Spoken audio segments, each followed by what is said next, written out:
Okay, so y'all, I've let the embers sit in that the firebox for quite a while. They're nice.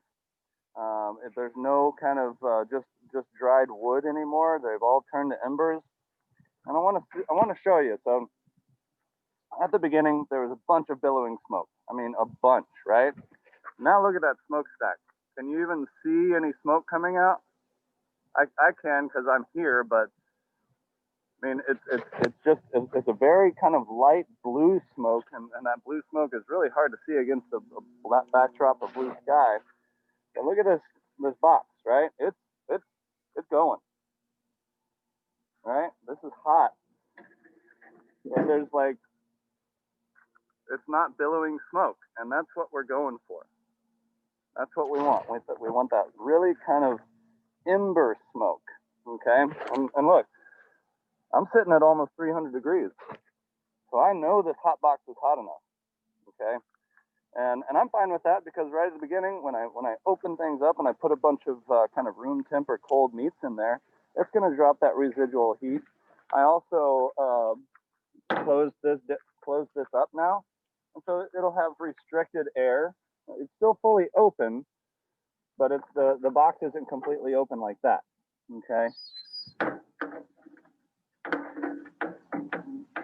And so we've got a little bit more constricted air going through, but I know this is hot. Right, we're sitting at right at 300 degrees here. Okay, that is perfectly fine for what I'm going for. And there's an ebb and flow to this smoke. Right, but once these embers kind of start going down, then I'll grab another piece and put it on top, and there'll be kind of this up and down motion of my heat. Okay, I need to put more wood on as I see that temperature starting to drop. So by the time that wood catches, it's not going to drop too much and bring it back up. It's a little kind of it's a dance, you know. It's a feel. It's using your senses. That's what barbecue's about. Oh man, it smells good already, y'all. All right, so and even what? Like I'll open this box right next to the fire. There's just a little bit of smoke. But you know, there's a lot of embers in there, and it wouldn't be 300 degrees on the cold side if I knew it wasn't hot. Just a light smoke. That's what we're going for here. Really, really light. All right, I'm going to start putting some meats on. I'm going to put kind of the start in the middle here and work my way this way to the left. My pork butts are kind of the biggest pieces, and so I may want to put them more towards the left because they'll take longer. I don't want them to get too dark too fast. Ribs may be the thinnest piece, although they do take many hours to cook. I've put a salt, pepper on it, and then put a rub on it. My pork butt, I've just got salt and pepper on. That's all I want. And then chickens, I took them out of the brine and patted them dry. And so everything's ready to go on now. Okay. Look, when I open that middle box there, it's dropping down to 250 now. I'm just going to lay them nicely.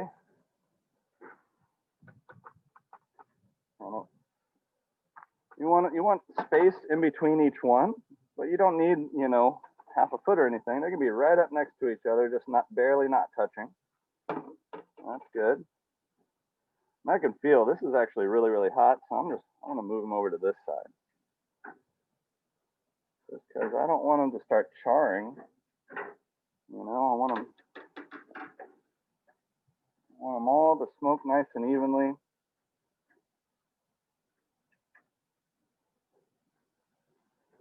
There we go. That's a nice looking row.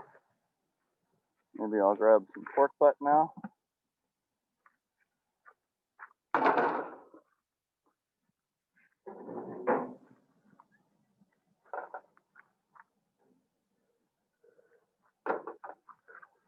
This pork butt is a little smaller, so maybe I'll put it to the right of those ribs. Whereas the big pieces of pork butt I'll put to the left because it gets left. Make a little room here.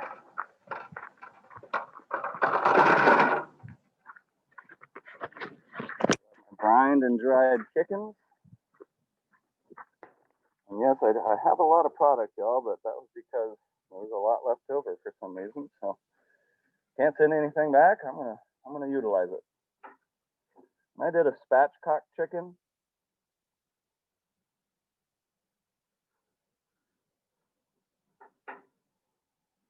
I think that's the best way to make chicken on a grill. Yeah, I agree, Chef. It's a even way of cooking. It's a nice Yes. presentation. Even cooking, that's the biggest deal, I think, and great presentation.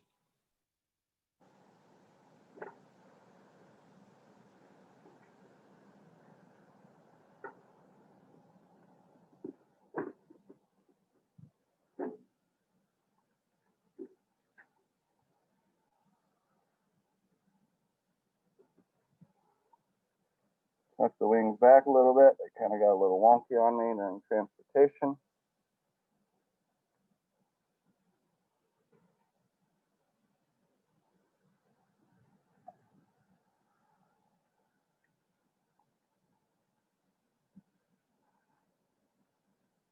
I'll have to use 2 hands for that. Okay, so my product is now on the smoker. I'm gonna use wings back with you. Tucking the wings back behind the breast.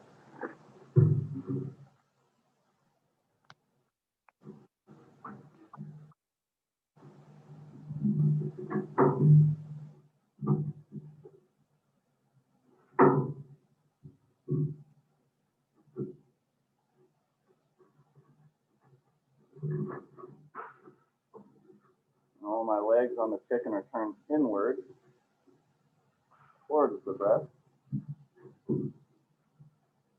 There we go.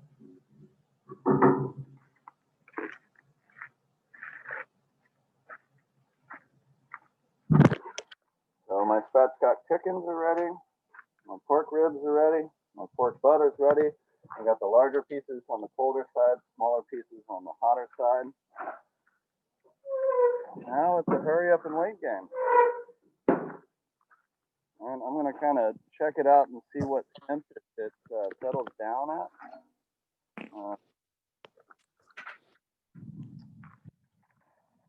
To see kind of where I'm sitting as far as, you know, the overall temperature of this box. Remember, I got some really nice coals in here. And they're ablazing. There's no billowing of smoke at all. Oh, I'll probably be turned around, huh?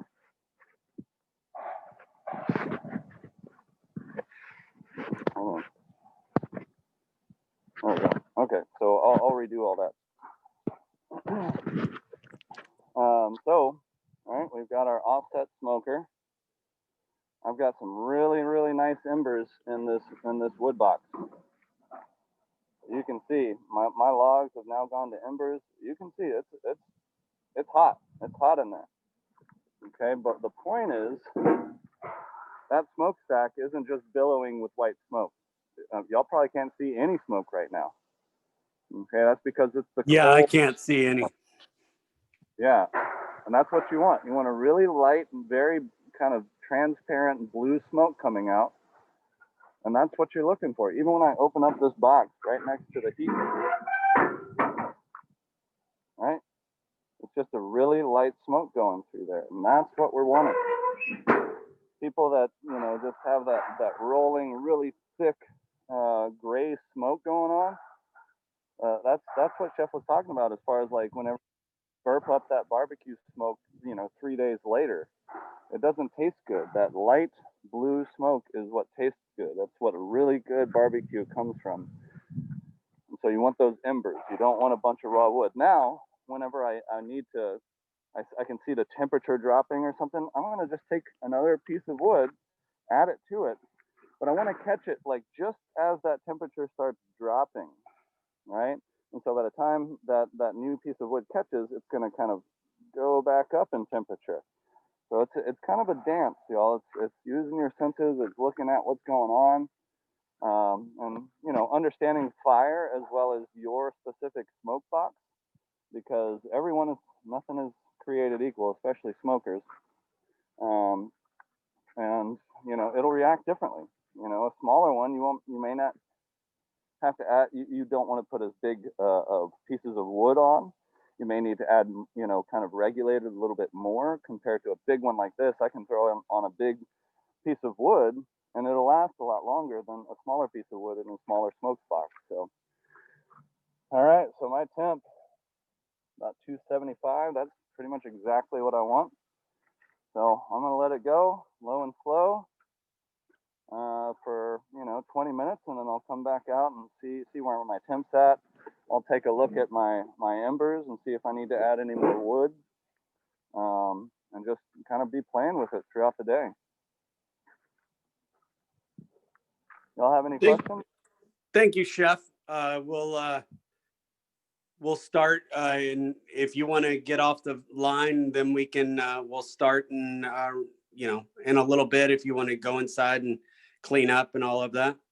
Yeah, thank you, Chef. I'll be back in just a little bit. Yep. Thank you. Bye-bye.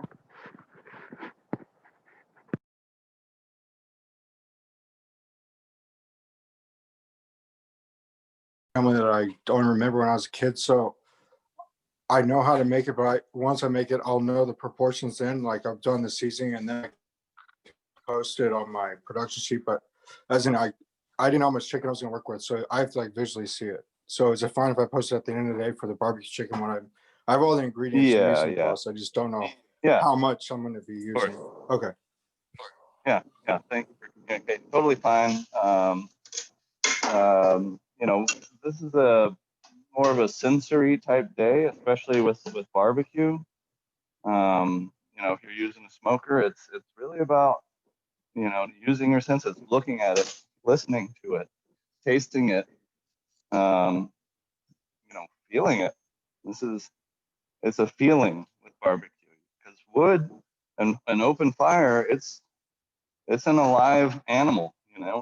It won't do exactly what you want, so you really have to keep an eye on it and use your senses and understand when to add more wood, when to move that piece of meat off to a colder side or to a hotter side, these types of things. So I'll be going outside periodically and taking my phone with me to show you what I'm doing. But all my meat's on the smoker right now, and if you weren't listening earlier, I've got a lot of embers in there. My smoker was sitting at about 300 degrees, okay?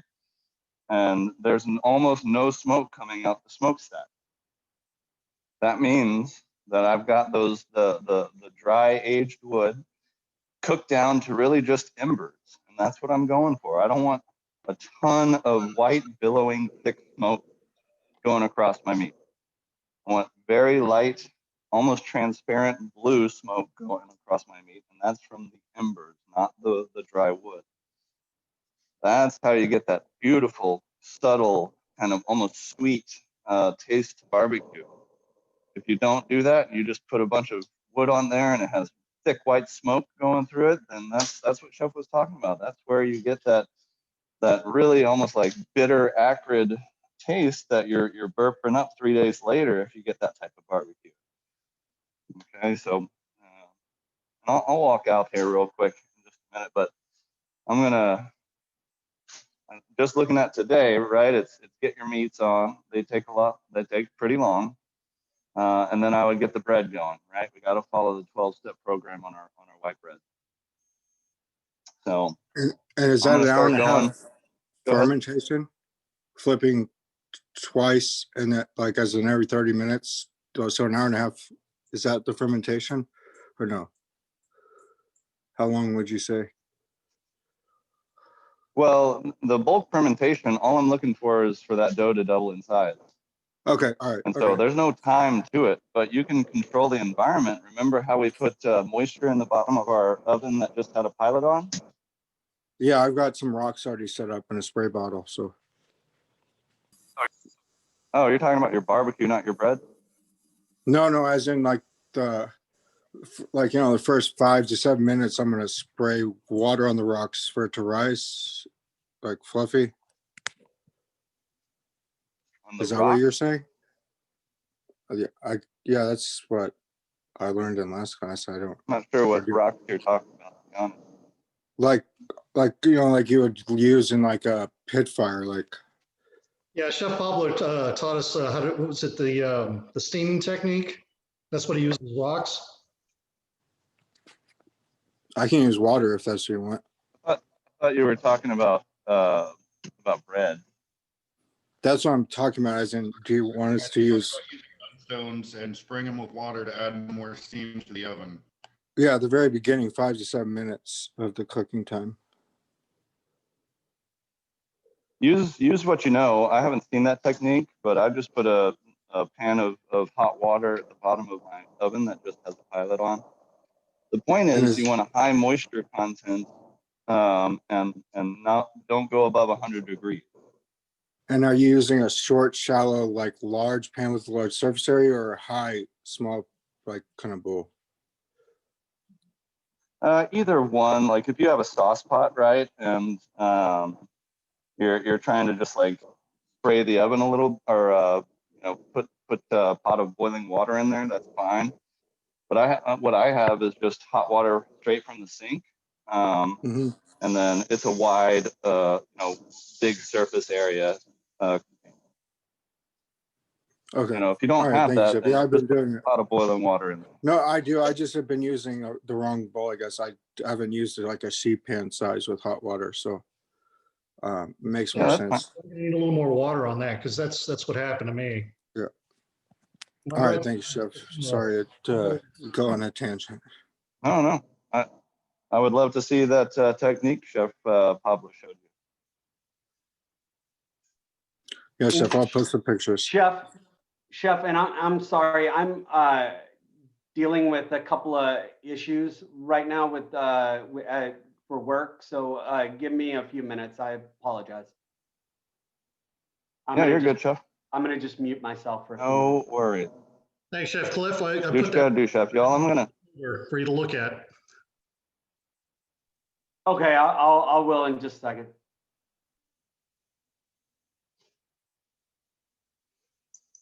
Okay, I'm gonna take y'all outside to the smoker with me and show you what's going on. One moment. Are you looking at a remote temperature app on your phone? Oh, I don't think you heard me. All right. I'm so sorry. I forgot all about that this morning. I mean, I've been up since 6 making the bread and stuff. Yeah, that's what I planned on doing. To walk y'all through, I've got a squirt bottle here with 50-50 apple cider vinegar and water.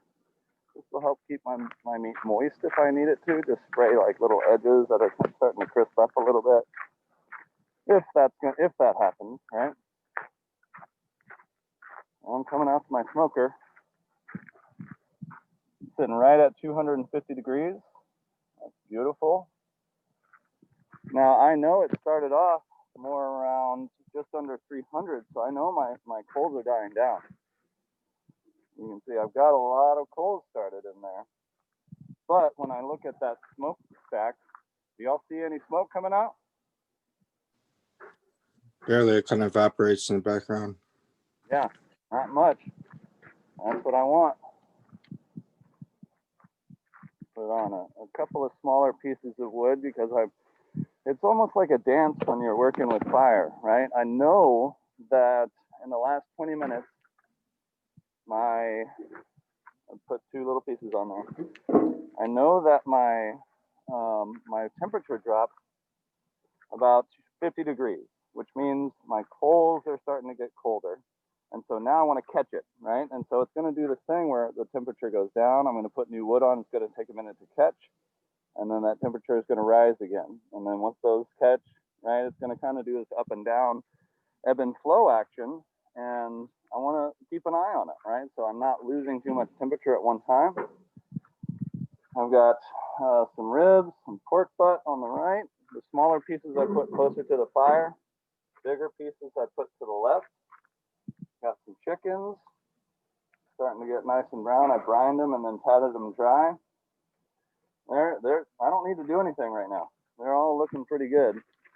I'm just gonna check the hotter pieces of pork butt. Yeah, I think they're good.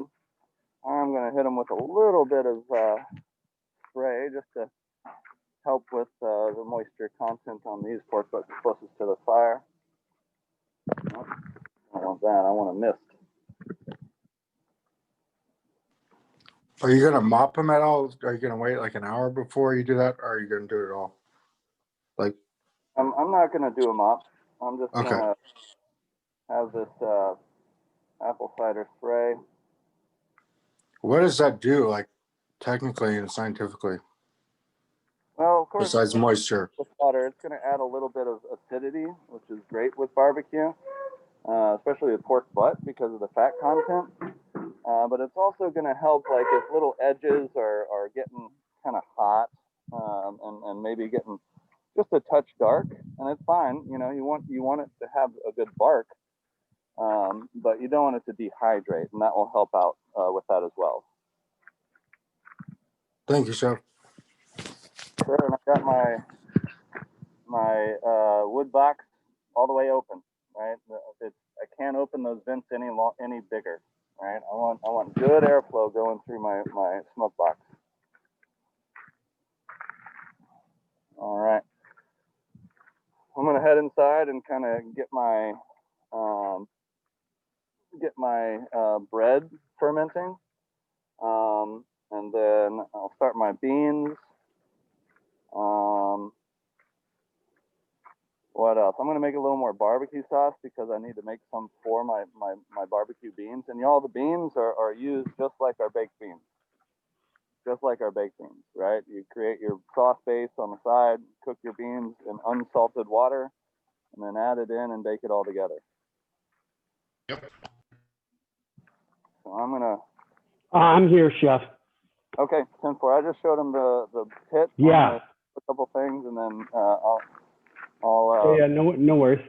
Okay, I'm gonna log off on my phone and be back in K6 in a couple minutes. No worries.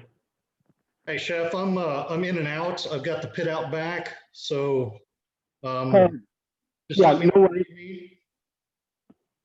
worries. No problem. I'm gonna start on the ribs and the chicken. No worries, man. Thank you.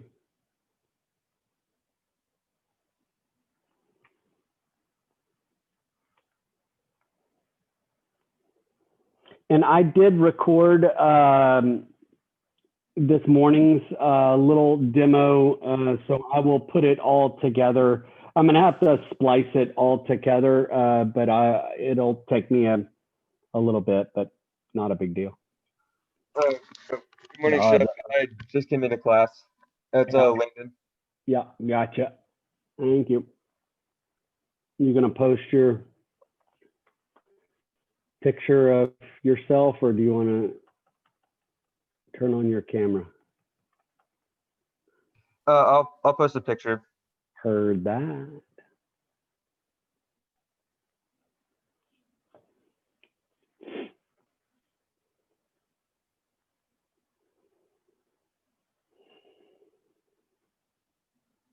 Chef Scott will be right in. He went into the barbecue pit outside, and he will be coming back in shortly. Any questions or problems that we need to deal with while y'all are working on your barbecue?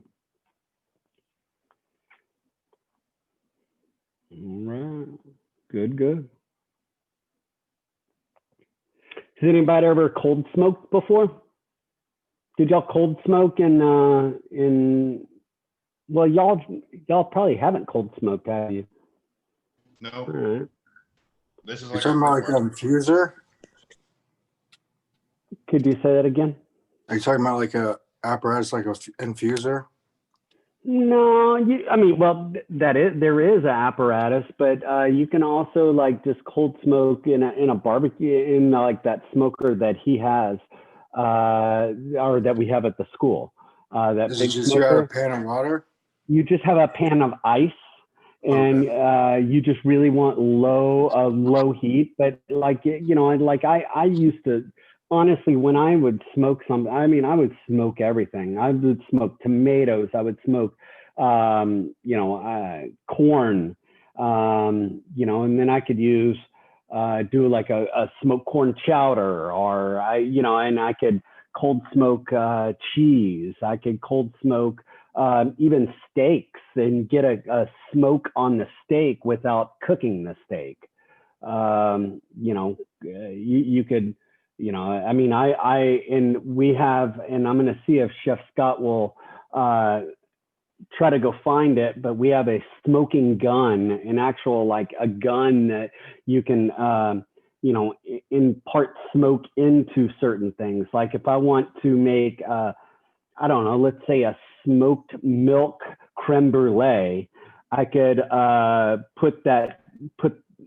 inject the smoking gun, or put the smoking gun into the milk and flavor that milk with a smoke, and then do a smoked milk creme brulee if I wanted to, or whatever else. That's So my next, they're, is that smoking gun. do what? That's my next play toy. Yeah, man. I mean, if you go on Amazon, I think they're about $100, or you could probably get a little cheaper. I mean, honestly, it looks like like a bong in a way.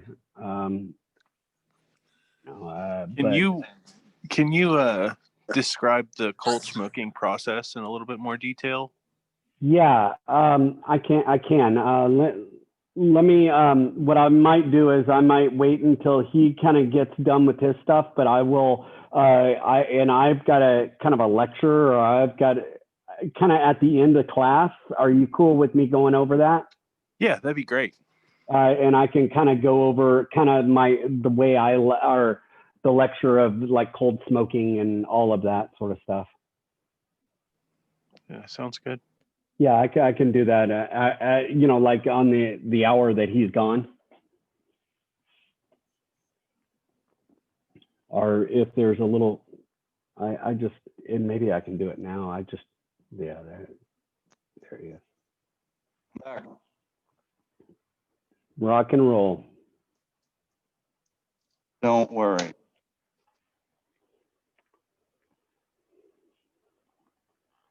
Bulk up my barbecue sauce. I need to put quite a bit with my beans when they're fully cooked.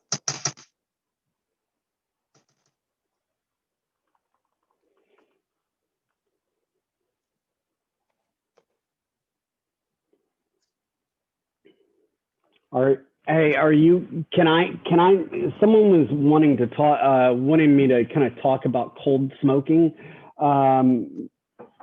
Yeah, great. Okay, am I going to be interrupting your cooking, or are you going to be, can I kind of talk about it while you're doing your thing? I would love you to talk about it. Okay, all right, so now who was the person that was asking me about? Was Brian. Brian, okay, thank you. Sorry. All right, so like for me, cold smoking,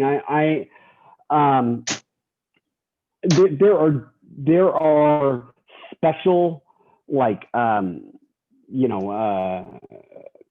guess cold smoking units. Like, I mean, I kind of a half-ass cold smoke, or you do the best I can in like our barbecue pit that we have. Like I'll cold smoke, like I think we do mozzarella, fresh buffalo mozzarella, and a lot of times I will try to cold smoke the fresh buffalo mozzarella, so it will be like all smoky. So what I usually do is you really don't ever really want to get it too hot. You really want it to get around, between 68 degrees to really 86 degrees is kind of optimal.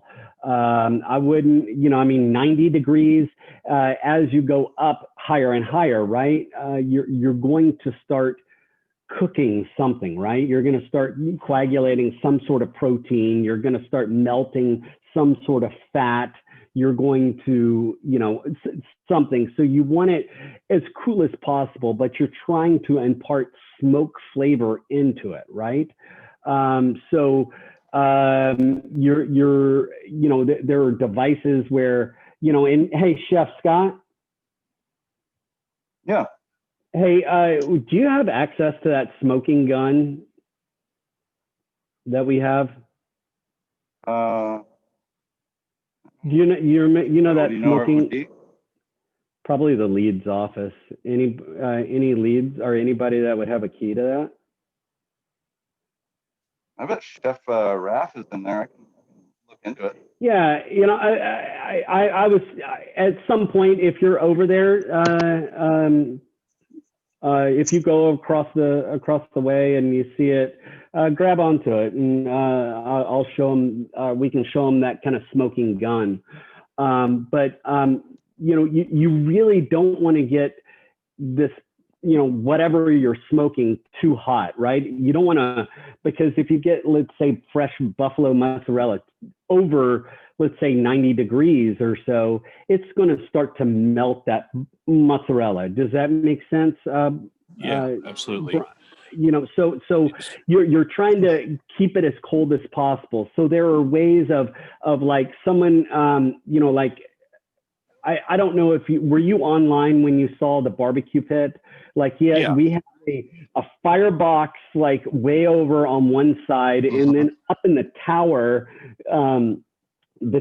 is where I usually put 2 pans of hotel pans of ice, and then so when that hot smoke goes through that smoker, it goes up to that chimney, right? Up to that tower. It hits one thing of ice, and it cools that smoke down. It hits another thing of ice, cools that smoke down even more. And then so that smoke that's kind of coming out of the chimney there, or at the top, that's where, I'm kind of getting that really, really cold smoke. So where I'm imparting that flavor. So where you're trying to get some sort of smokiness to it, without, like bacon, for example. We cold smoke bacon because we don't want to cook the bacon, right? We cured it, right? We cure the bacon, chemically cure it, and then we want to get a smoke to it, but we want to smoke it without getting it hot. So where that bacon, the fat, because bacon is a lot of fat, right? So we don't want to melt that fat. So we want to cool it, have it as cool as possible. Mm-hmm. Now, there are people that will kind of cheat the system, and they use like liquid smoke or something like that to kind of go around the system. But I smoke hard-boiled eggs. I've smoked, honestly, I will, and really will smoke anything. I mean, just why not? Try something. Try it out. I mean, if you've never had like smoked tomato salsa before, oh my God, it's like the bomb. Or if you smoke a corn, then you can have do a smoked corn. Like souffle with the corn cob. You can make, or a smoked corn. There's so many. Yeah, there's so many different. And again, we're trying to have, again, the smoke flavor, but not too much, and balance it out. So that's kind of where, in once I take it out of the smoker, that or out of whatever it is, I usually wrap it up in plastic wrap and let it sit for about a day. Okay. In plastic wrap or wrapped up. So because I want to trap in that flavor and the smell and all of that, plus I don't want it like permeating my fridge, right? Sure, it's gonna, no matter what, it's gonna take over, right? Yeah. But you want to keep it in there. And then the next day, I unwrap it and have it and whatnot. But that's kind of, and a lot of times people will smoke in cheesecloth. You will see that a lot,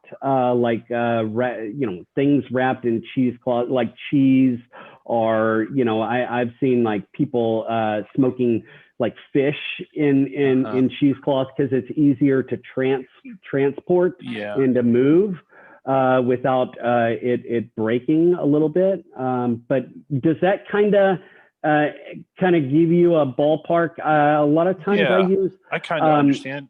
Softer woods. I use softer woods for this because harder woods, like what we're using right now, like mesquite, You're gonna have to get them a lot hotter.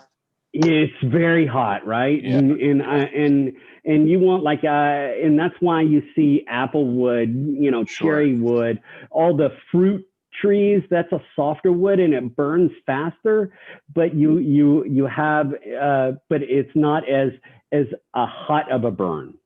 Right. So I had someone kind of talking about it at some point, but using like a perforated pan, Pans, wood yes, chips of in the course. oven or something. I've done that many times. So I've done that many times. So you want to get the chips smoking, and then obviously you wouldn't want to have whatever you're trying to smoke in the oven or whatever. I don't really know the process. Here you go. I will show you the process. Okay. So now this is like I couldn't do it at my house because I don't have a vent fan or any of that sort of stuff, right? So you need to have a vent fan that pumps out to the outside. Okay. That's my only caveat. If you're ever going to do this at home, you need to do this with somewhere where there is good ventilation. Okay. Sure. CYA on my part. Okay. Sorry.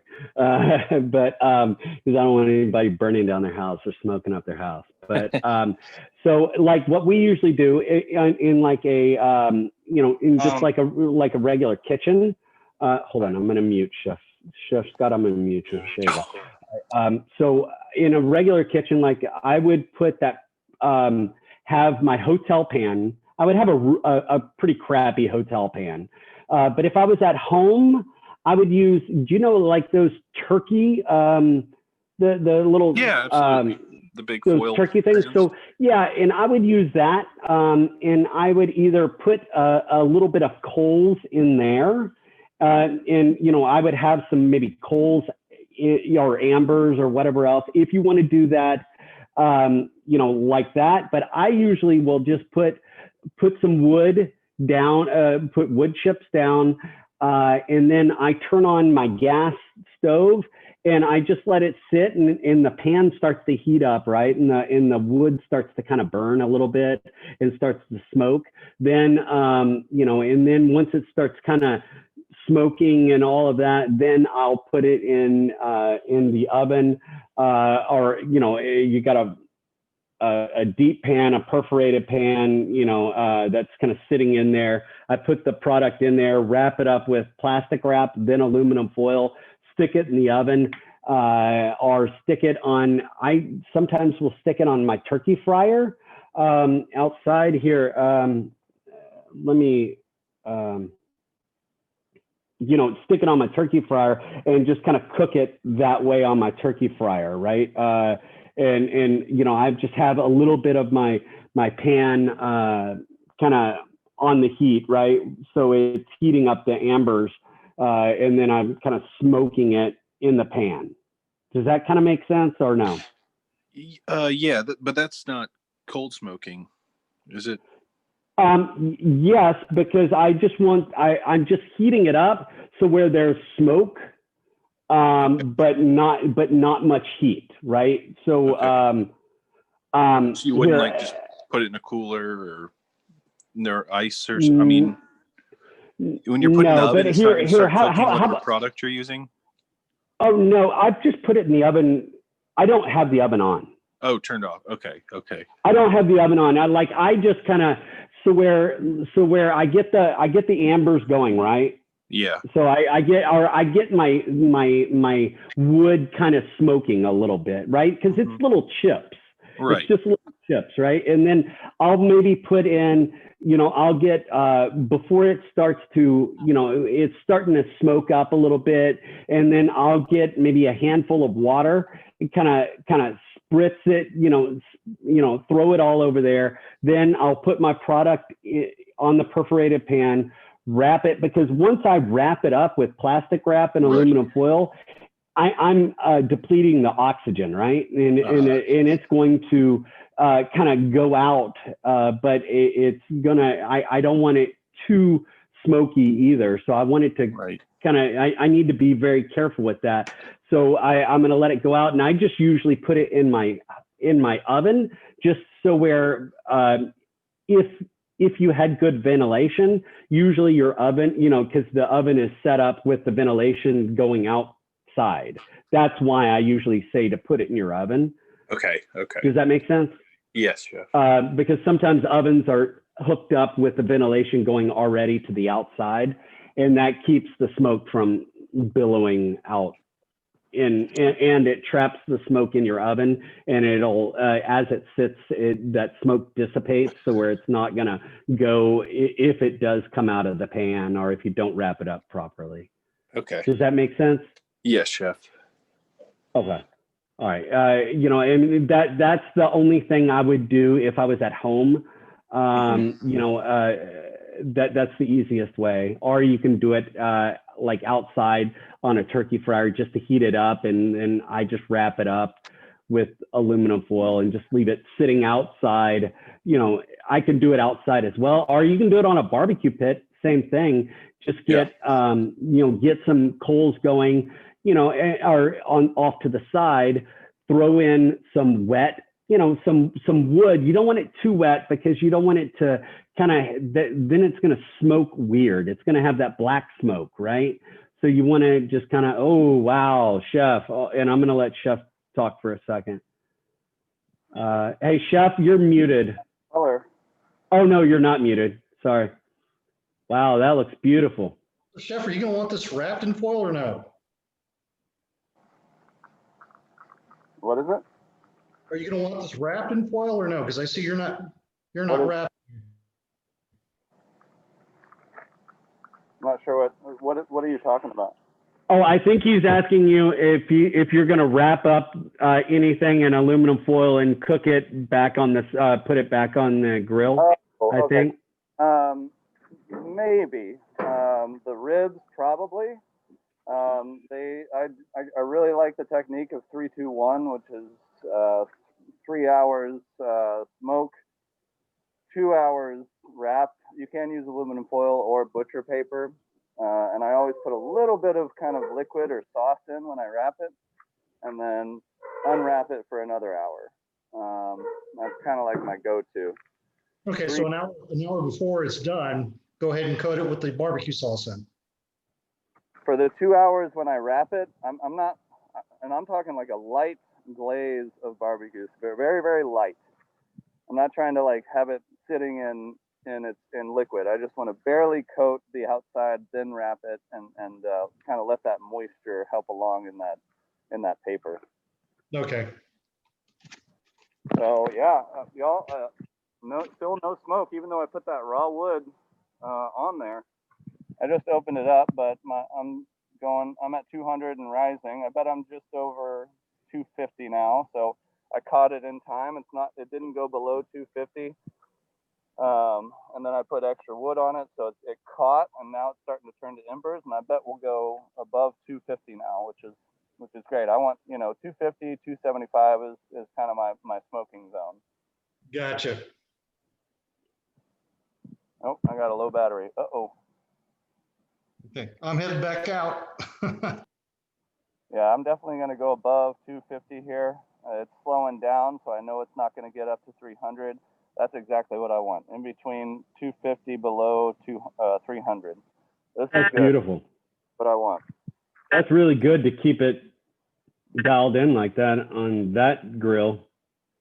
So you can see like the embers are on the bottom, and the wood that I put on top, it's not raw wood anymore. It's starting to turn to embers.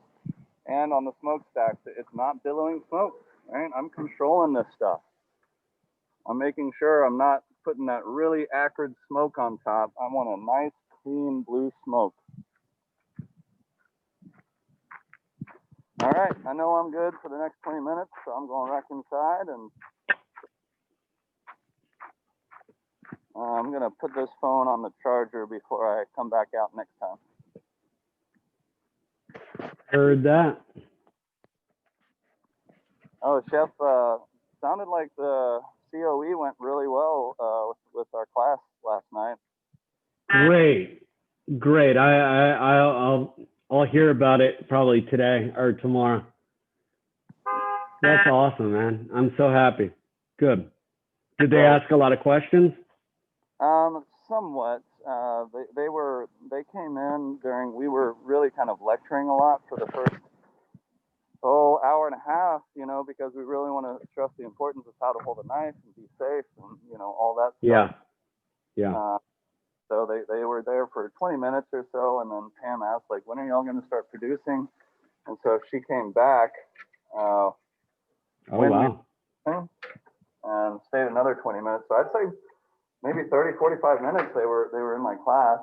And, oh, wow. That's awesome, man. Yeah, and it went really well. Pam said that, you know, Chef Gary and I worked really, really well together. And as she was leaving, the person was really, really impressed with us. So that's good. That's awesome, man. That is great. So Chef Gary is on ground. He's on ground with you?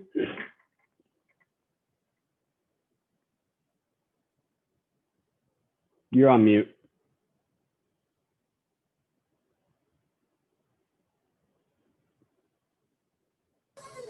He stayed online for the hybrid people, or the online people, and I was on ground for the hybrid people yesterday. Oh, so he doesn't come up to the school any? No, and I talked to him about it. He was fine with it, but I was like, I'm already going to be here because, yeah, you know, my days were split between Tuesday and Wednesday and Thursday and Friday. Heard. So I'm already Yeah. here. And he's like, yeah, that's fine with me. So, all right. Yeah, that's what's going on.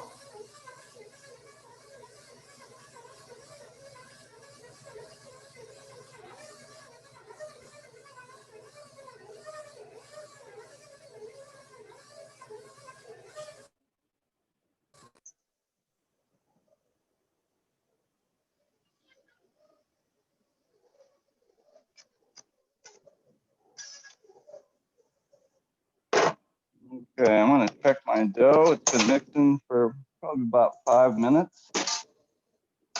Kind of sticky, but I can definitely pull it away. I can definitely pull it away from the sides. That's pretty much what I want right there. It's not sticking to my bowl. It's definitely soft enough to work with and mold. I'm gonna create a quick little ball and have it bulk ferment.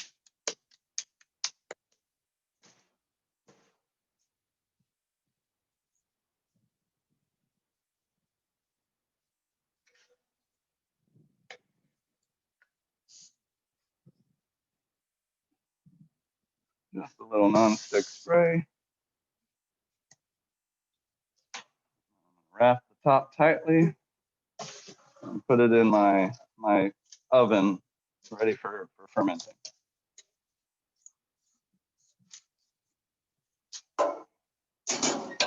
Perfect temperature in there, nice and moist. Definitely not getting above 100 degrees in there, so that's good fermenting area.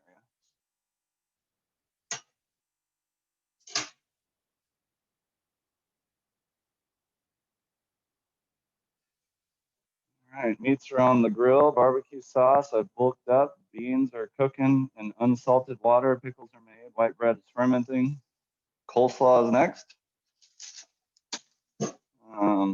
I've got the mayo ready for that already, so I'm good to go. Also, I know this isn't being cooked, so what do I need to wear? Your gloves. That's right. All day long. Gloves. RTEs, ready to eat foods. Ready to eat. That's right.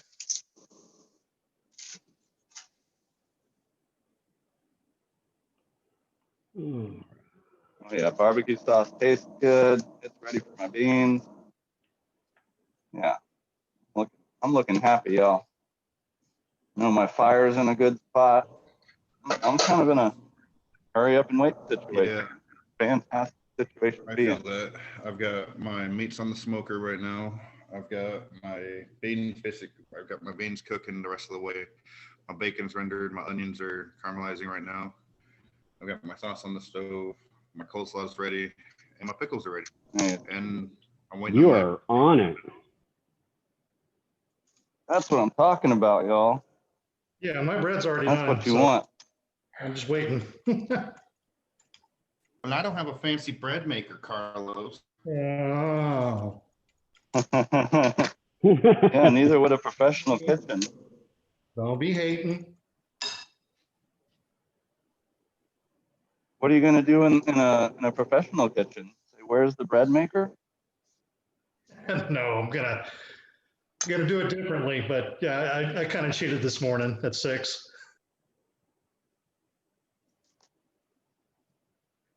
Dad used to every morning there would be bread waiting for us in the bread maker. Whenever I was growing up. Yeah. You know what I have for my kids? A lump of coal every day. Every day. A whole lot of nothing. A whole lot of none. That's how good of a father I am. No, Dad. Here's a whole lot of I nothing. know you're a good father. Yeah, no, when the rosemary bread comes, Hey, you know I what? don't know how you felt, Chef, but I was. Go ahead. No, go right ahead. What were you about to say? No, I was just saying, I don't know how you felt about it, but man, I was terrified of having a girl, let alone 2 girls. Oh yeah, Man. yeah, but you know what? My oldest came home from college yesterday, so the house is full again, so it's nice. I get to see the family unit is whole again for a little while, so it's nice. Right. Nice. Good. Well, it's nice for now. We'll see what happens. Yeah.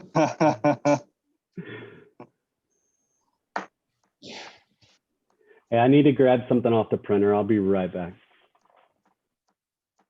I'm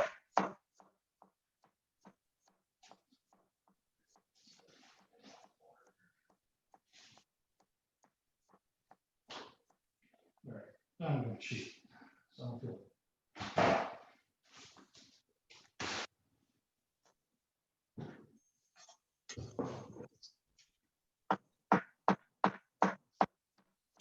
Chef, I have a question. Yes, I'm ma'am. sure this was probably answered already. I just kind of either didn't hear it or didn't register in my brain. If I'm worry. if I'm cooking my ribs in the oven, I do I just put them in on like a cookie sheet or do I wrap them in foil? You would kind of treat it like a smoker, right? Like the 3-2-1 method I was talking about. You can start it unwrapped. But once it gets a good kind of, browning on it or Maillard reaction on it, then I would wrap it in aluminum foil and finish it until they're soft. Okay, great. Sweet. Thank you. Yes, ma'am.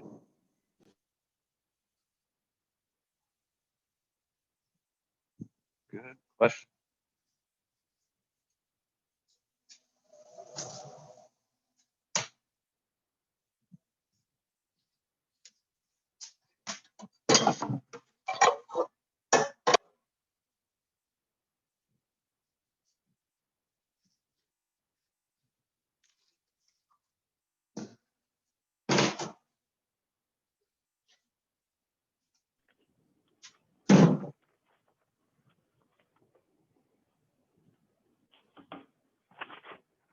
I am back.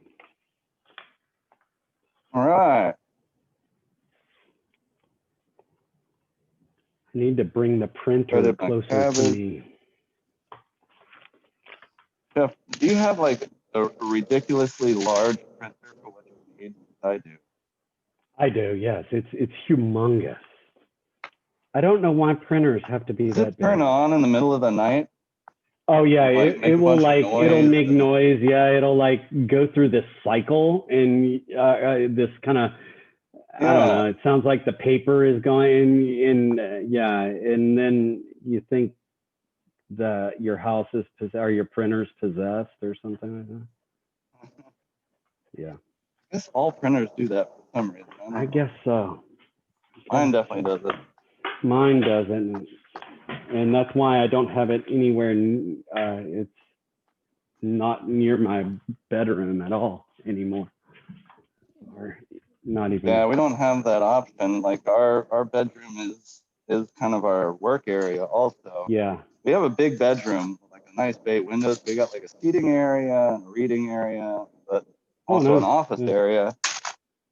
But yeah, when it turns on in the middle of the night, it's happened probably a handful of times. Yeah, you're jumping up and you're going, what the hell? Yeah. Yeah. I get my flashlight and I'm like getting the baseball bat and stuff. Oh yeah. Oh yeah. Yeah. What the?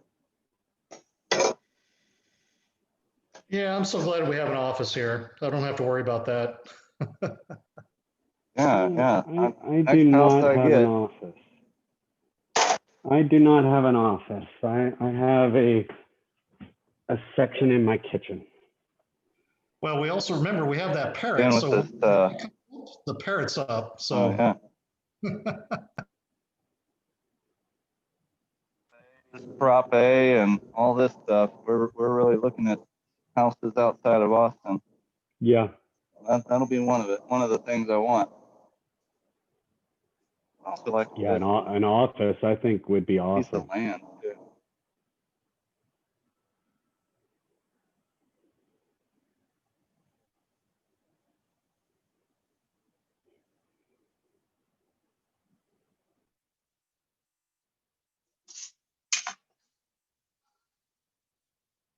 All right, beans are simmering. Bacon is rendering. Barbecue sauce is made. Chicken, or my meats are on the smoker. Got some shredded cabbage. Bread is fermenting. Jalapenos are pickled. What else can I do? I'll chop up some onions. My baked beans. Ooh, you know what? I'm gonna go crazy, y'all. I'm gonna put a little jalapeno in my baked beans. I'm crazy, y'all.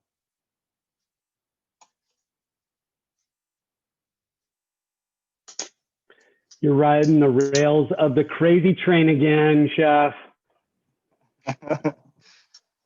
Right, every day, all day, Chef. Crazy train, baby.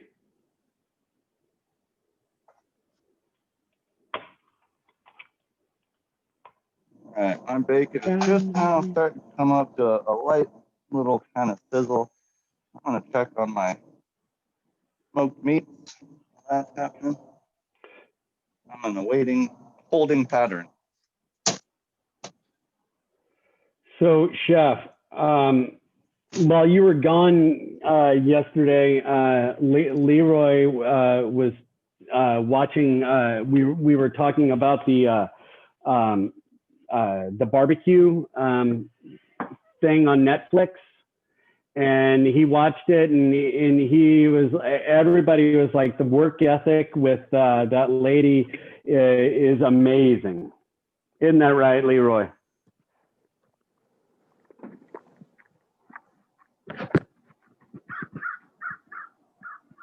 Sorry, what was that, Chef?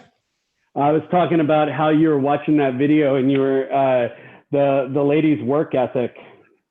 Oh, Tootsie, yeah, she's the definition of hard work. That's literally like you look in the definition, and then there's hard work, and then there's totally. Because she's really dedicated. She's pretty old school. But I would really like to meet her. She's like an inspiration to me. Added into the list in people who inspired me. Yep. So I can see my coals. All right.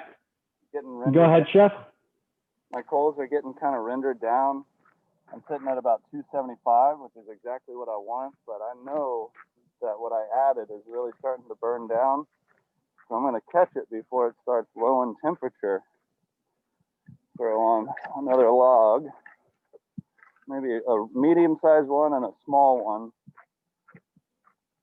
to make sure it doesn't get below 250, right? It's on its way kind of back down, so I want to catch it and get these to embers before it really goes down.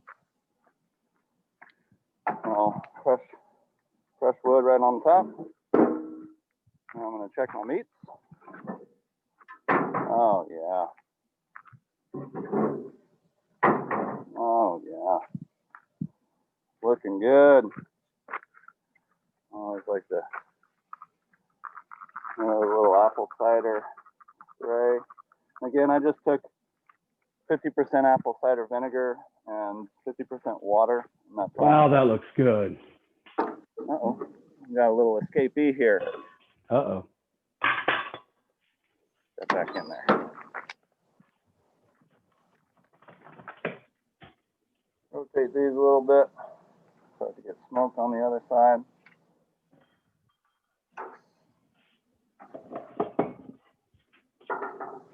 Oh, yeah. Oh, yeah, babe.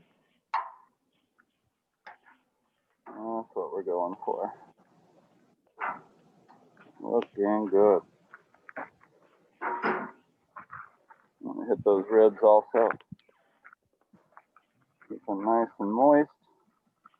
Don't want them to dry out.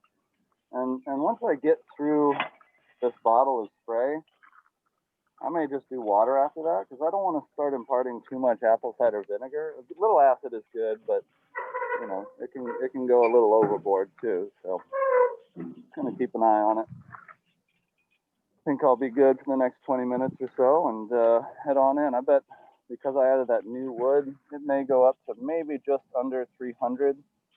But then once that catches and it turns down to embers, again, I want to kind of keep it in between 250, 300, kind of like that.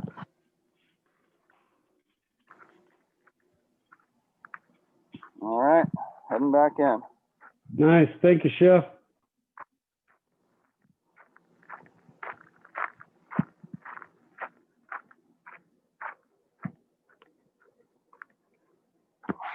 Again, my phone is dying, so I'm going to log off. I'll be back on my laptop here shortly. Heard that, Chef.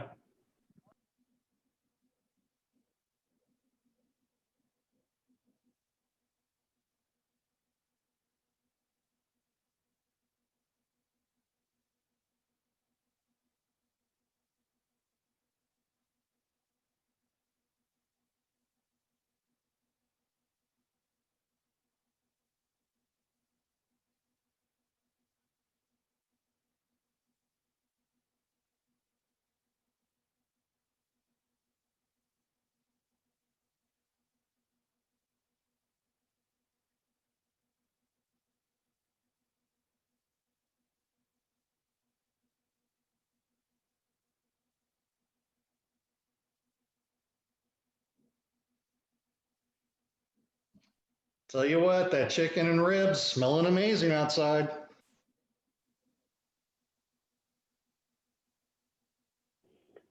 I wish I was there smelling it. It's starting to smell good in my kitchen as well in the oven. Good.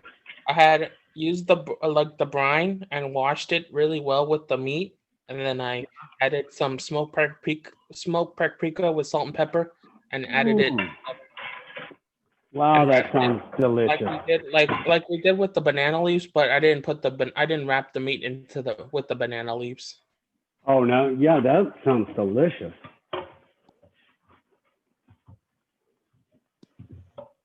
Yeah, I'm just waiting on the meat now, so everything else is done. Okay. Yeah, it's a waiting game. So hurry up and wait. Jeff, you want to talk about brisket a little bit? Yeah. I did some where I worked in Athens for a little while, and we would smoke it for like 3 hours and then wrap it in foil. And I don't know what the procedures are like in Texas. That was just what they were doing in Georgia. You know, there's all different schools of thought, and I've seen it where, I think 3 hours is maybe. I think what they were probably doing is they were afraid to get too much of a smoke to it. And so, or that they just they were just get a little smoke and then just kind of cook it, basically like you're cooking in an oven. But I prefer going going 100, not 100%. I mean, I do wrap it for a little bit of time, but I think. It really kind of depends on your briskets too. Chef, what is your opinion on wrapping briskets versus non-wrapping briskets? Like he was saying. I think. Yeah. No, I'm all about wrapping things. I think there's only to a certain point that it will keep on taking smoke. Forget what the temperature is, but it's like, once it gets to, 145 or something like that, it's not taking on any more smoke. So you can wrap it and get it past that stalling stage, which is where it kind of like, once it gets to 165, those proteins coagulate and kind of seize up, like just like, rigor mortis. And then you kind of power through, maybe even raise the temp a little bit on the smoker to get past that stalling point. And once you're past that stalling point, you can wrap it and it'll be fine. I think wrapping also kind of helps the moisture content as well. Yeah, it was definitely real moist, but you never could get burnt ends out of it the way we were doing it. It was always real soggy. It was nice and black, but it didn't have the crisp. And maybe you could unwrap it. Right. Yeah, maybe you could unwrap it for the last hour or something. Yeah. Okay. I think a lot of what we were doing was timing, just because we left overnight. They had indirect heat smokers. Yeah, that's kind of what it sounded like. Yeah. Well, I would recommend Netflix actually has a show where Franklin is actually showing you how to do the brisket, which is pretty fantastic. Yeah, he's on Masterclass also. Yeah. We talked about that. I went and looked at that. It's kind of expensive. Is it? Yeah, and I've got it. Maybe I'll show it to you guys one Monday, because I have a subscription to it. Yeah. That would be awesome. I would love that. Definitely. Yeah, and he goes through everything, like how to set up the smoke, how to control the smoke, exactly how he does his brisket from start to finish, all the way from trimming to slicing. It's a good show. Yeah. What's the master class for you a month? Well, it's like $200 a year, I think. Wow, that is expensive. $190 a year. Yeah. But with that, you can get literally everybody, every single person on Masterclass you can watch.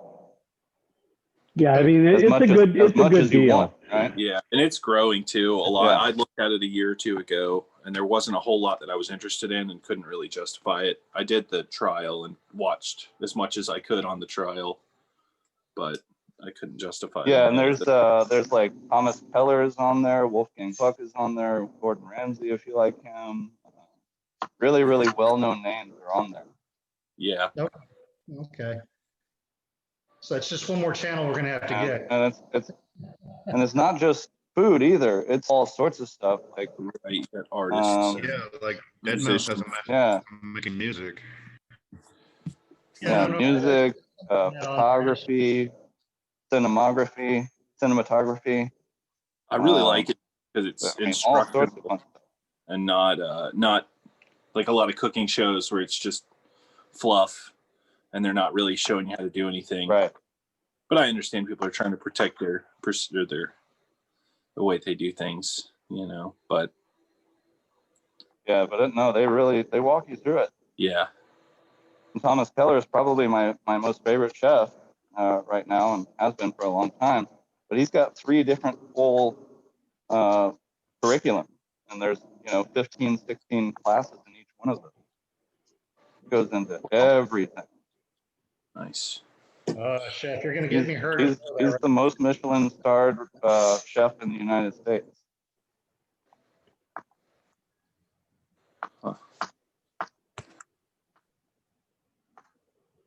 Gonna have to Thomas Keller, is that what you said? Hulu, Netflix, Disney, and CBS. Yeah, they really get you, don't they? I think I only pay for Netflix, but got other people's Hulu, Disney, HBO Max.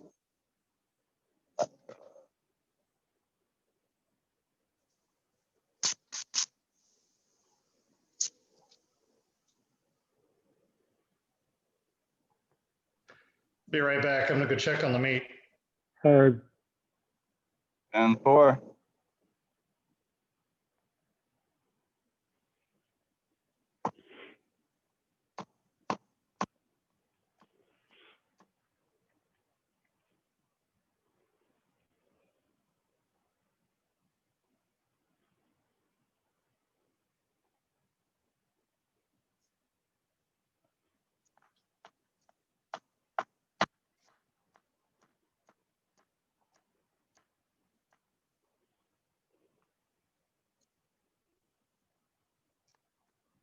Olivia, did you come in? Did Olivia come in? Olivia, no Olivia.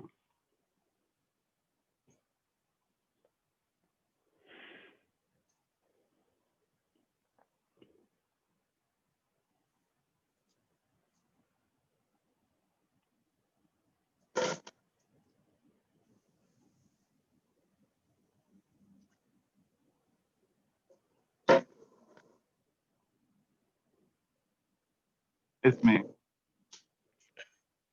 I was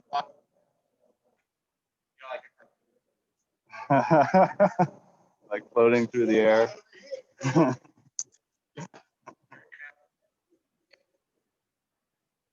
Yeah, next week. All right, Jeff. Have a good day.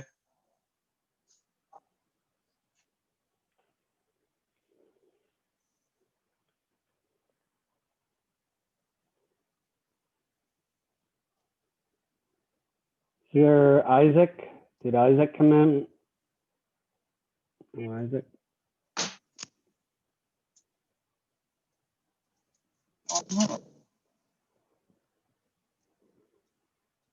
Cisco. No Cisco either.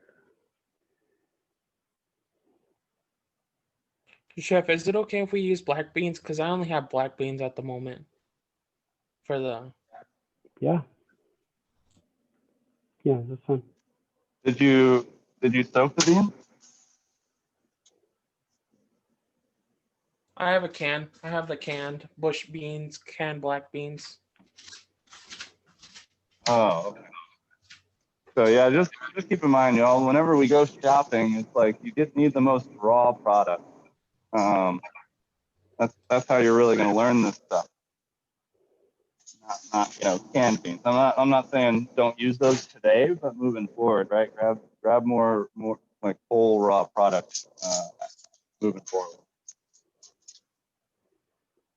Heard, Chef.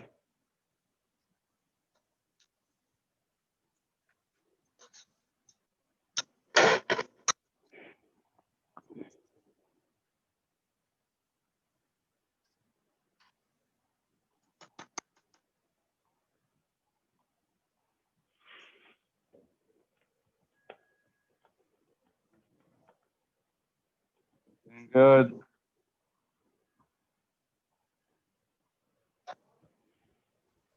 Yeah. Good knife. I've enjoyed it. It's called Yamamoto. Yeah. Nothing but the fancy stuff. Jessica.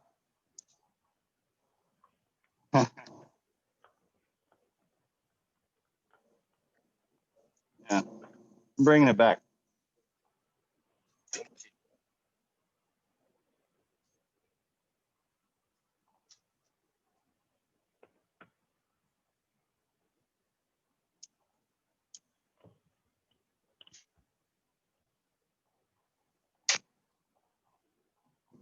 Mhm.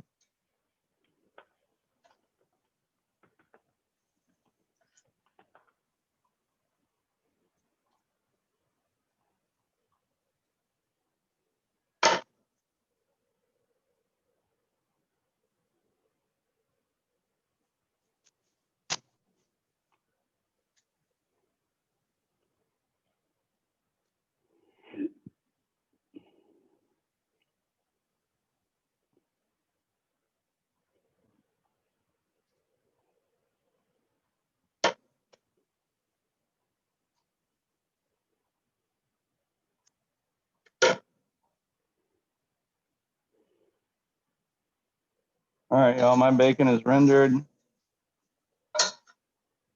I'm adding some onion, jalapeno, letting that sweat down with that bacon fat. And I'll be ready for my barbecue sauce, eventually my beans. Are you putting that in your beans? Yeah, rendered bacon, onion, jalapeno, and then barbecue sauce. Gotcha.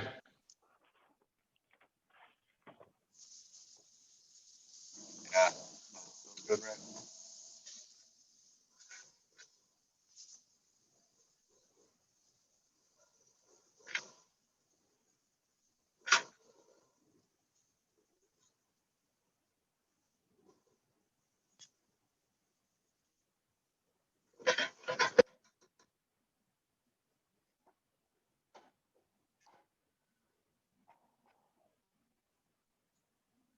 I'd say my navy beans are, oh, maybe 50% there. I'm not quite there.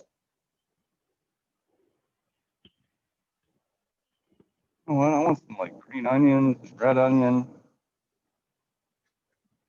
carrot. I got carrot. Get in. So, do you have any idea where navy beans name originated from?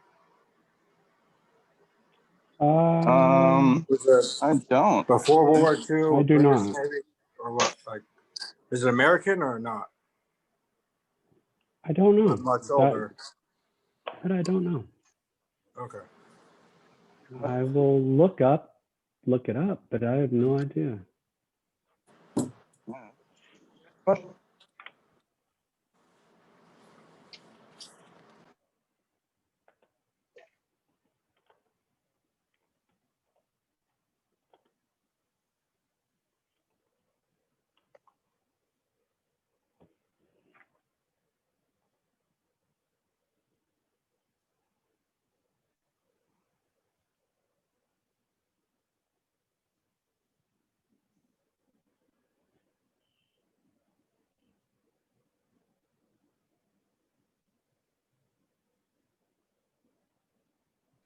And I'm just hoping everybody bought their turkeys already because there's going to be a shortage. I don't know if you know that.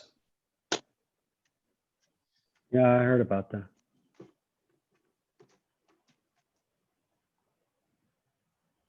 A week ago, Shortage, huh? through my contacts in Wall Street, they said there's supposed to be a trucker strike this week, like devastating trucker strike. So, if you guys, you need to get groceries soon. So, that's all I know. It's gonna be like mass wide. In the fish here, dude. Now we heard about Trucker that. strike. That's bad. That ain't good. Yeah, we got a 22-pound bird, so we're sitting pretty right now.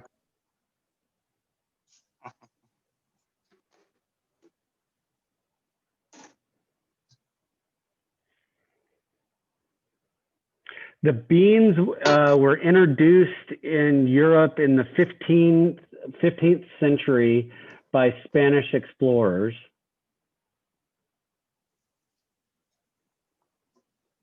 Interesting. Explorers, Spanish. so yeah, definitely, you know, they came across on a boat, I would assume. So they brought them from South America?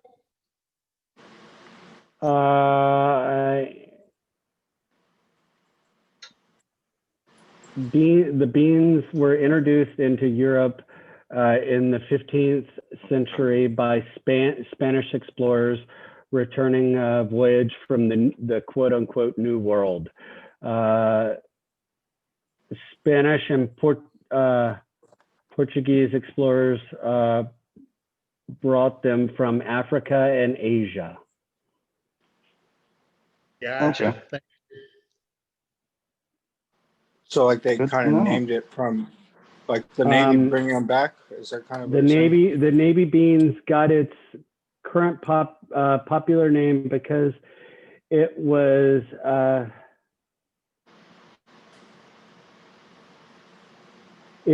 a staple food of the United States Navy in the early 20th century.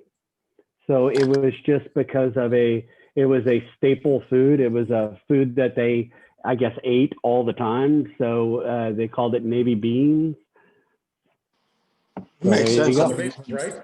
Yeah, keep them dehydrated and be at sea for a long time. So it makes sense.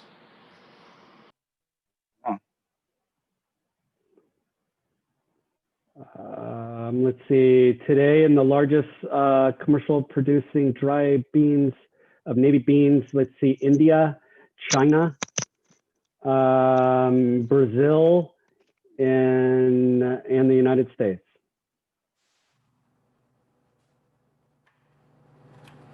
Thank you, Chef. I really appreciate that. Heard that. Not a problem.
Fire is getting a little low. It's sitting at 225 or so. So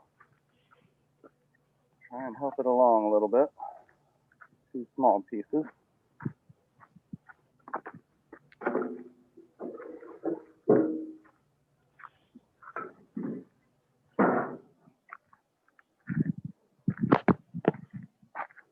Got some juice coming out of the ribs, so I know they're starting to cook.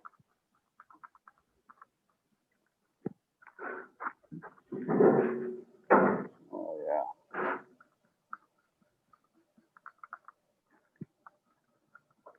Keeping everything moist. That chicken's looking pretty good. But I'm gonna keep it going. I think we're looking pretty all right. My pork is cooked, but it, you know, the pork, just like our Kahlua pig, you know, I really want it to get to around 200, a little over 200 to really pull apart.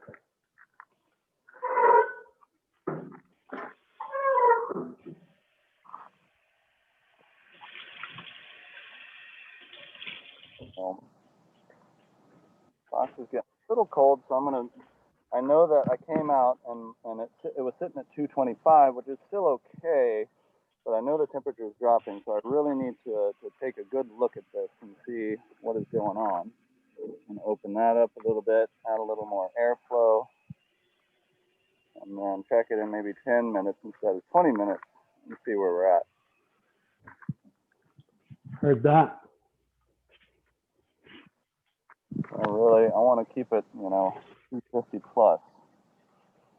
And we're slowly climbing, but I bet when I come out in 10 minutes, it'll probably be still under 250, and I'll judge what I need to do then.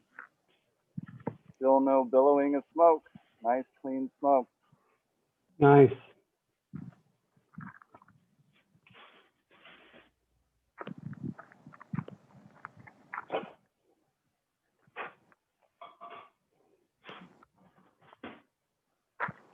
Hey, Chef, do you mind explaining, unless it's some secret, but for your white bread recipe, can you explain why it's best to use the what was it, 18 grams of the non-fat milk solids or milk, dehydrated milk?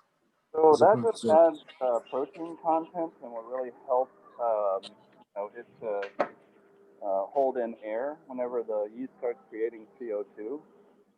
You can also use soy protein powder. It would do the same exact thing, but it just adds more structure to the bread. So if we're So cooking vegan, soy's fine? Yes. Okay. Yeah. And is there a reason why we don't use regular, like non-fat milk? Is it, as in like dehydrated? I was just wondering why I haven't used it in a long time. That's why I asked. Yeah, you would want to use the powder because you don't want to add moisture content because then the consistency of the dough would be too loose, too wet. I see. Okay. All right. Thank you, Chef. You got it. Good question. Can I get a little green onion, red onion? There is no, wait, is there red? There is green onion, but I'm gonna find out.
You're muted, Chef.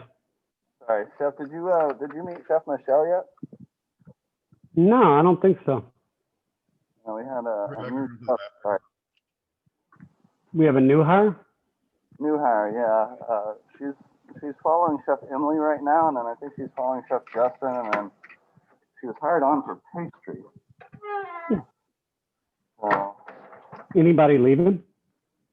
no, not that I know of. I think they just kind of created a position, but she's good. I worked with her. Oh, that's awesome. Awesome. Where'd she come from? Second at the Archer. Oh, David, one of Yeah. David's people. All of his Gotcha. people. Gotcha.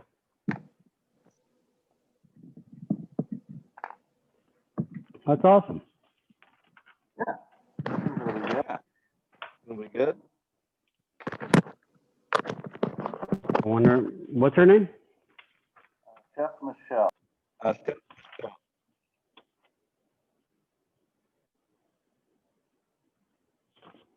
She is not on my list to observe, so. Okay. It's like the smoker gun was delivered. Oh, to yeah. the chef. Oh yeah, nice. All right, so there's the smoker gun, Carlos. Little stand here. Oh yeah, no, I've seen one before. Oh, okay. Oh, gotcha. Oh, okay. My bad. I was thinking you were wanting to see it. My bad. No. I know what they're. I've seen them before. Gotcha. Okay. My bad. I just wish I had one. Stuff. Comes You with these know, little, they're okay. almost like those little pods for your Nespresso or something. Yeah. Yeah, no, I really dig on that that apple wood. That brings out a lot of flavor. Yeah, and it's unique, isn't it? It It is. is. It is.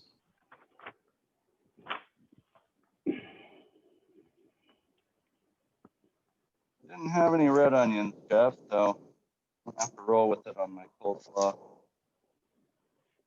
Ride the lightning. Ride the lightning. Isaac, Wow. That's. are you gonna post your photos, your photo of yourself on the portal? Cool. Thanks. So Ride the Lightning came out when I was still in high school, and that's been a while. Ride the lightning. That was a good concert with Metallica. You know, I never saw them. I'm kind of disappointed in that. I did see Jackson Brown though. He was real good. Yeah. And you know what? I saw Metallica also recently when they came to ACL. Okay. All right. Nice. I Yeah, think the a few years ago. Godsmack. Yeah. That Black album, I probably bought that 10 times. And, Oh yeah, you know, dude. That was. it was just CDs, you know. Oh yeah, I'm yeah. losing it, or it got stolen, or Yeah. That's why I love had to Amazon have it. Music. You don't have to pay for that stuff. Yeah, especially now. Yeah, nowadays. I don't even listen to radio anymore. When I'm in my car, you know, I stream stuff. You know, I don't listen to regular radio anymore. Podcast and you name it. I just Yeah, don't I have. love listening to good podcasts. I always have something going on, a podcast. Yeah, you know, I Stuff think you should know. That's a good one.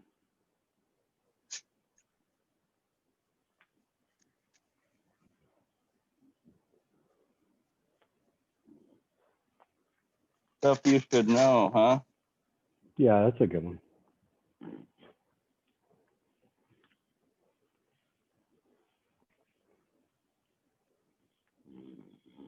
Just different topics, just something you should know, you know, just a random topic.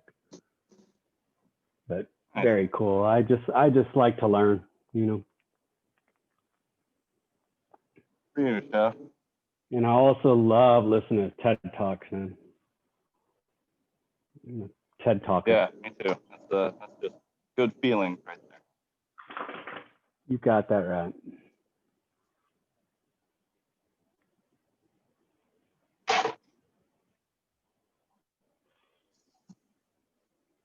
All right, my meat is waiting on finishing. My beans are about cooked, y'all. Oh, probably another 10, 20 minutes. Base is ready for it. The beans. Barbecue sauce is made. Pickles are done. Coleslaw is ready to mix. Man, you are on a roll. You are ready to do it. I ain't messing around.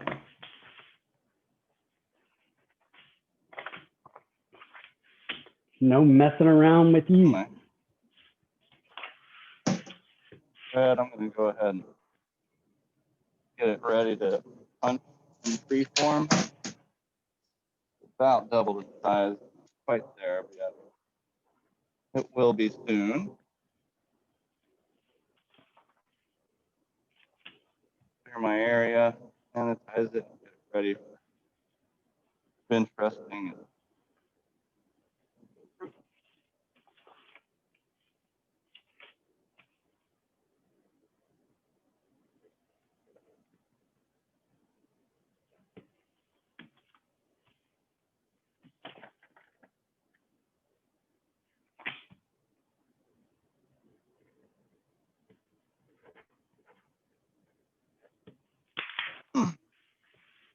These old bones, Jeff. What'd you say? The old bone. Mm.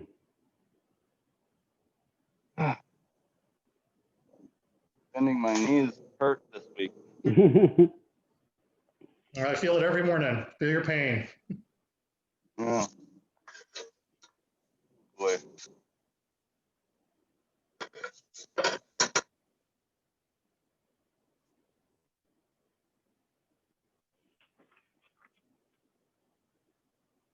I've got my kind of mix for coleslaw about ready. Ready for the mayo, mustard, and I'll add in a touch of apple cider vinegar in there, salt, pepper. I'm not gonna mix it yet. I'm gonna mix it right before I'm, ready to serve. So I'm gonna keep that cooler until I need.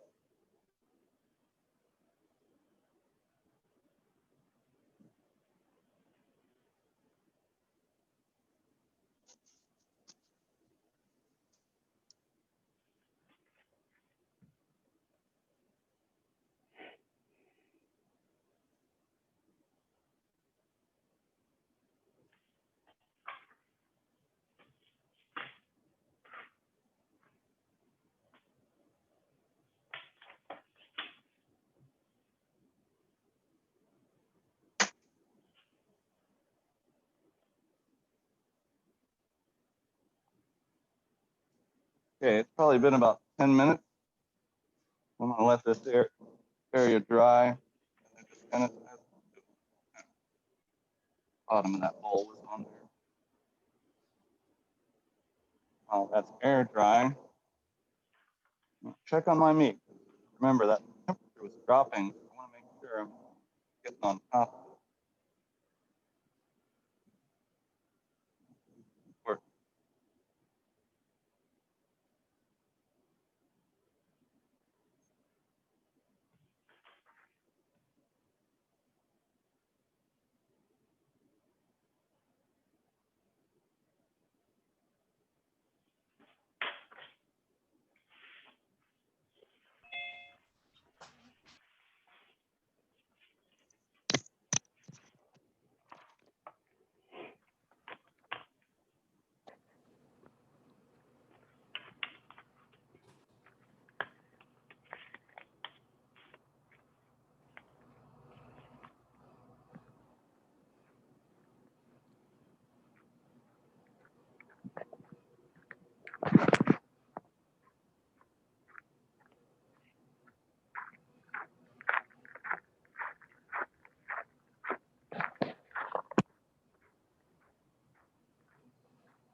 Oh yeah, right below 300 now. I caught it. I made it happen, y'all. That's awesome. Good job. You can see on my ribs. I don't know if y'all can see that. I got a little kind of sizzle coming out of there. So I know they're getting hot. I know I know I'm cooking these things. So we're in a good spot. We're in a good spot. Chef, who are you feeding? That's quite a bit. What's that? I said, who are you feeding? That's quite a bit of meat there. Man, that's a good question. But like the cart they gave me was like, it seemed like 5 people hadn't grabbed their product. And I can't send anything back, so I'm using it. Gotcha. Yep. Maybe I'll give some to my mommy and daddy.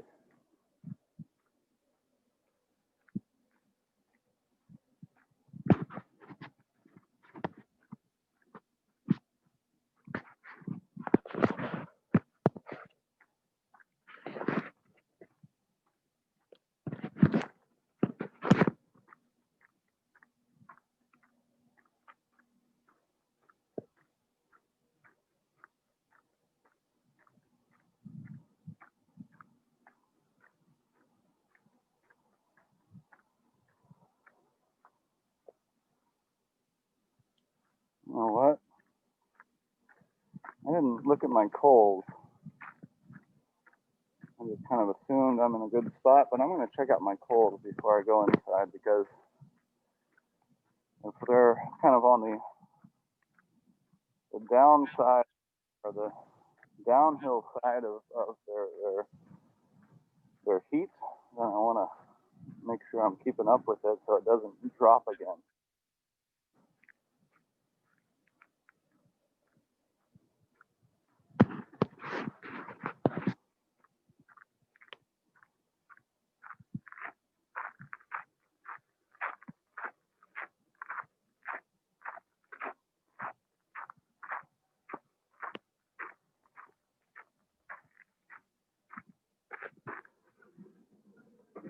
Yeah. Close that. Add one kind of medium-sized log to it.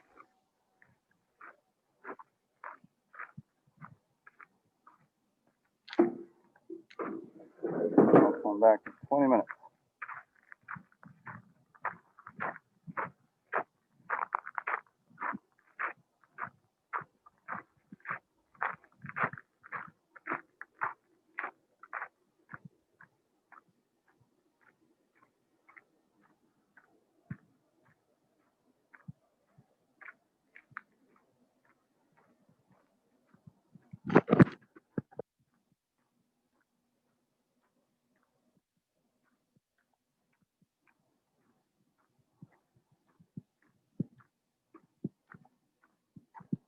So my meat has been on the smoker for, going on 2 hours now. And I can tell my ribs getting to temp because they're starting to sizzle a little bit. You know, some juice is coming out from the middle of it. So maybe in the next 30 minutes, I'll start thinking about when I'm going to wrap those ribs.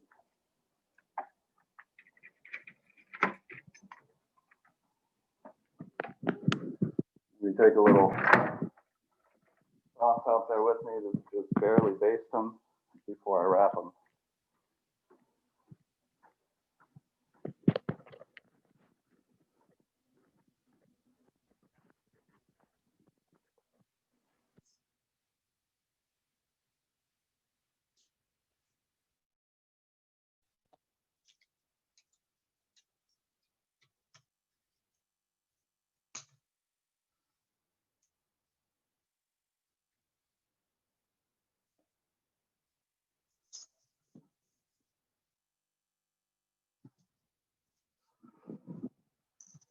Okay. My table is ready for my bread. Nice and air dried on the skin, so I don't have any chemicals in there. Dough smells amazing, doubled in size. Now I'm gonna punch it.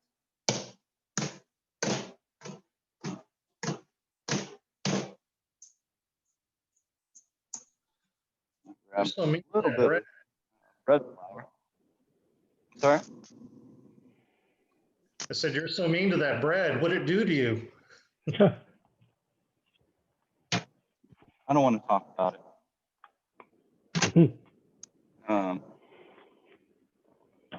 This is where I get my frustrations out. You know, this is what I look forward to. Saute or sanger.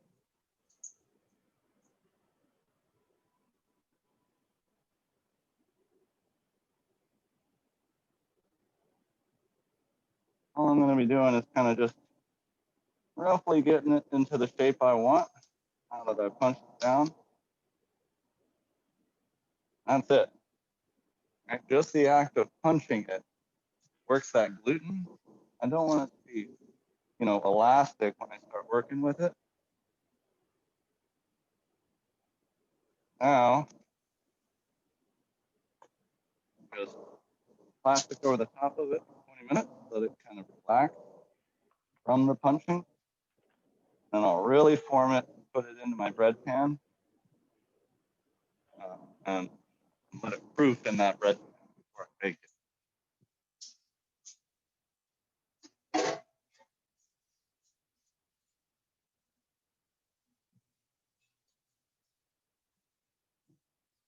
I'm just going to use this probably 400 quarter pan. I think will be just right for what I've got here. Just right. Check my beans.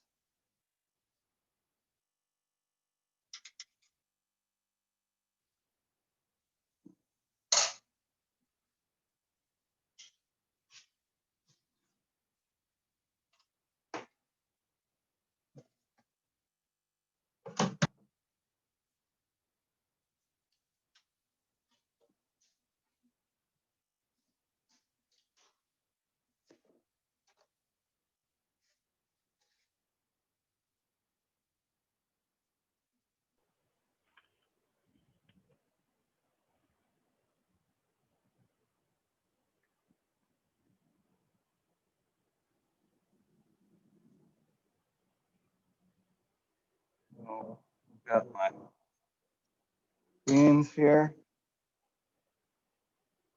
Give them a taste. Still nice and soft. Real test.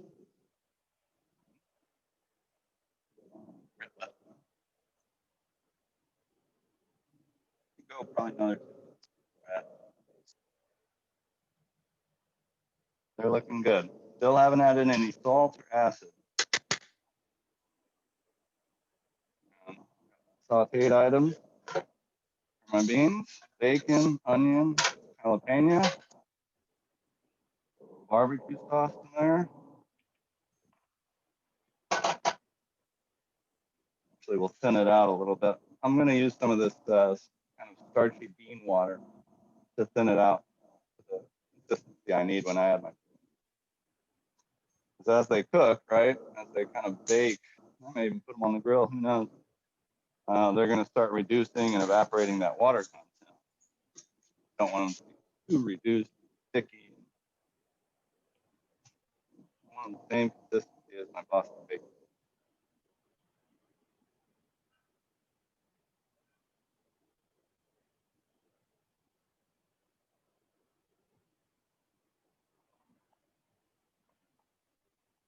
Nice.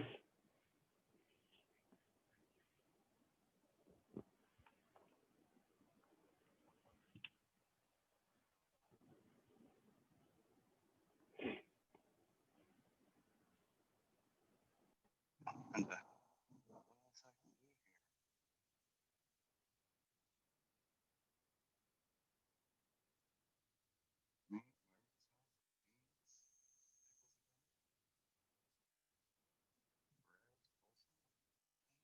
to go. I wonder if I could add on something. What do we got?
Eric, I'll fix that. Sorry.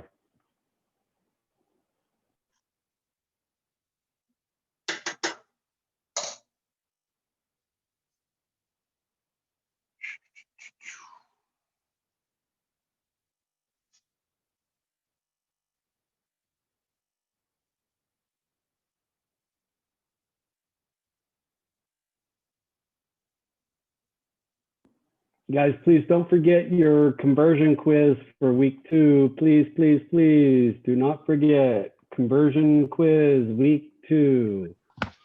Chef, I Yes. have my ribs ready. Oh, from the nice. oven. Nice. Can you see them? Ooh, wow, they look good. Yeah, you might want to give it a little baste. That looks great. Chef, or put it on the on so Chef Scott can see it. Okay. Chef Scott? There you go. All right, all right, all right. Oh, I got the Matthew McConaughey. glaze All on that? right. Yeah. I think that's pretty good. I feel good. I feel good now. If I got the all right, all right, all right. All right, all right. Is that Wet Hot American Summer? The movie? Do what? Is it? I can't remember. It's Fastmont and Ridgemont High or Wet Hot American Summer. Yeah, it's Ridgemont High. He's not in American Summer. I always get those confused. Yeah, I hear you.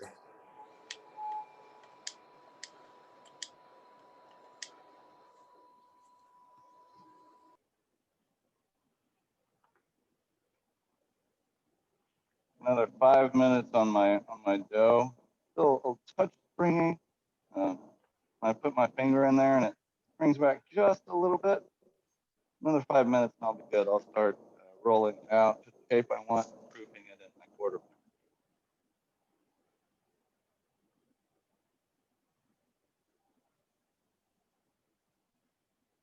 Jeff, I don't know. Do we have butcher paper or anything like that at the school?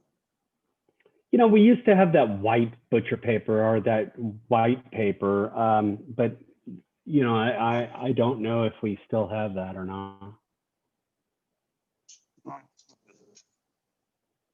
Some aluminum foil.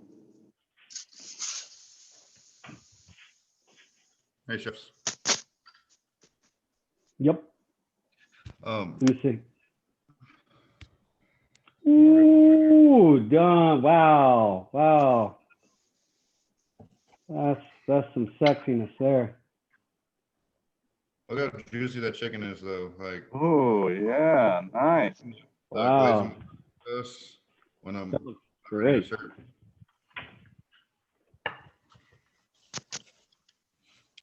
Yeah. Right now, I'm on the final proof for my bread, and I'm about to throw my beans in the oven. Nice. Heard that. You're looking happy right now. I wish I felt a little bit happier. I got a really bad headache today. Yeah, you know, so I do had a I. really bad sinus I don't headache think I for get me. enough water. I'm having a real bad sinus headache for me. And I never drink enough water.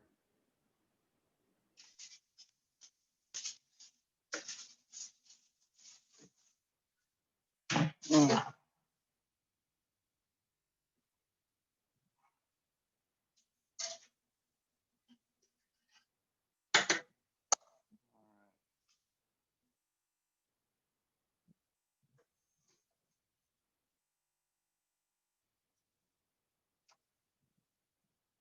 Chef, I'm gonna run and get some more aluminum foil. I just ran out, and then I'll do my proofing of my bread. Heard that, Chef? BRB. Heard.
Oh yeah, my beans are done.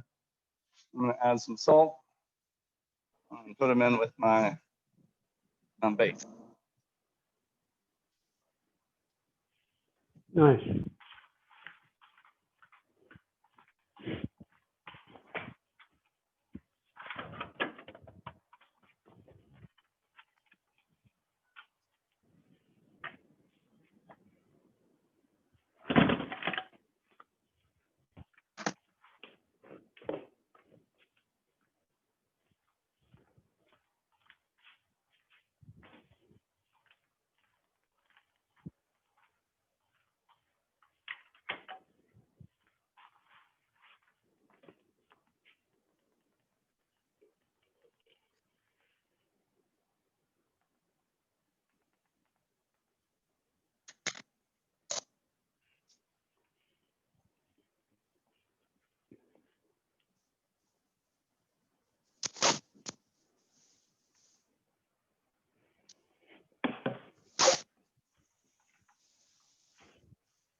Oh.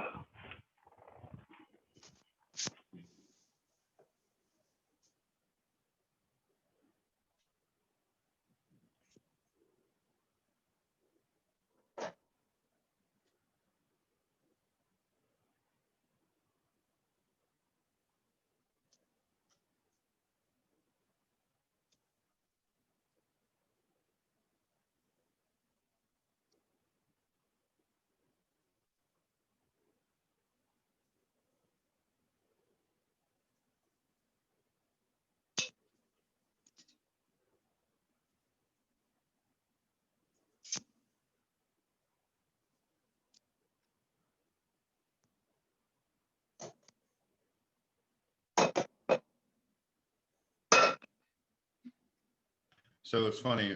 One of my friends has his own Discord set up for like his gaming Uh-huh. community, and he's got this one page for people to post pictures of themselves.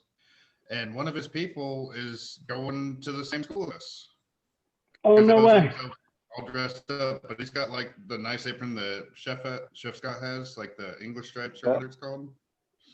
And I was like, "You go to the same school that I do. What's going on?" That's crazy. Small world. Hi, Chef Emily.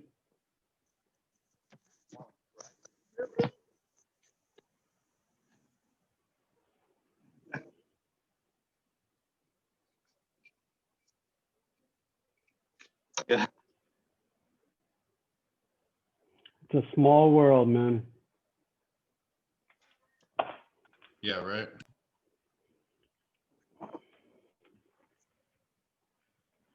Uh-huh.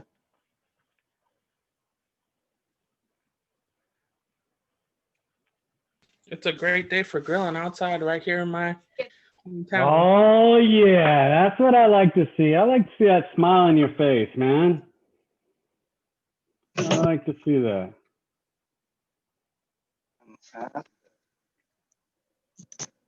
We.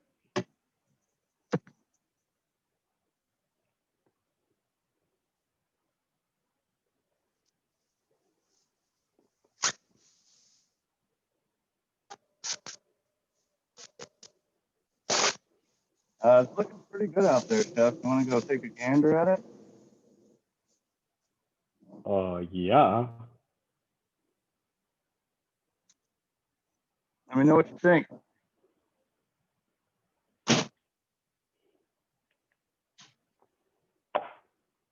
All right. My dough is bench rested. Nice and soft. A little bit more bread flour right on top. That's what I can work with nicely. Oh, spreading it out. kind of a long rectangle.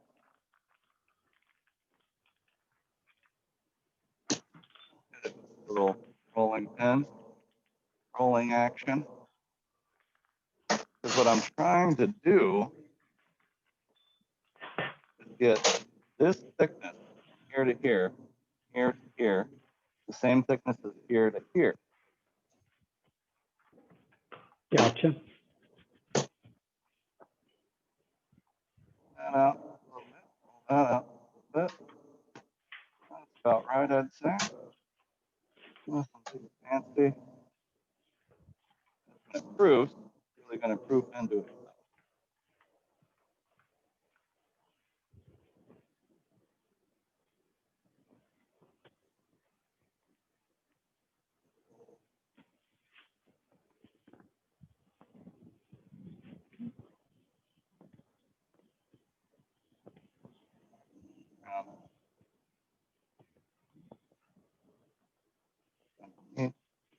Side, all the crease to be underneath before I put it in.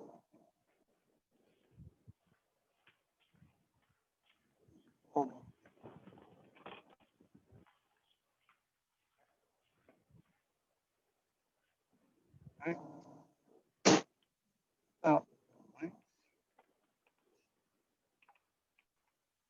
me. Spray my pan a little bit. Right.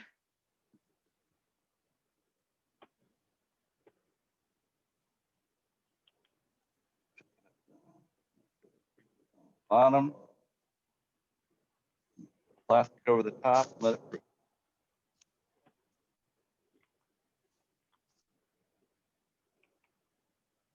Want this to double in size again before I put it in my oven.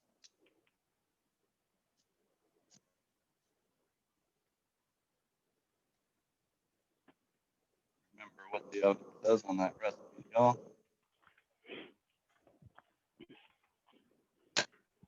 I think it was was it 350? I'll double check. If you give me a second, I'm looking right now. 400. 400. 400. 400, good. 400 it is. I'll be sure to set it to the correct temperature, unlike my pineapple upside down cake yesterday.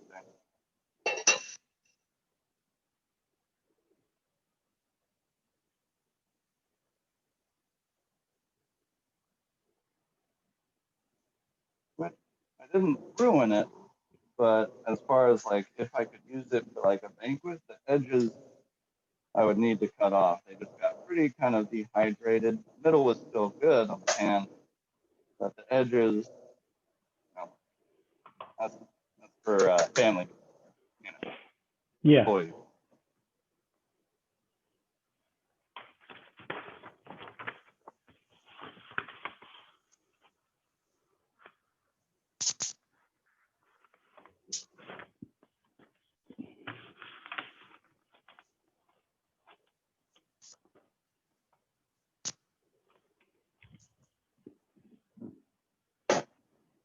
Here's my baked beans. I'm gonna put them on the grill because I'm crazy. Crazy train. On the smoker, I mean. What was that? I just said the crazy train. Crazy train chef. That's right. Pop quiz. Okay. I'm gonna watch that show. I haven't watched Speed in a long time. Pop quiz, not bad.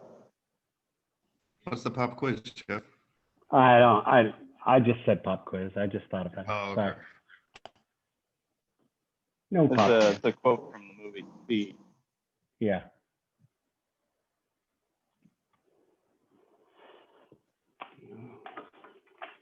All right, my bread is now proofing.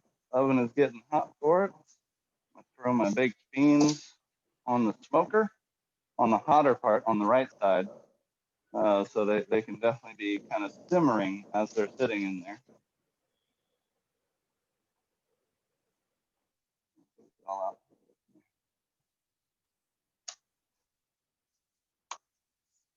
Oh, my wife called.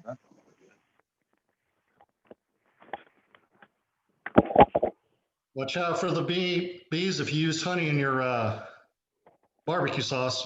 Watch out for the bees. Yeah, they were swarming my pit just now because of the honey and the barbecue sauce. Uh-oh.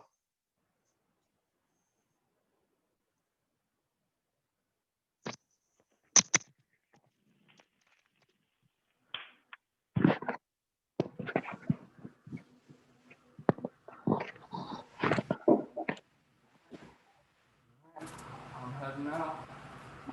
Okay.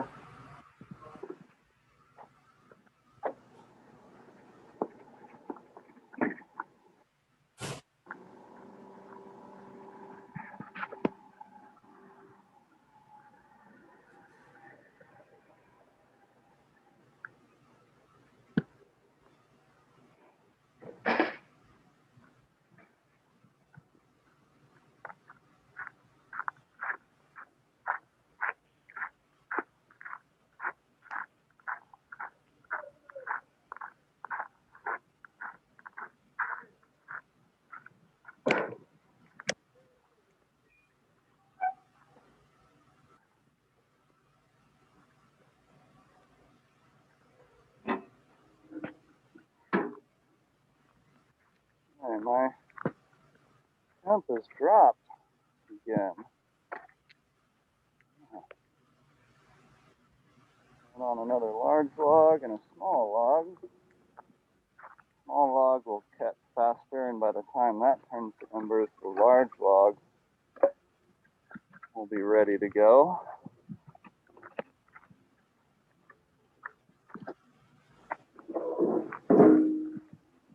I'm sitting at right about 200. It dropped relatively significantly until that came out.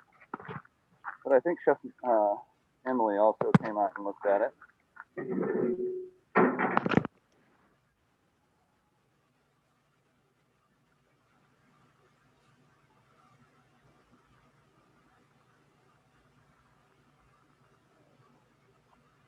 Oh yeah, my chickens are looking good. Not quite as dark as I want yet, but we're getting there.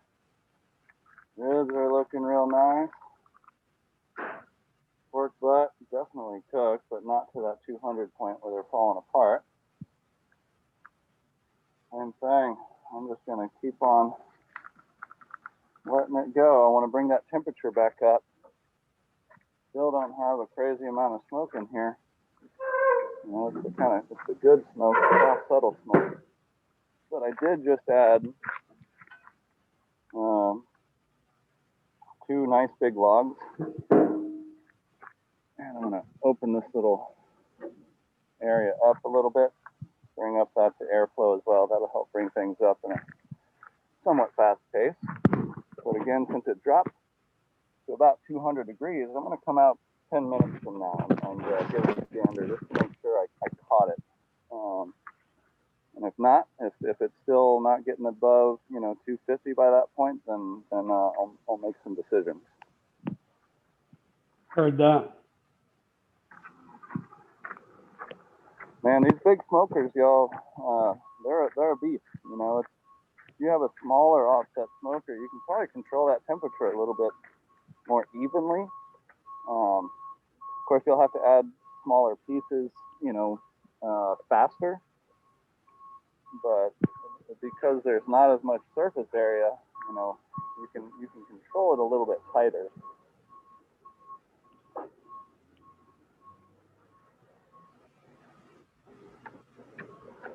Chef, I added a pan of water to mine. Is that going to be all right? What'd you say? I added a pan of water. Yeah, that's fine. Setting. Same mentality with my spritzer spray. How to look out there? And they can text you, IMO, chicken is ready to go. IMO. What is that? In my opinion. Oh, got it. Smart. I'm just saving time. Yeah. Everyone say hi, Chef Emily. Hi, Chef Michelle. Hello. Hi, Chef Hello. Emily. Hello, chefs, Chef Emily, Chef. Michelle. All right. Got pastry production going on in here.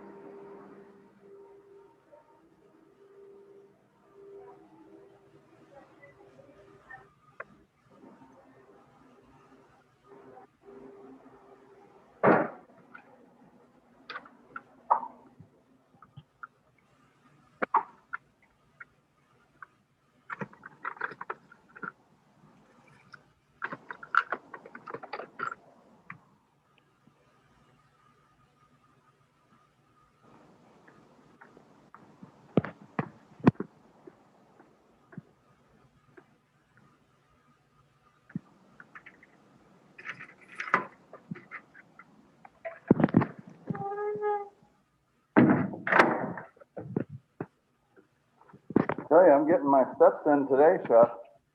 I know, man. You're walking back and forth, back and forth.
Well, let's see. About 12:15. My ribs have been on for over 2 hours. Got it station kind of set up for going out there and wrapping them here in just a little bit. Capri, you doing good? Yeah, chef, I'm doing good. I'm just sauteing the vegetables for my beans. All right, cool. You're always banging out some sort of prep. You always love watching it. Yeah, always. Thanks.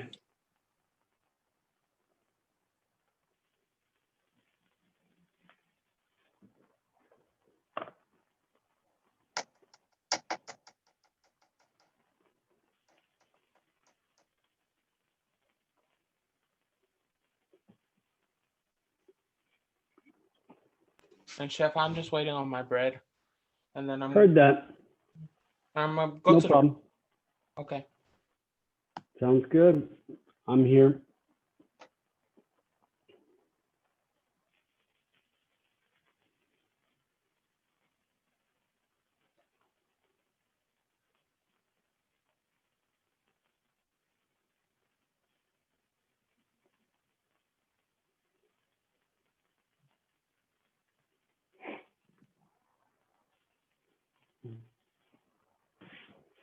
I think in about 15 minutes, I'll head out, put a little sauce on my ribs and wrap them up. Another Nice. hour. So How long has it been on so far? going on about 2.5 hours. 2.5. Nice.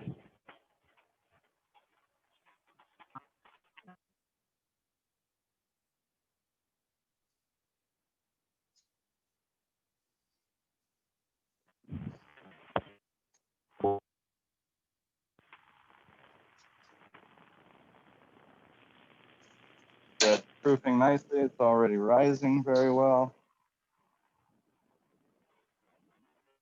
Good. Beans are on the smoker. Jalapenos, pickled, barbecue sauce made. Bread just needs to go in the oven. Meat on just needs to be mixed. Cleaning up.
Jolie, how's your hand? Is it getting better? It is. It's Good. slowly but surely healing, but unfortunately, I keep ripping, not on purpose, either somehow ripping it open or ripping the scab off, or yeah. Yeah, that happens, you know, Yeah. especially you work with your hands, right? So Right. you're just going to keep, you know, it's like when you cut yourself, you're going to hit the same spot over and over and over again. It just never fails. Yeah. There, like, it's funny because 2 years ago, I used to work at Home Depot. And I cut myself with a box cutter. And I literally cut myself on the same hand, like the same finger, same hand. And so I was like, wow, that's nice to know. That's horrible. Well, I'm glad it's healing. And I know it always takes quite a long time, especially the mandolins, the bigger, deeper cuts. Yeah, thank you. I'm looking forward to the gnarly scar that's gonna come of it. Yeah, I can man, send you you're gonna pictures have if you some want. great battle scars. You know, I mean, unfortunately, none of us will be hand models. I will tell you that right now. No one in this school will ever be a hand model, ever. Okay, so just get that out of your mind now. Get that out of your. You'll never be one. Hey, you could be on one of those like scar cream commercials or something. Exactly. There you go. That's the only way we can ever be on a hand commercial. It's always a silver lining. Exactly. Yeah, you know, close some doors but open others. It's all right. Exactly. Well, I'm glad it's getting better. Thank you. After this, I'm definitely gonna probably get one of those gloves. Yeah. just A to little try protection. and protect it a little bit. Yeah, especially when you're doing the mandolin, you know, you gotta be very careful on that. Yeah, those things are The mean. mandolin didn't come with like a safety guard? Gotta use the guard. Sometimes what? it's off though. The safety guard. You didn't have one for your mandolin? What is well, this? The Japanese mandolin don't come with safety guards. Yeah. Yeah, and then a lot of the guards are, you know, people lose anyway, so it's like, yeah, especially in professional kitchens. Yeah, totally. Wow. Well, I'm glad you're getting better. So, but Thank just you. checking on you. I can email you photos if Hey, you want. some battle scars, man. You know, I'll pass on the battle scars, but I'm good. But I could only imagine what it looks like. I've seen mandolin cuts that are just not, that'll make you cringe. So yeah. It was rough. When I was at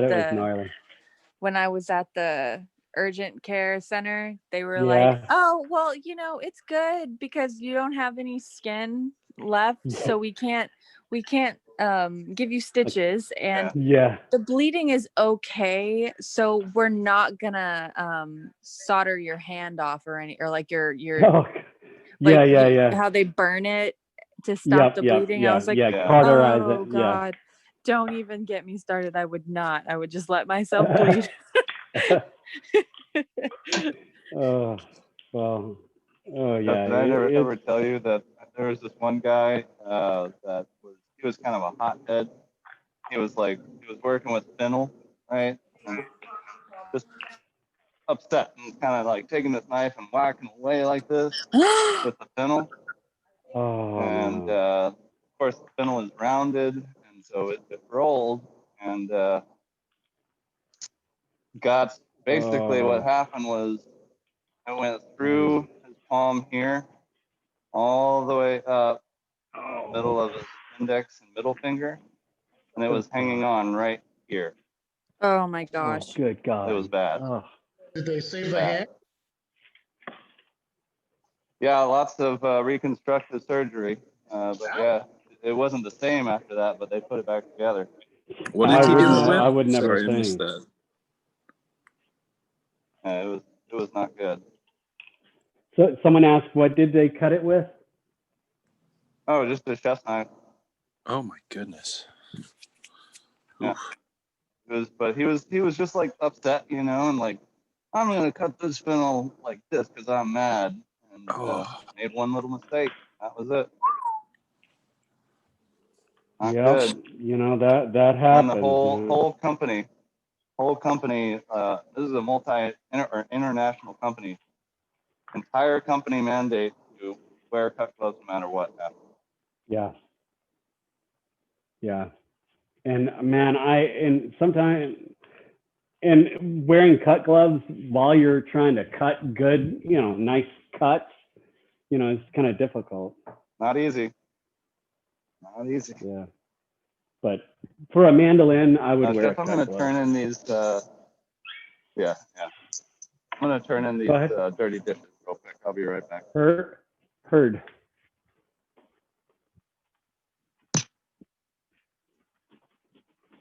Yeah, I have a lot of control over my hands when it comes to just a regular chef's knife or the knife skills.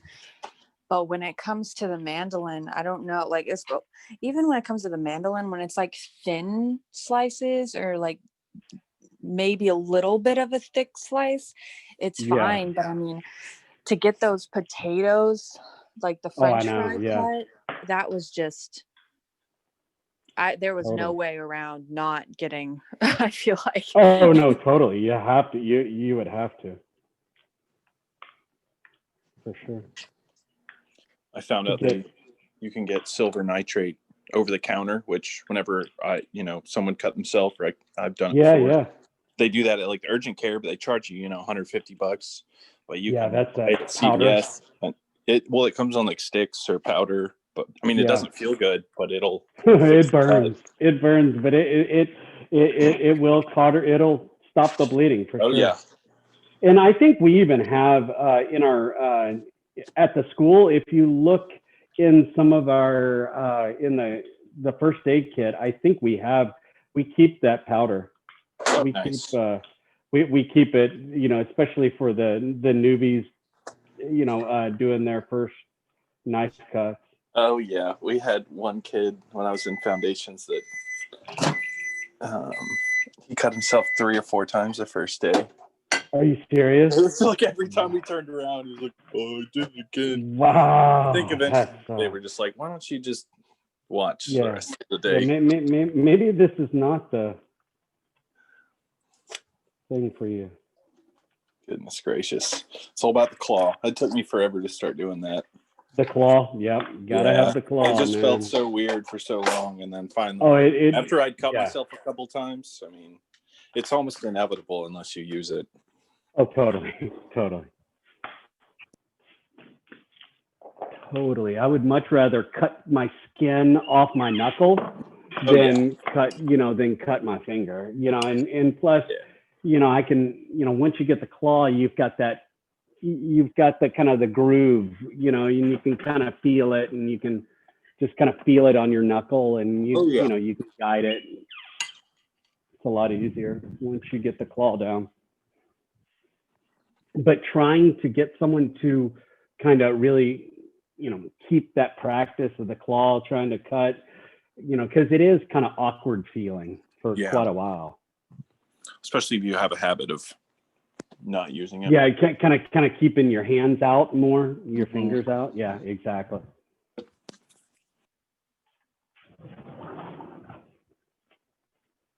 Guys, I'm walking out to my garage. I might have a little bad connection, but I'm just running right out.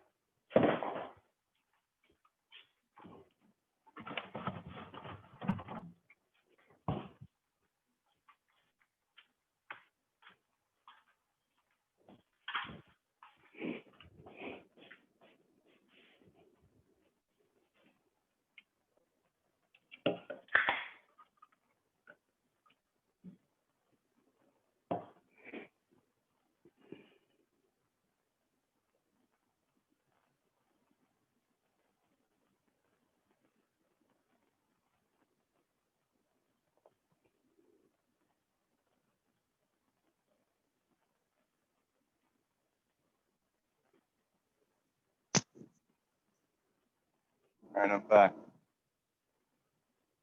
Heard that, Jeff. Probably take y'all out there here shortly. It's about time I wrap my rib. I bet you anything. Hey, Chef, I just sent you a picture of my ribs. What's that? I just sent a picture of the ribs. They're in the folder. Oh, I'll look. Hold on one sec.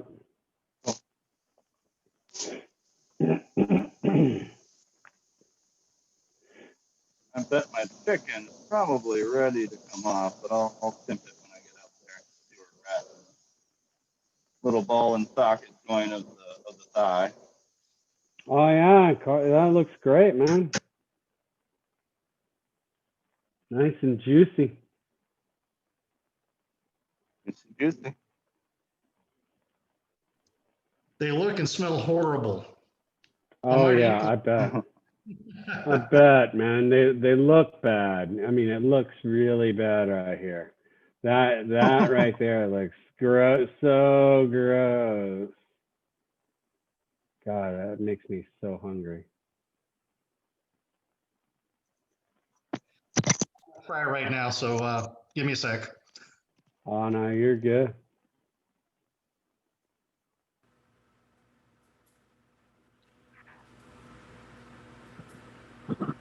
All right, I'm going out. All right, Chef, go out.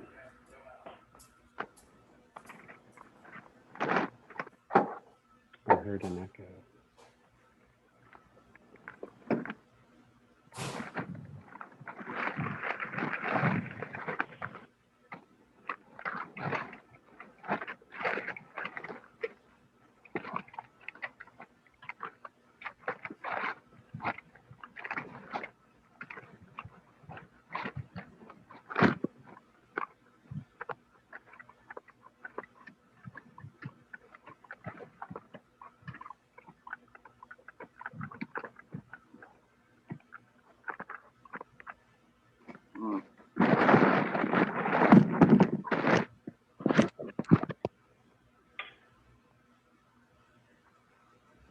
And still isn't where I want it to be.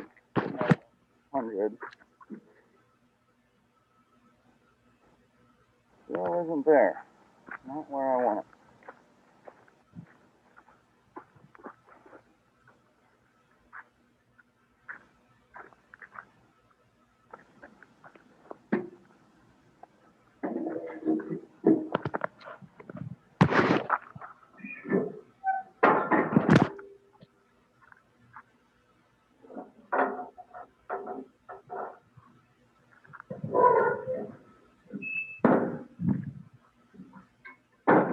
Oh yeah.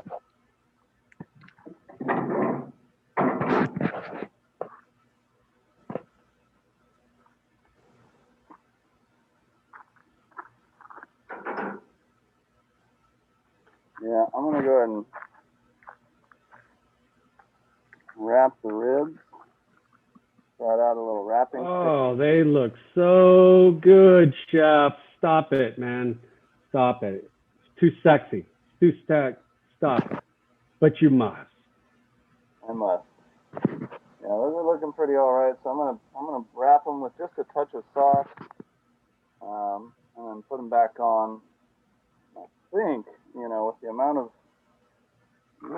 should be able to catch up to the temperature I want. Also gonna check the temp on my chicken.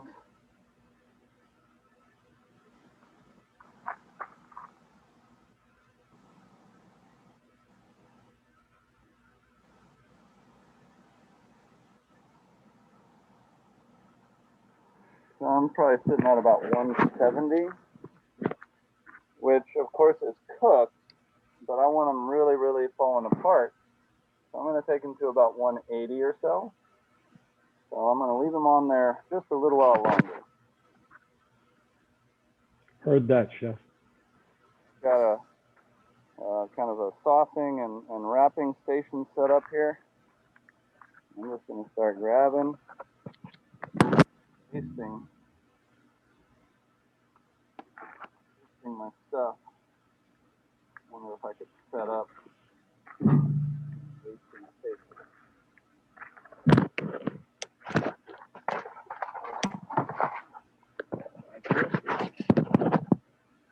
I don't know if y'all can see.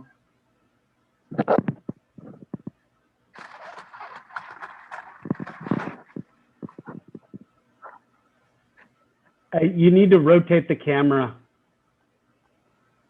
The camera is going to the garden. Oh, okay.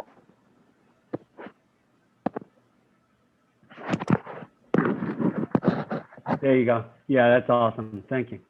See it? Yes. Yes, Chef. Thank you.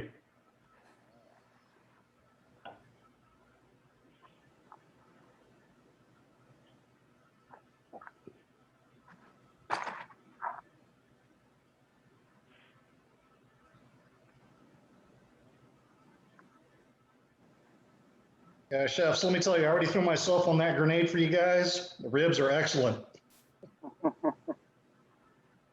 Thank you for doing that for us. I appreciate it. Hey, Chef, I got someone at the front door. I'll be right back. And sure. Happy to take the hit for you, chef. Anytime. Thank you. Do they turn out, you like them though, I guess, huh? Oh yeah. Oh yeah. Very good. Good, good.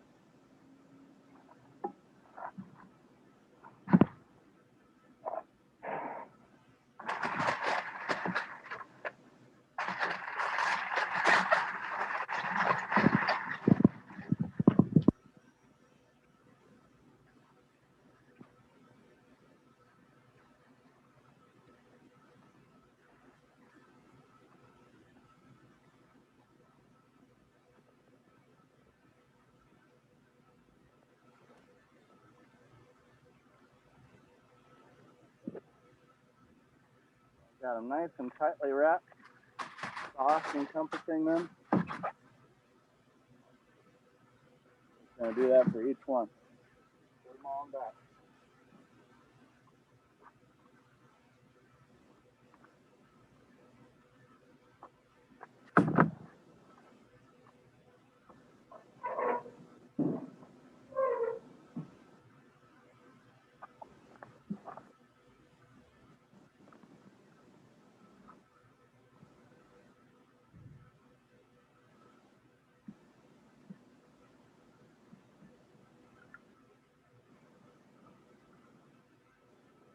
You can see, I don't know if y'all can see that, but the bones are starting to kind of come away from the meat a little bit, which is what you want. You want them to be able to separate from that meat a little bit, but they're not quite there. They'll really be sticking out once they're done cooking.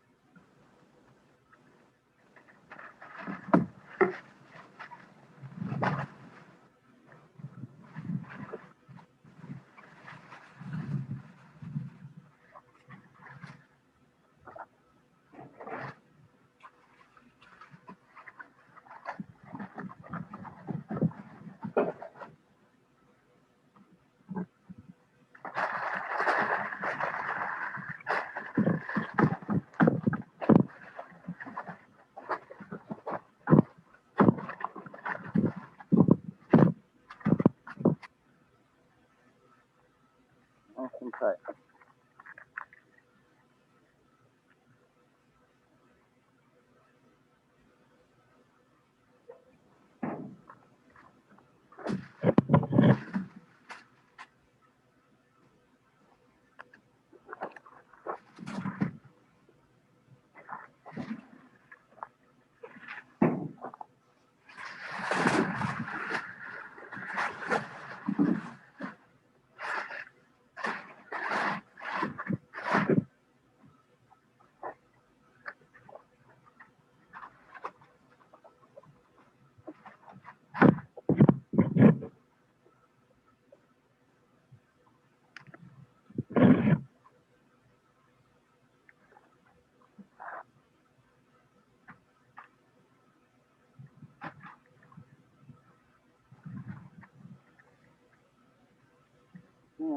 I'm not smothering these ribs. I'm just lightly, evenly, all the way around, coating them.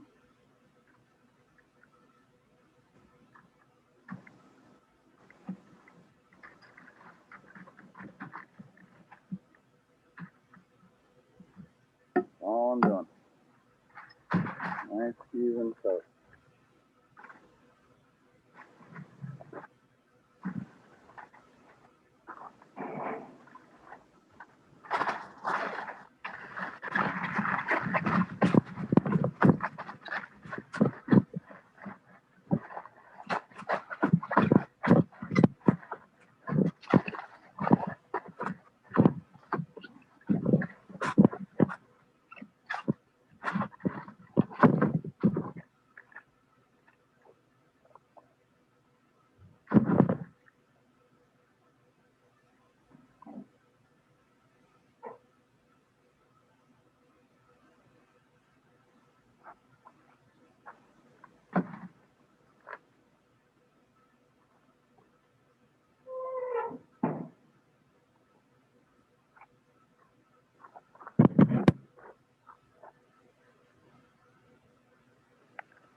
Is everybody doing all right?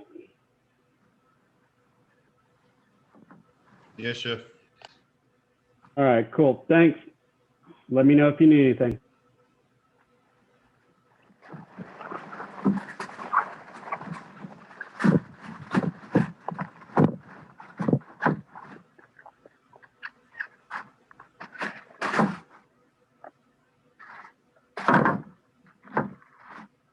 My chicken's almost done.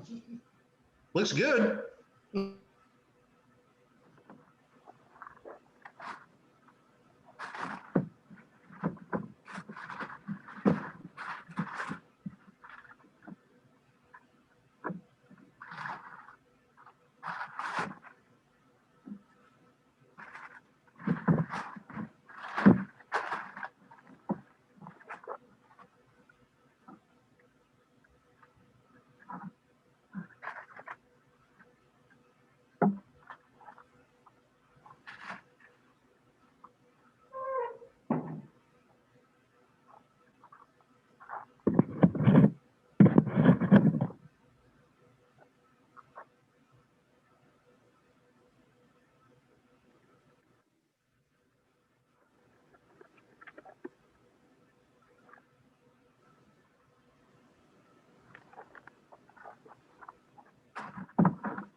lightly wrapped. I'll let them go for another hour, I would say. Chicken is about there. I'll let it go another 20 minutes, and I think I'll be good. Pork butt's going to be a while. Pork butt's going to be a while. I think I've got some nice embers starting to go. Come back out in 10 minutes and make sure that my temperature is rising. Other than that, I'm good to go. I'm gonna head on in.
I tell you, it really is starting to smell special in here.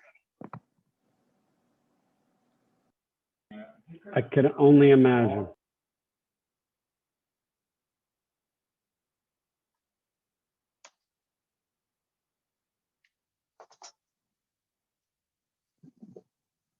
All right, check on my bread. I think it's there, Chef. Check it out.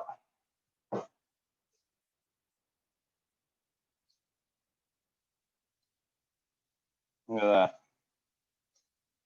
That's some good looking dough ready for the oven right there. That is really good looking bread.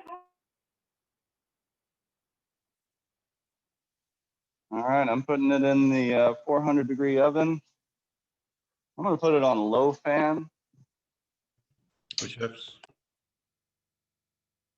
I'm waiting for it to be to 185 in the very center. Here's my bread.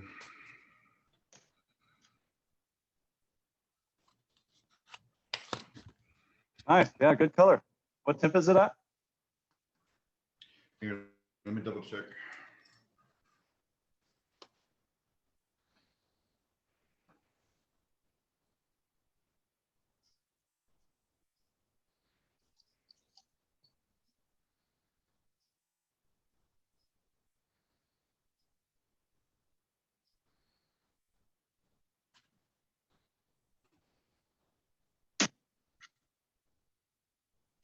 It's at about 190, Chef.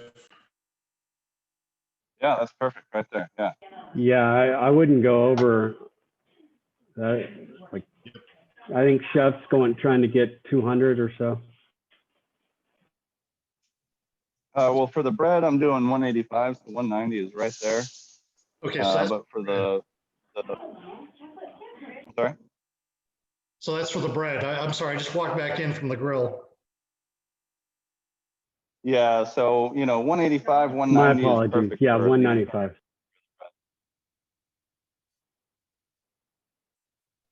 Gotcha, thanks, Chef. You got it. You know your barbecue is good when you go to cut the leg off and the bone just pops right out. I love that. I love that. Good sign. a good sign.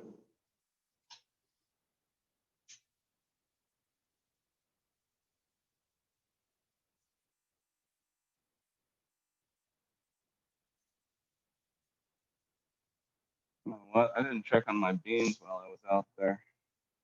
So my chicken's been going about roughly about 10:15, 10:30 this morning.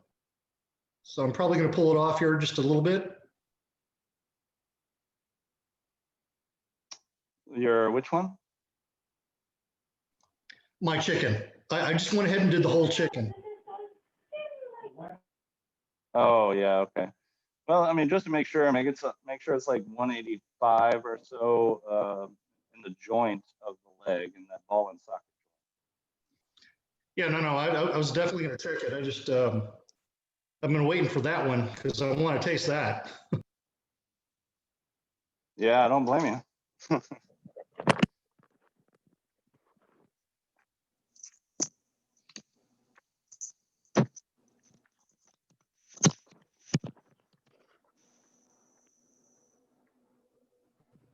I'm just gonna double check my beans, y'all, because I forgot to check them while I was out there.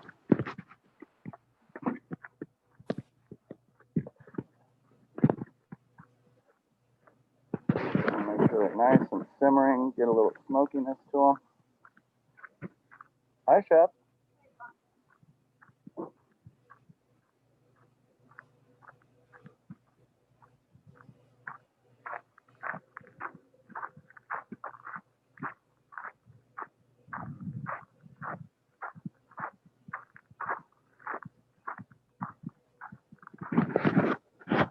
Okay, I'm getting above 200 now. Still not quite as hot as I want. I'm gonna do a little trick here. Just take a piece of wood. I'm gonna kind of agitate these coals a little bit. Just open them up, get them exposed a little bit. Should help out. Should bring that temp up where I need it.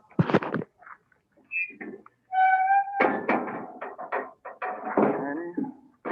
Check on my beans.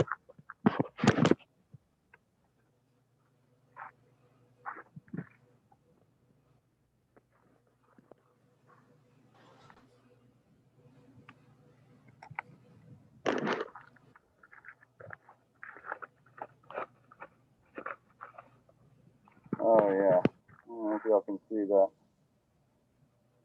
Look at that simmering away. Very nice. Mine are taking forever though. What's that? It's very nice on those beans. Mine are taking a long time. Yeah, did you add salt to them? I didn't. That's the strange thing. Oh really? Oh. Yeah. Hmm. Hey, Ryan, what class were you in before us? 6 a.m. Who's the instructor? Who's that? Is it Chef Pablo or? Yeah, Chef Pablo. It was? Yes. Okay, great. Thank you.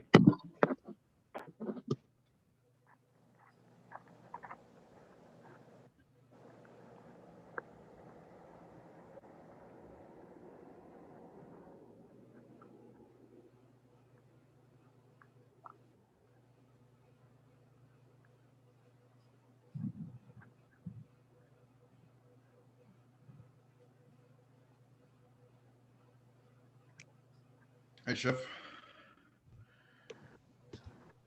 Yes. What's the thing? 1 second. I'll get up. Oh, that looks great, man. That looks really nice. Got a little bit of everything on there. Got my ribs. I like the bread. Got the pickles right Can, there can too. you turn the plate around so I can see the ribs a little bit more? Nice, nice. Yep. It's not the best presentation, but I'm That looks working on it. great, man. Good job. Thank you, Chef. I'm gonna go a bit.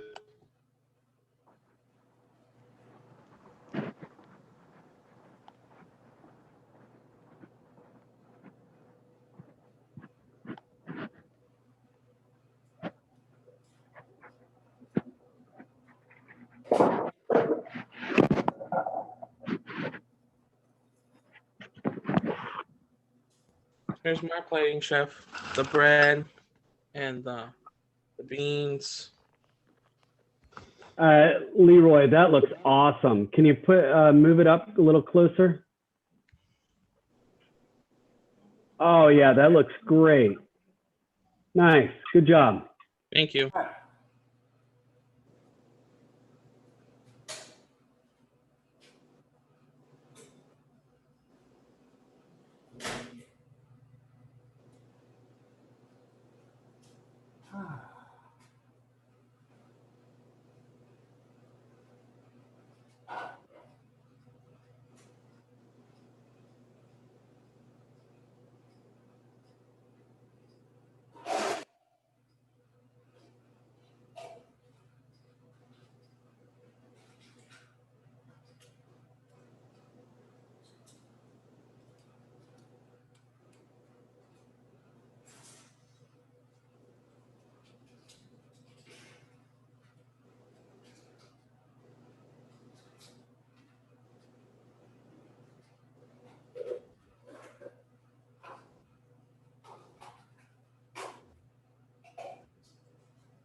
Robert, if you're talking, you're on mute.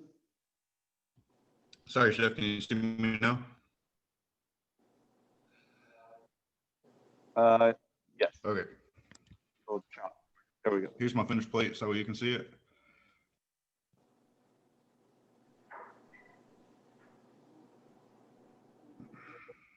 Seems to be frozen. Oh, am I frozen? There we go. Sorry, I've got a bad connection. Can you see it now? That looks great, yeah. Nice. Yeah. Okay.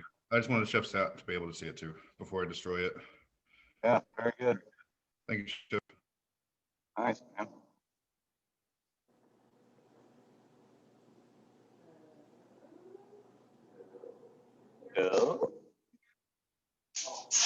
Oh, I gotta go get him right now. I got caught up, Chef. I'm sorry. Oh, come on, Scott.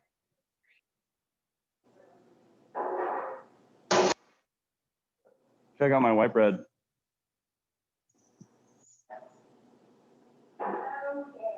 Oh, yeah. I can't see it, Chef. Oh, sorry. I was talking with Chef Emily. It's not ready yet. It just looks really heard. good in the oven right now.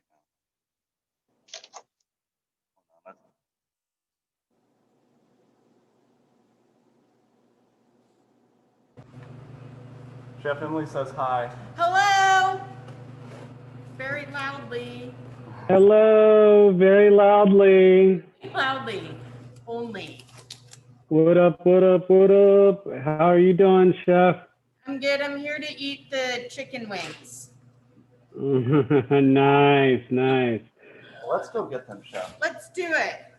We'll be right back.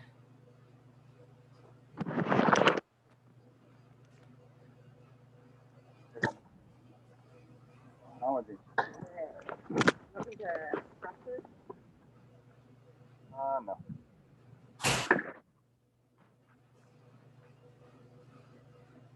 No, my love. Mr. Marcus. Yes. Only for fine dine. Yes.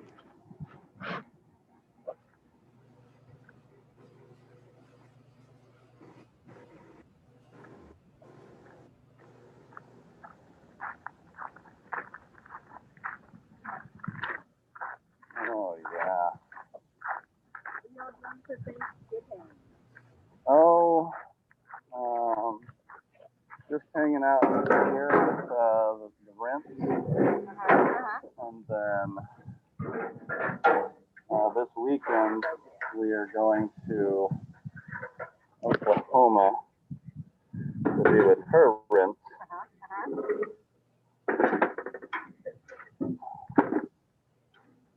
Oh yeah, look at that. Chef, can you see that? Oh yeah. Oh yeah. Ooh, that pork butt's starting to get crunched off. Oh yeah. Look at that. Move it on over this side now. That's how you do that. All right, let it go. Slow and slow. Slow and slow. Check our embers real quick, Chef. I'm gonna do another one. So where's the wrapped jalapenos with cream cheese? What? Where's the wrapped jalapenos with cheese? Man, that is so overdone, it's ridiculous. That was a similar tailgates for the UT games.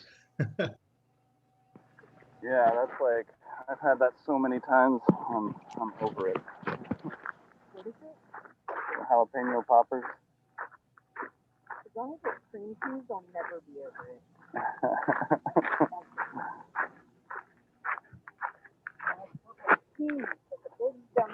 Come on.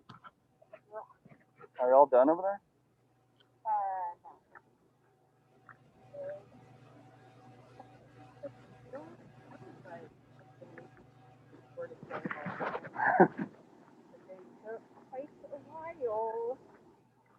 Come on.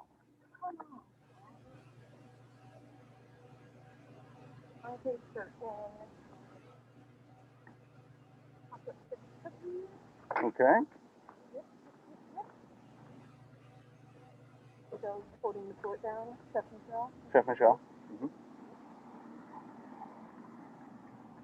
I had a whole fucking thing about chocolate with Chef Wrap, starting on Friday, ending yesterday. There were emails involved with PTs. Oh boy. And Mind opening that? yeah, I don't make these ones.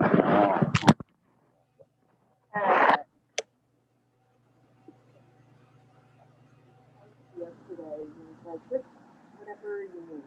Take whatever you need. And I was like, cool, thanks. I don't know why we had to wait for a bunch of emails to get there. But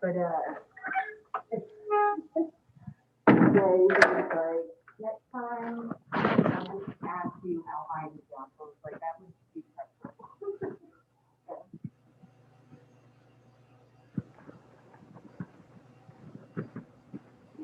Things to do our job. Really? Not that big a deal. Nothing special to it.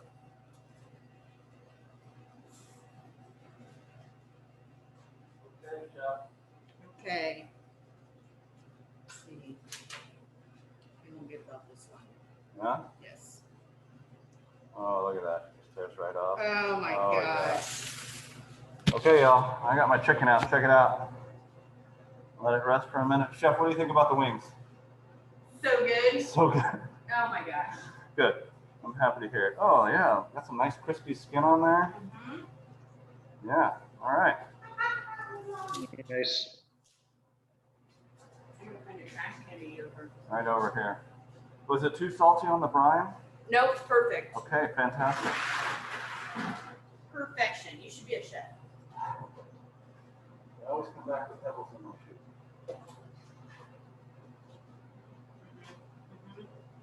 This is hot. No touch. Oh, yeah. So shall I have chicken?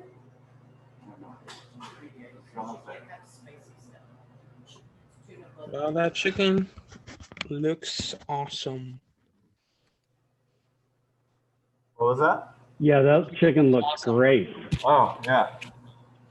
Turned out pretty all right. Tastes great. Chef Emily approved. Yep.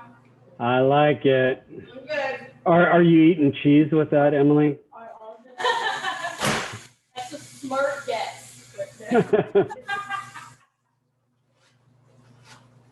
did have a slice of smoked Gouda for breakfast today, though. Oh. Yep. You know what would be great with that chicken is like a chicken salad or a chicken club sandwich. Yeah, even tacos. Oh my gosh. Forget about it. Forget Put about anything in a it. tortilla, y'all. I'm happy. No, I'm gonna give.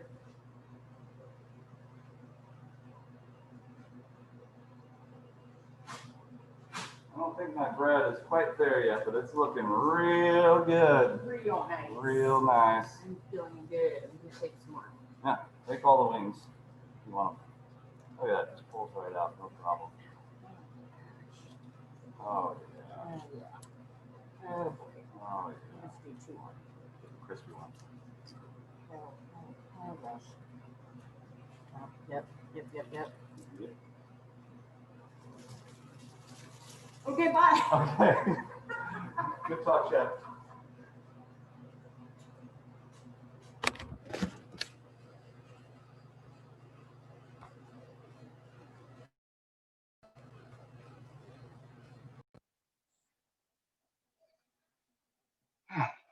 Trying to drink more water nowadays, Chef.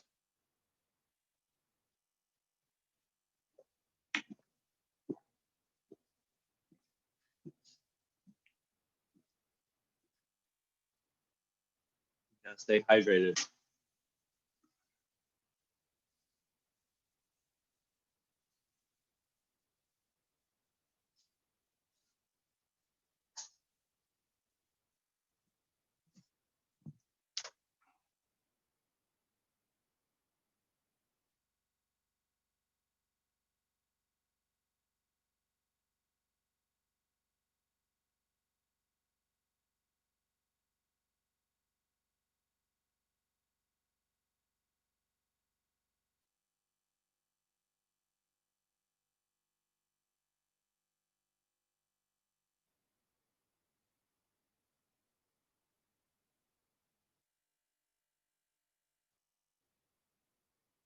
Chef, can you hear me?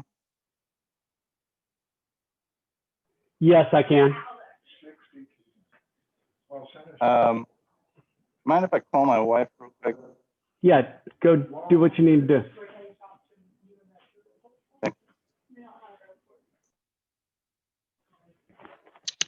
Everybody doing good?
And Chef, I'm done, so I'm going to be cleaning up my kitchen and getting ready for tomorrow. Heard, no problem.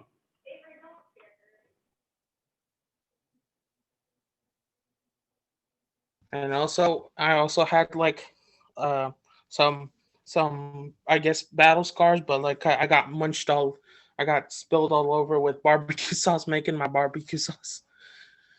Oh my gosh. Yeah, you know what? Battle scars happen. I've got deep emotional scars. Does that count? No? That might count. Sorry, I had to throw that in there. I love it.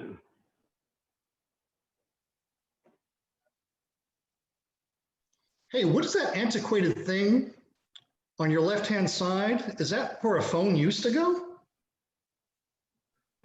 Yes. Gotcha. Yeah. Yeah, you know, since I've been in this house, we haven't owned a home phone, so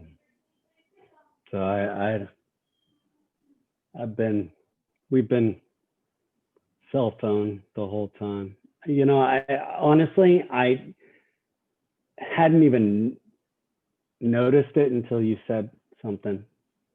Well, I'm so sorry. Did I open a can of worms right there? No, yeah. Well, I'm gonna actually take it off. I don't need that sitting there. That's interesting. You know, it sits there and it, you know, I see it and then I turn a blind eye, I guess. Yeah, I mean, I can. when I was in real estate, I needed a, you know, phone line like that, but now not so much. Yeah, who even has a phone line like that anymore? I don't even know. Not me. Yeah, I'm gonna actually remove that. Thanks for showing it to me, reminding me it was there. No problem. I mean, you know, was a home inspector for 8 years, so yeah. Huh.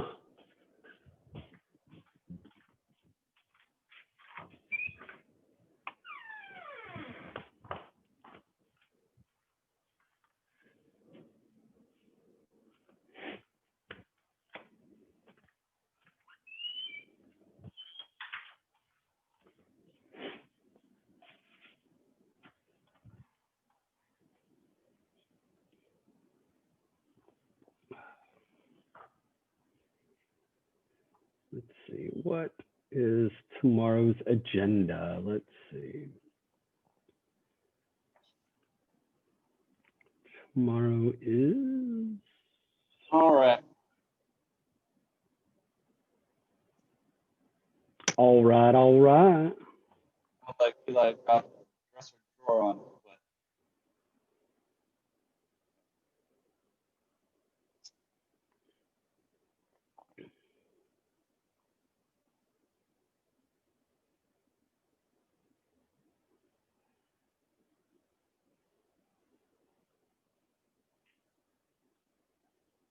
You know, I think that's probably some of the best barbecue I've ever made or eaten. Really? That's And awesome, man. like everything was like nice and juicy on the inside, crispy on the outside, and like I don't know, it was just packed full of flavor. It was awesome. That's great, man. That's exactly what we want. Yeah. Oh.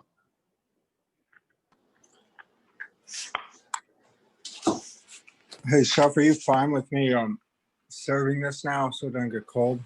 This part, I just have the ribs left and Yeah. the bread. Yeah, no, Are you that's fine totally with this? fine. Yeah, eat There's up, man. chicken Eat it. and coleslaw That and looks bear great, seed man. sriracha beans with green onions. Nice. That looks amazing. Good job. All right, and I've got pictures and everything. I'll post after class. So, Yeah, no worries, man. I'll look at it. and I saved a Thanks. little bit of each to plate on my final dish. So, Nice. all right, thank you, Chef. Thank you.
Chef Scott, I think you're muted. Chef Scott, you're muted.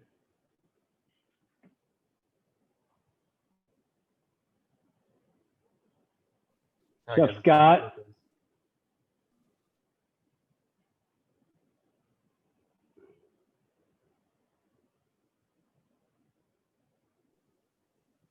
You were muted. I hit my bread.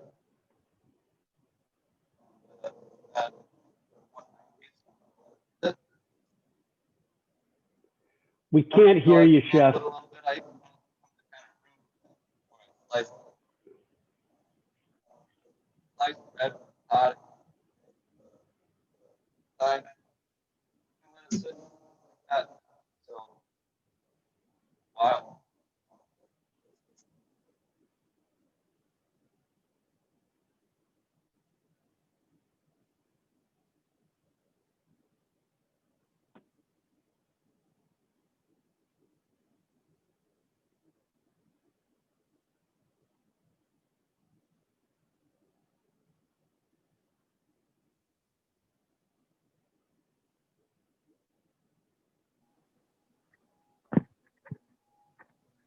Hey, Chef. Hello. I was having a look. We were having a little trouble hearing you on in the lab. I just said that I temped my bread, came out to about 190, so I'm just letting it sit at room temperature until it cools down. Heard that, Chef. Right away, because it'll smear the inside basically when I put that knife through it. Heard that. Now I'm gonna come on out here and I'd say my ribs have been wrapped for about 45 minutes. I'm gonna check my pork belly, or excuse me, my pulled pork. Yeah, now look, my temp is coming on up now.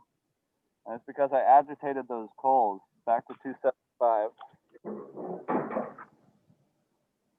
Starting to get nice and soft on that pork belly. Or sorry, I keep on calling it pork belly. It's pork shoulder. I'm gonna temp it real quick.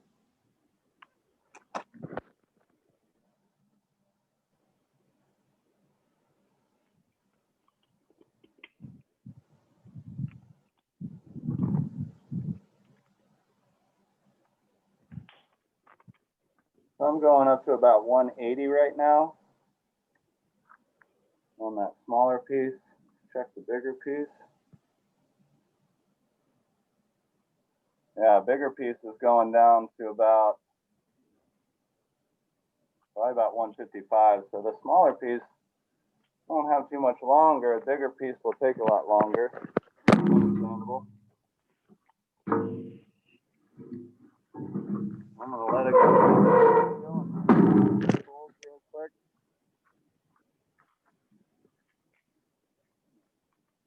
Yeah, I think I'm good for now. That looks great. Wide open, just to help with that heat.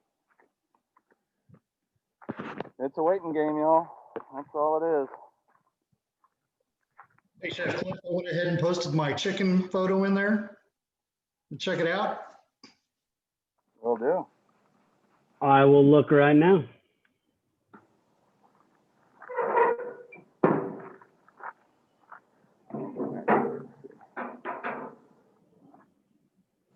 Nice. You like it? I love it. It looks good. Nice and brown. Okay. Skin's nice and crispy. I'm going to plate this later and give you a photo of it, but this is dinner for tonight. Heard that. No problem. No problem. It looks great. I absolutely love it. Good job. Thank you. Thank you. I'm just waiting on my beans. Yeah, no, it looks great. Good job. I've got all my pictures uploading right now, Chef. Heard that, man. Chef Emily calls baked beans or barbecue beans forever beans. She calls it what? Forever forever beans because they take forever? Because she's the bean queen.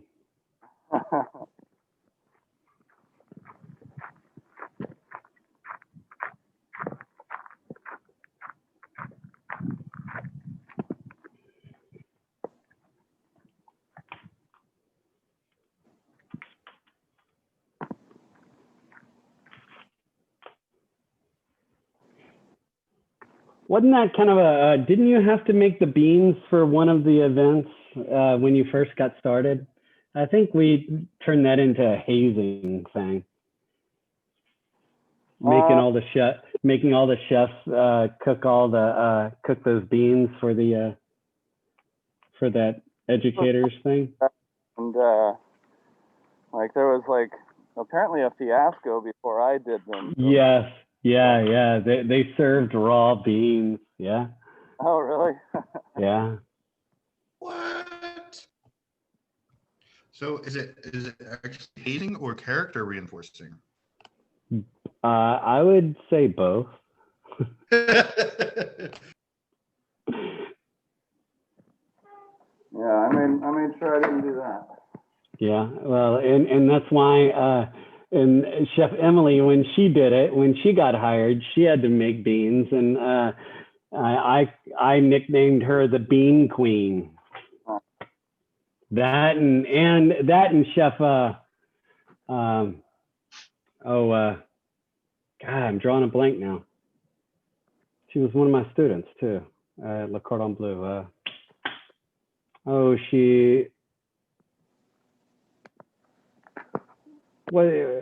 the old instructor that Chef Scott, you know who, she left. She has Molly, Chef Molly. Chef Molly was the bean queen. She was the bean queen, the first original bean queen, and then it became Chef Emily's nickname. Nice. Yeah, Chef Molly's doing well. It sounds like got 2 companies now. Yeah, she's. I see her. She's sounds like she's doing good.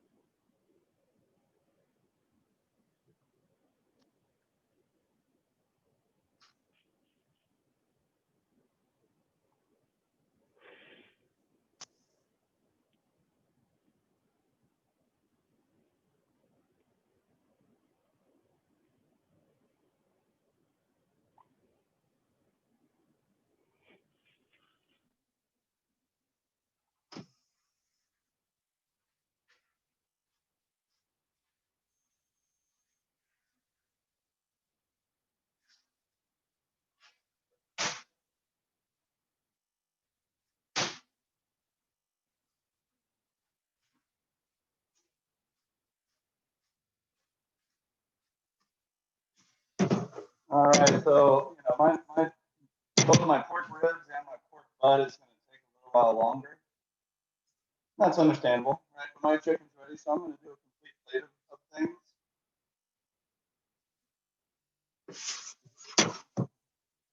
Except for my bread, I don't want to put into my bread yet.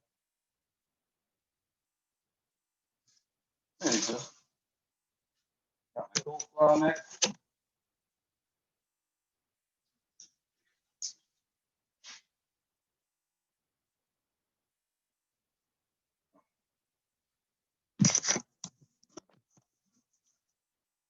Mix my coleslaw. My mix there. Got my mayonnaise that I made yesterday. Get a nice dollop. A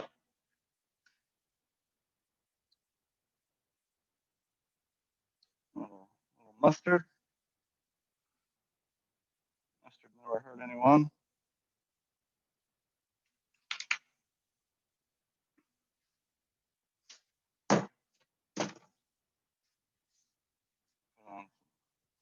Salt and pepper, a little apple cider vinegar. Mix it up, call it a day.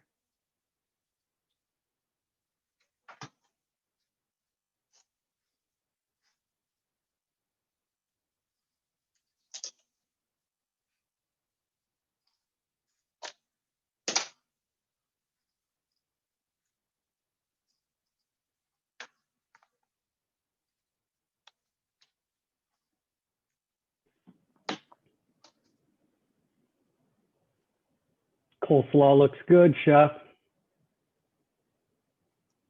Yeah, it's coming together.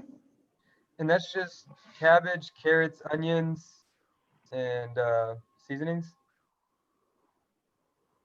Yeah, Yes. I put shredded cabbage, shredded carrots.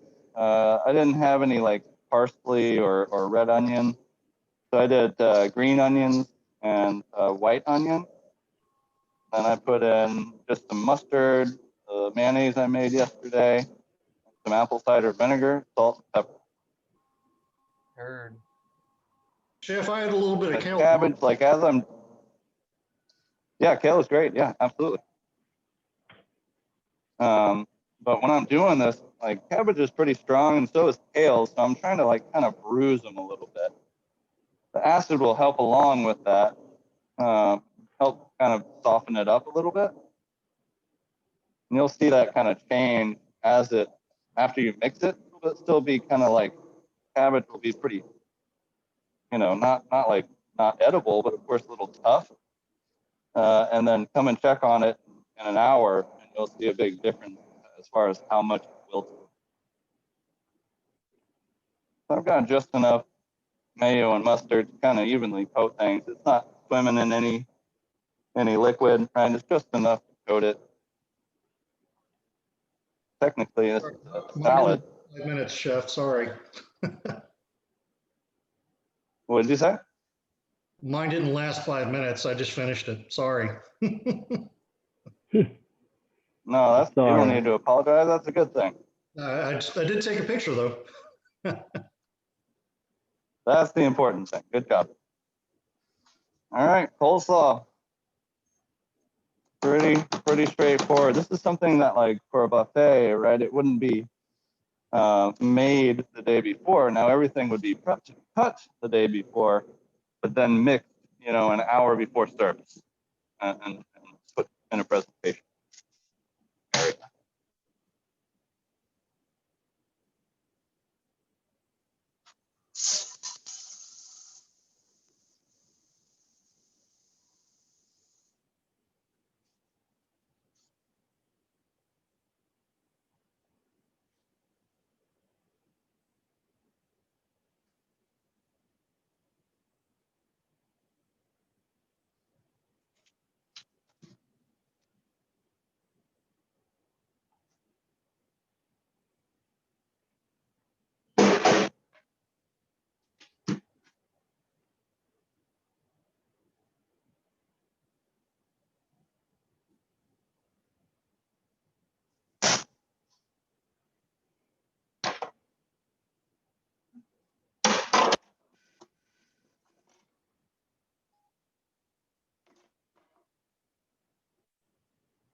All I've got is this really busy plate, but that's what I got.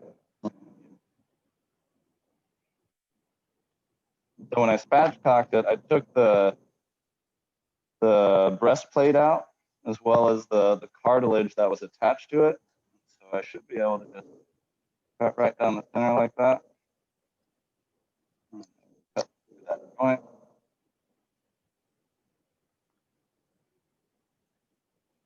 No, so good.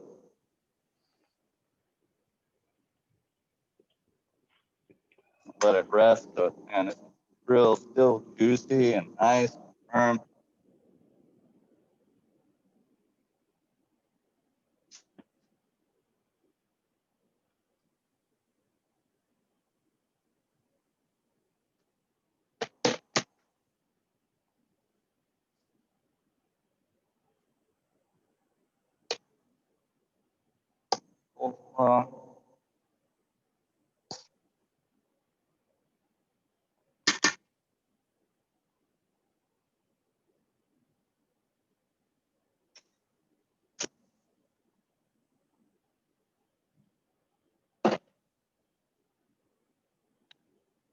These are still smoking. Oh, yeah, these fast. Oh, see that. That looks great, Chef.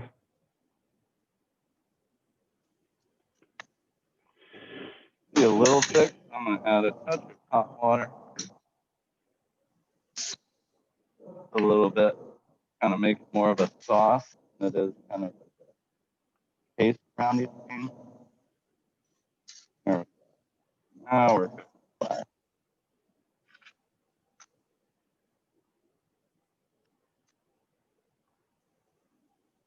You can smell it. It's got a touch of smoke because I simmered it on the smoker.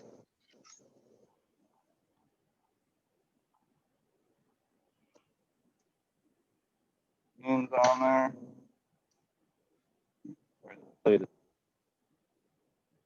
Crazy.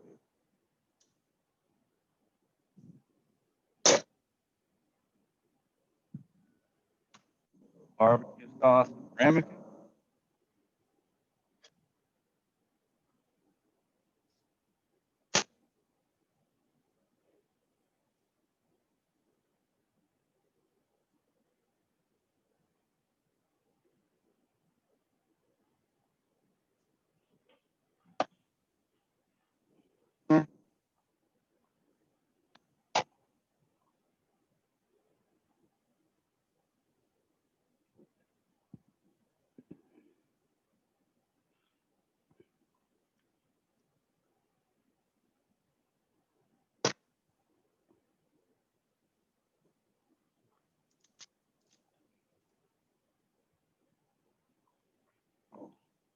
Pickled jalapeno.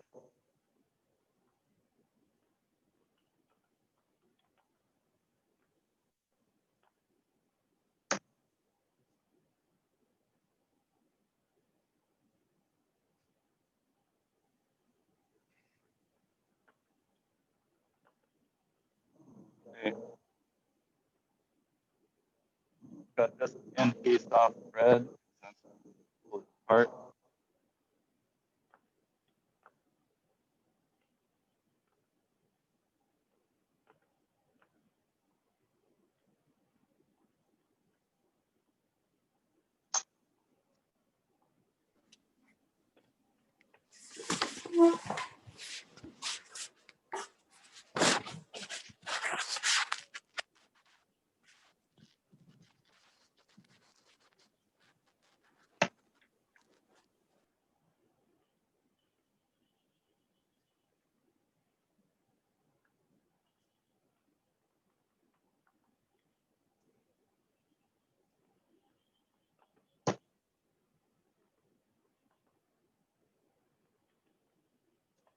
Right out.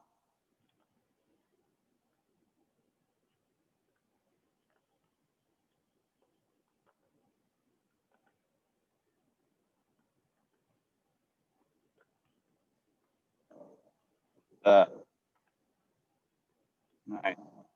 Still really hot. I don't want too much of it.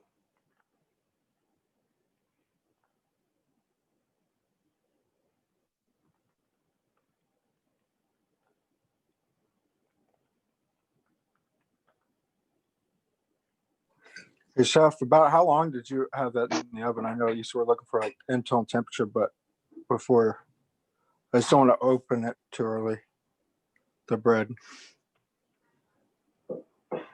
I probably had it in there for, I don't know, 25 minutes or so. Okay. All right. I got 10 left. All right. Thank you. All right, there it is. White bread, barbecue beans, coleslaw, pickled jalapenos, chicken, barbecue sauce. That's a good looking plate. That looks amazing. I want to eat I'll eat that. Fancy plate, chef.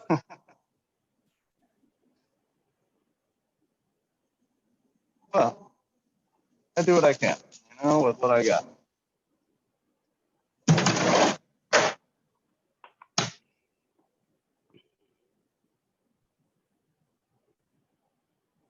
Oh yeah, I'm excited about ribs. I don't think they'll be ready. Maybe I'll post some pics on my shared drive. Nice. As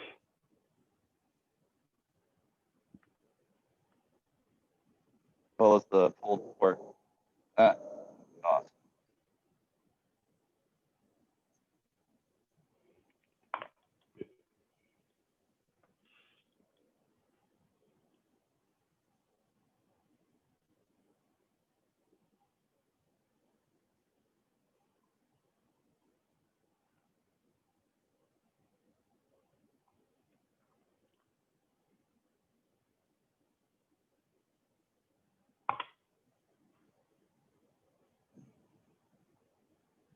John Roberts, that's looking great.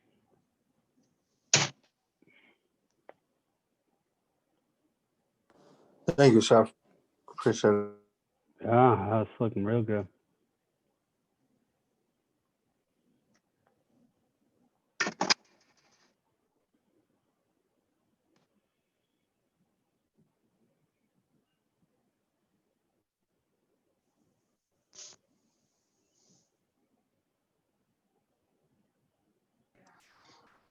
All right, I'm gonna check on my meats. I'll take y'all out there one more time. Then I'm probably gonna start kind of transferring my stuff over to K3 and K4. Heard that. Chef, I'm completely done. All my photos are in there. Like I said, I'm going to plate it later on this evening because we're having that for dinner. All right, no worries. Thank you.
Hey, Juju, did you get my, check the chat? I sent you a message about your grade that you were questioning.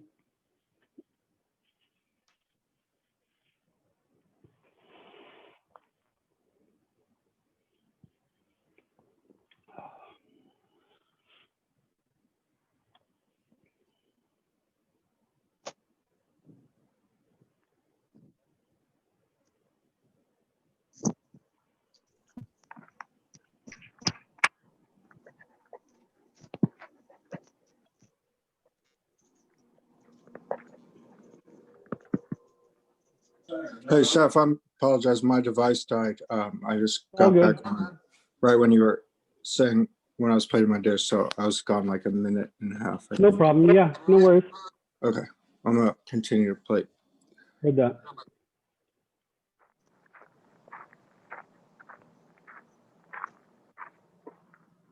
Well, I'm still sitting at 250.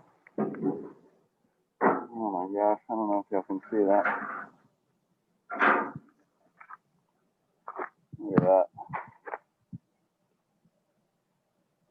Getting nice and soft. Oh, man, that looks good. Not quite there yet. Almost though. Even the big pieces are getting relatively soft.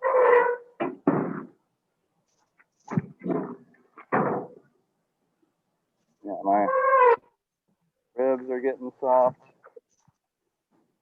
I'm gonna put on one more log and then I think I'll be able to finish this stuff with that last log.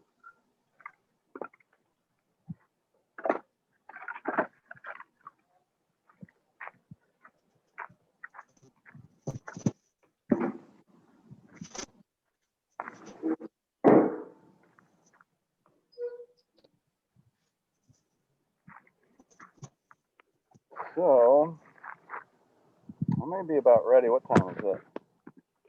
It's 1:43. 40? Oh, 1:38. I'm sorry. I'm sorry. Totally wrong. 1:38. Sorry. Got it. The only right number was 1. I'm gonna unwrap these ribs for the last hour. No, I'm not. I'm gonna keep them going. I'm gonna keep them going. Unwrap them in about 30 minutes once I start my other class. So I'll unwrap those ribs because they started off about 2.5 hours on the smoker, maybe a little over. And then I wrapped them and they've been a little over an hour right now. And then I'll unwrap them and put about, almost an hour on them unwrapped. Right. Super, a good bark on them, nice and tender and still juicy, not dehydrated. By that time, I bet too, when those ribs come off, the pork butt can come off as well. And I'll take pics of that stuff for you guys. Heard that, Chef. Hey, Chef, have you ever cooked with buffalo? No. Buffalo ribs? No, not ribs. No, I mean, I've had like buffalo burgers and stuff, but not like whole cuts or anything. Oh man, buffalo ribs done this way, you'd never go back. Yeah, that's what I say about elk also. I've never had. Yeah. That's my bucket list right there. What is? Something about it. I had a friend who had some buffaloes and got them butchered and sent us some ribs. Mm. Yeah, it's one of my bucket lists is to spot and stalk an elk. Yeah, I had elk in Germany. That was interesting. Really cool. All right, Chef, I'm going to start kind of loading up a cart to head over to K3 and K4. Is that all right? Heard that. No problem. I'll finish it up.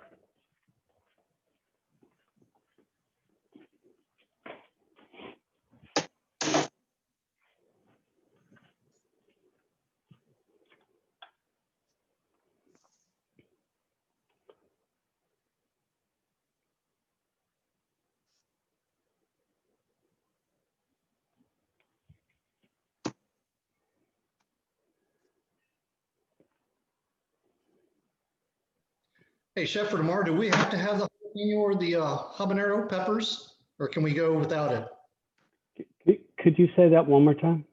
Well, tomorrow's menu, you have habanero or jalapenos. Mm-hmm. Can we go without that? Could you go without both of them? Well, yeah, I mean, I want to be able to feed the family and. Yeah, hold on. I'm gonna have to look. I think it's.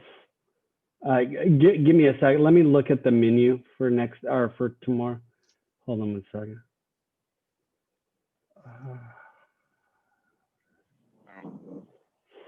Northern Mexico. Oh, is that right? Yeah, well, we'll probably need jalapeno and serrano or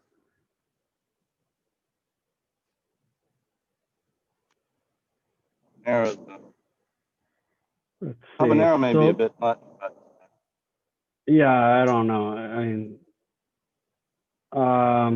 sopa de limon. All right. I mean, if you add enough garlic to it, you're not going to have that burn, but you know. Oh, I mean, it's not gonna have like a. I mean, you can manage it to your own specifications. Yeah. Well, the hotness. I just want to make sure that the girls are going to be able to eat it. Yeah, I mean,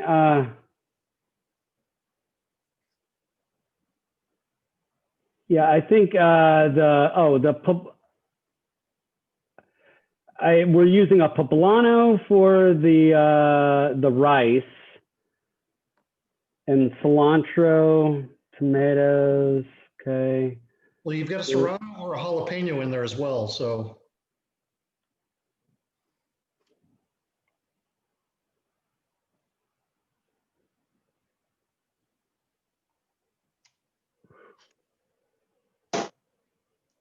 I would just use a jalapeno instead of serrano. I mean, you could use either or. I mean, I really don't care which one you use. but you know, I mean, jalapeno is probably going to be a little less spicier. Okay, Chef, thanks. I mean, does that make sense? Or Yeah, I mean, I can end up making 2 different batches. That's what I was asking. oh, well, is it required to have jalapeno in it? You know, I mean, you don't have to, I guess, if I'm not going to eat it. But it's typically has a little bit of spice to it. Okay. No, we've just been throwing out so much food here lately. I just, want to stop that. Yeah, no, that's fine.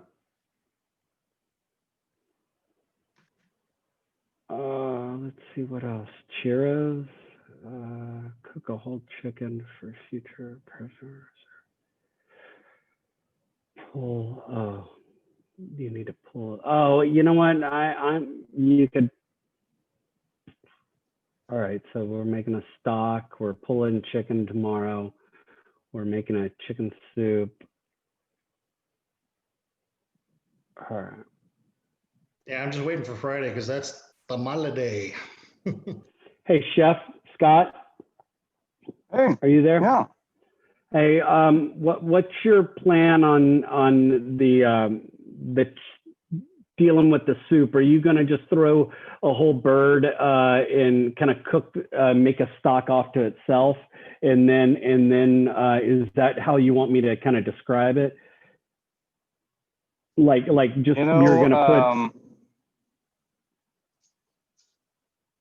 Yeah, that's certainly a way to do it. It's just, Or how are you going to do your do this soup tomorrow? I mean, I would probably roast the chicken, and then. Okay, and then roast pull the that chicken. Okay, heard that. Okay. Just get so much more flavor that way. Yeah, no, totally heard. That's fine. I just want to make sure when I'm talking to him. So tomorrow. what the chicken? Yeah. That's what I'll pretty much always do. Just the flavor is it's night and day. It really is. Yeah. So, I guess it says habanero pepper or serrano or jalapeno. It's some sort of pepper. You could even do if you want to, you could do whatever pepper that floats your boat, Good. No, I get it. Like I said, Yeah, and also you can control the spiciness by deep heating and only using taking heat. Thank you. Yeah. And so everything that's where you're going to be cutting is, you've got chicken broth, and I'll go over the recipe in a little while, guys. Sounds good. Thanks, Chef. Yeah. And then soak your husks tomorrow and all of that. Okay. Yeah, that's for the tamales on Friday. Yes.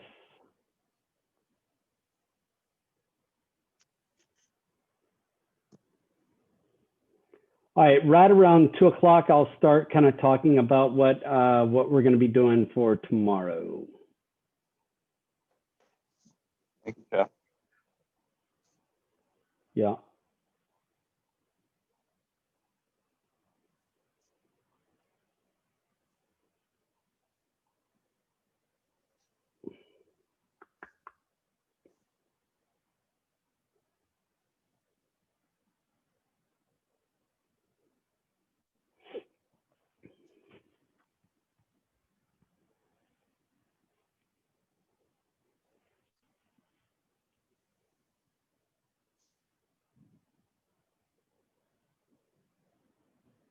Mr. Roberts, that looks amazing.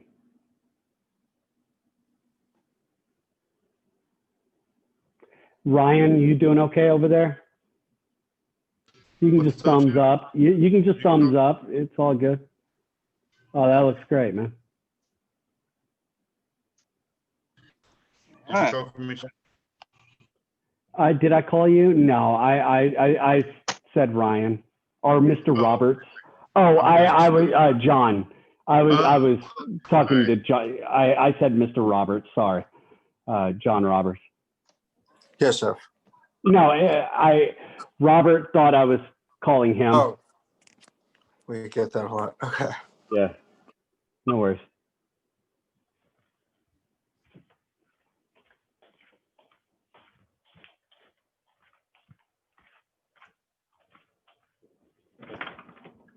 Thank you.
Hey, Chef Scott.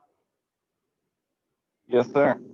Hey, I need Chef Robin's calling me. I'm gonna put it on mute for a second. I'll be right back. Yes, chef.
Chef, I'm moving upstairs. I got my kitchen all cleaned up and everything.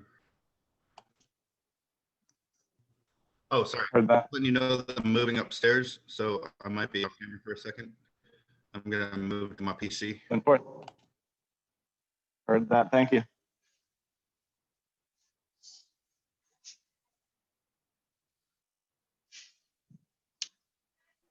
All right, Chef, I'm back. Thank you. Yeah, you got it. Probably gonna jump off if you don't mind. Yeah, not a problem. Have a great day. I'll see you tomorrow. Thank you, Chef Scott. Thanks, y'all. Nice work Hi, today. Chef Scott. Nice looking food. Have a good day, y'all. Bye-bye. Hey, you too. Bye, Chef Scott.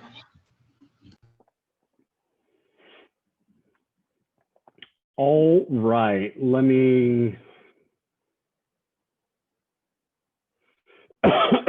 You know what? I'll give you all about 5 or so minutes. Kind of give me a second to get all my stuff together, and then we'll go over the recipes.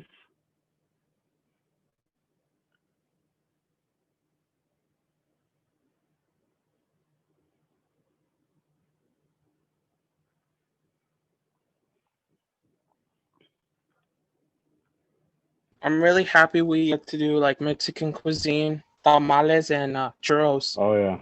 I Oh saw yeah, the for sure. Can't wait. Oh, I'm excited. I love that day. I'm getting everything ready for my tamales. Yep.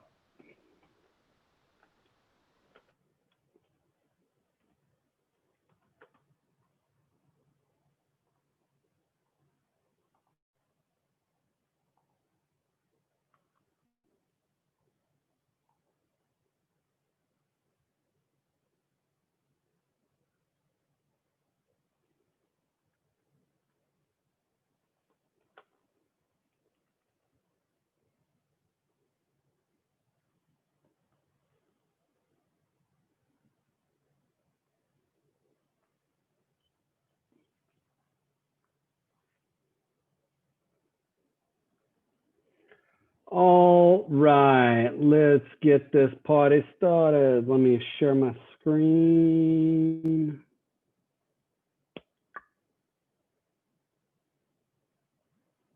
Bam. Oh, wait. Oh, yeah. Here we go.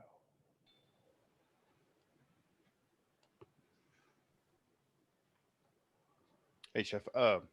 The reason why I'm not in my coat is because I had to start my laundry now because my folks are gonna be doing laundry later. Or you can just turn off your camera. It's fine if you want to. Okay. No. Out. Huh? Yeah, wife just. Oh, nice. Yeah. Nice, nice. All right, so we've got these recipes right here, sopa de lima. And maybe someone could say it better. And if you can, because I am a white guy that can't have a good accent. All right, so we have here, let me make this a little larger. Okay. So first of all, this is a soup. Okay, it's a soup. So everything needs to be able to fit in a spoon, right? In a spoon or some sort of device, right? That we're all going to be able to eat out of, right? So all of this has to fit on a spoon. You have Chef Scott, he was talking about how he would like, he was saying you could have a whole, you could cook that chicken.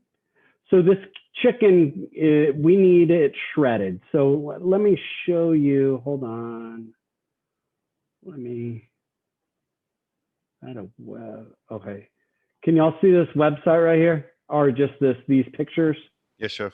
Yes, All right, so here is kind of the soup. What I would always, anytime you're going to be cooking anything, I would always Google it just to, make sure you see what it should look like, right? So this is kind of what it should look like. You have, the chicken, what I want you to see about the chicken, do you see how the chicken is not like shredded, like ultra shredded?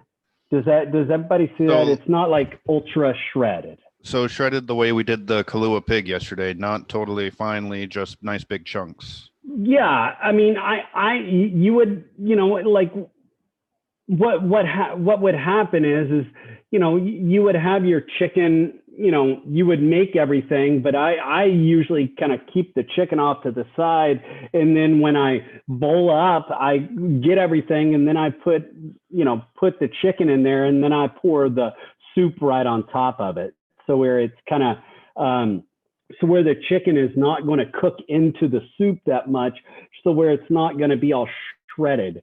Because what happens is if you have chicken like this and you over mix it and you stir it and it boils and it's simmering and all of that, that chicken kind of shreds out and it's all like strands everywhere, and doesn't have that sexy eye appeal, right? Does everybody understand that?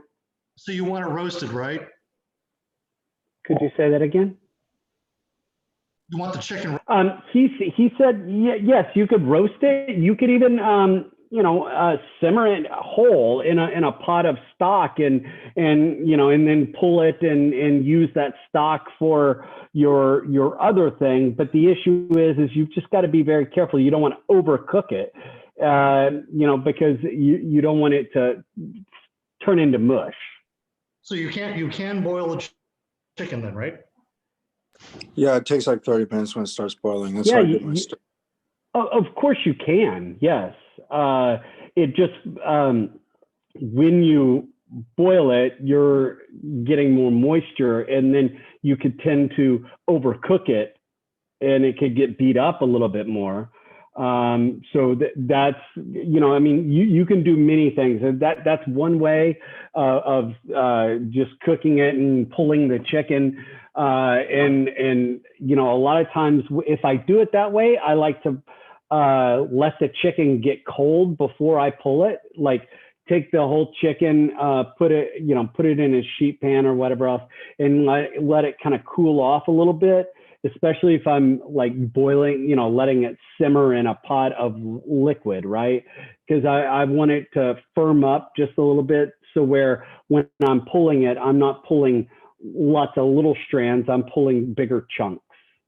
Does that make sense? I'm just going by what Mom would do. That's all. That's why I was asking. Yeah, no, of course. And again, what we do is in why Chef was talking about roasting, in the industry, we're looking for what's going to be the best product, and what back in what Mom would do sometimes would be what would be practical. Does that there is a difference of practical and sometimes when because it is very practical because it's a one pot shot kind of a deal, right? You get your stock, you get everything. But on the other hand, if I'm an upscale internal Mexican food restaurant, if I want to get that, I might want to roast it so where I have a little more flavor depth of it, and then I can I'm going to make my own stock.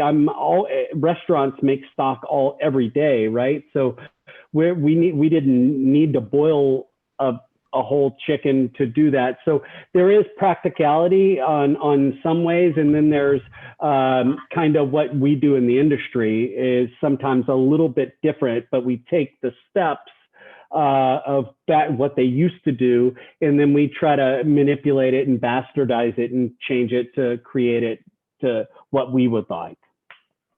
If that makes any sense. Yes, sir, it does. It does.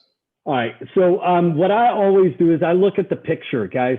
What is the main focus of all of these pictures right here? The chicken, you have lemon or lime, you got some cilantro there, you do have some. Yes. Sorry, I just wanted to let everyone if you want your, my opinion, because my mom makes this kind of soup all the time, and then she adds like this little, it's called a caldito de tomate. So it's for tomato, and then it's got the little It's like a chicken. tomato base. Yeah, she adds it into the with like how you normally make the chicken. You know, boil it and then add a little spoonful of this, and it's like really good. No, it works out really good. That tastes very nice with it, for sure. All right. Just my opinion, you know, just No, I completely. I mean, just in any sort of seasoning works good. But what I want you to see is I want you to look and see what the size everything is. Everything's small except for maybe what's up at the front, and that's the garnish, right? And that's the garnish. Garnish should be, tend to be a little bit bigger, but it's everything else should be small. So that tells you. So now we're gonna go back to the recipe, and is it this one? Yes. All right. So back to the recipe. Now what we have is we have a whole chicken. We have habanero pepper, serrano pepper, or jalapeno. Or anything around that area. Cilantro, salt, pepper, obviously, chicken stock or chicken broth. We'll talk about the difference in a second. You have oil, you have carrots, you have celery, you have onions, you have tomatoes, bay leaf, Mexican oregano, the dried. You have garlic, lime juice, orange juice, and then you've got down at the very bottom, you have all of this for garnish. You have tortilla strips that you would need to fry. So you're going to need to,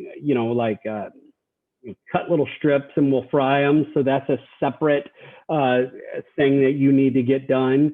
The scallions or green onions, they need to be cut on a hard bias, really thin. I wouldn't go rounds, guys. I wouldn't go like little rounds because that looks too rinky dinky. That looks too like I would say Golden Corral-ish on their potato spud menu, or their spud area.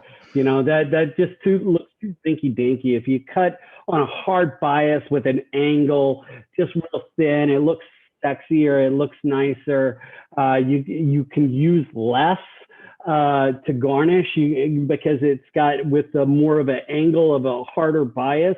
You have a lot more length. You can use less, so that's less money you're spending for garnish every time you serve a dish. Jalapenos, same thing. Or say you can cut them really thin. If you don't want to garnish it with jalapenos, fine, don't garnish it with jalapenos. But the most important thing, guys, if you cut them when you put it on there, don't make them big, fat, thick pieces, because this is a soup. Hello, it's a soup. Okay, no one wants to stick a big old jalapeno in their mouth. Okay, so make sure you cut it to the proper size. Garnish is great and all, but you got a big, thick round of jalapeno. Maybe dice up the jalapeno, fire roast it, and garnish it with a nice finely brimoise of fine diced fire roasted jalapeno on top. That might give a little depth to the soup a little bit more as well. Some lime, just a little sliver of lime so you can squeeze. And make sure you cut that little, when you have that little wedge of lime, make sure you cut that little white kind of what I would call cartilage or white little kind of thing on the edge. So when you squeeze it, it will squeeze evenly instead of squirting out here all over Getting the all side. lopsided. Exactly. So make sure you cut it proper. And then the avocados, make sure you cut them really nice, small dice. You don't cut them too early. because we don't want them to oxidize. And if you do cut them, really acidulate them with acid. Squeeze a little acid on it. It's okay. I always finish my soup with a little bit of acid anyway. So when I garnish my soup with those little, cut up avocados, it's okay to have a little, acid on that avocado so it doesn't discolor. But if the avocado is too mushy, don't garnish it that way. Just don't garnish it with it. I would much rather you not garnish it with it than give me a mushy, nasty avocado as a garnish, right? And then also, some people will shred, this is not on it, but some people will put a little bit of cheese, little Mexican white cheese on top of the soup if you would like, but it's not not classical kind of garnished with that, but and maybe a few if you want to put some cilantro sprigs or finely diced as well, or finely chopped cilantro on there is fine as well. So the way I would do it, I would roast the chicken. And if you don't have a whole chicken, you can roast a leg and a thigh. You don't have to roast whole birds. You can roast just a leg and a thigh, rub it down, stick it in the oven, and roast it.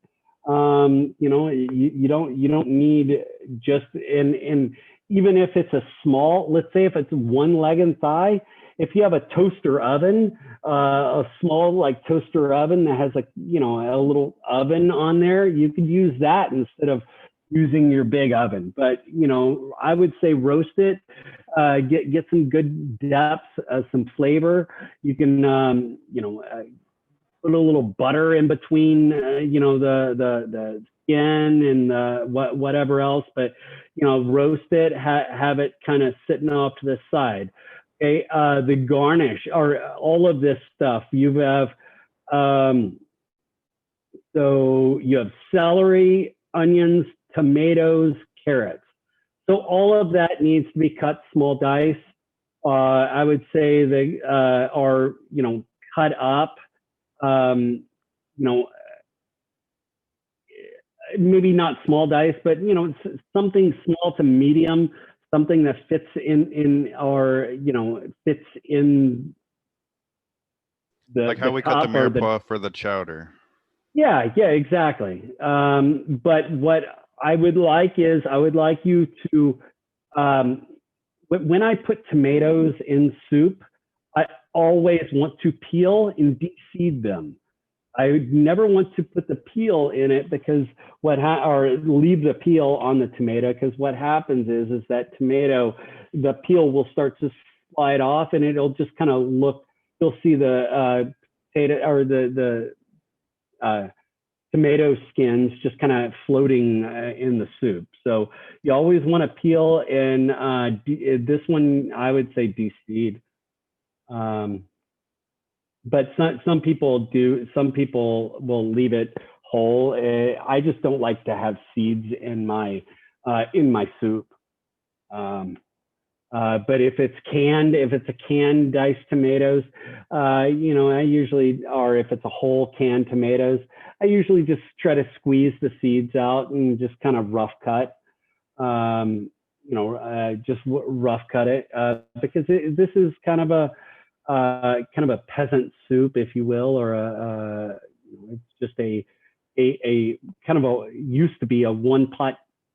You cook the chicken, you pull the chicken, you have all the mirepoix with that, and it just kind of all falls into shape. But we kind of manipulate it over time, right? So, and then the onions, I would small dice, celery, small dice or medium dice, whatever. And then garlic, I would finely chop or mince. I would make sure I would mince it. And then lemon juice and lime juice. or I'm sorry, lime juice and orange juice. That's all for just flavor building. So what I would do is I would in a soup pot, I would get some fat, and whatever fat that excites you. I could care less whatever fat. You could use lard. I mean, probably typically you would see lard, but you could use butter, canola oil, olive oil, but I would say try to stay away from extra virgin olive oil because you don't want that strong bitter taste. But you need some sort of fat. I could care less, but you need to sweat your vegetables. But make sure you don't put too much fat in there. You can always add more fat. You can never, it's hard to take away, especially once you get all your vegetables in there. Because again, this is a broth-based soup, right? And so the more fat you have, the more fat that's going to be floating on the top of the soup. So you're going to need to strain, defat it or whatever else. So just avoid too much fat. But what I usually do is I put in my onions and start cooking my onions. And I really don't want any color to my onions, but I want to sweat them. So low and slow, just kind of let it go.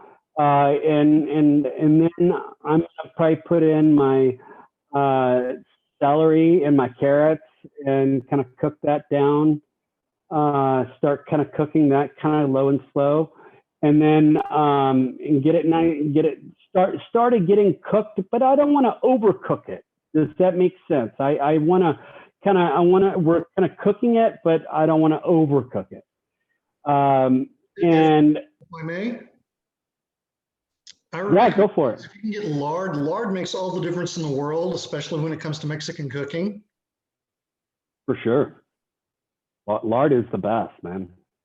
I mean, hands down the best. Rich, it's got great flavor, got depth, got great smoke point, very high smoke point. Things brown very evenly. It gives a good rich flavor. I mean, hands down, lard is way to go. Well, you can taste the difference. I mean, because if you go to San Antonio, their food is much different. In El Paso, it's even that much better because I don't know what lard they use there, but it's that much better. Yeah, I mean, it's just it's one of those things. It's regional. A lot, especially now we've, a lot of people, trying to avoid the saturated fats and all of that sort of stuff.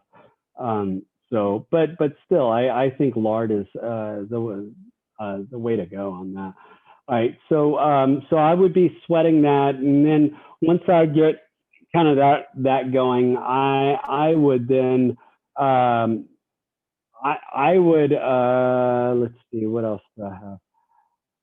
I would the reason why you have the serrano or the habanero or the jalapeno, I usually throw one whole when I'm cooking the soup or when I'm making the whole soup. I usually throw one whole jalapeno into the soup while I'm cooking it, and then I take it out. It just imparts flavor, but it's not. I'm not putting it in.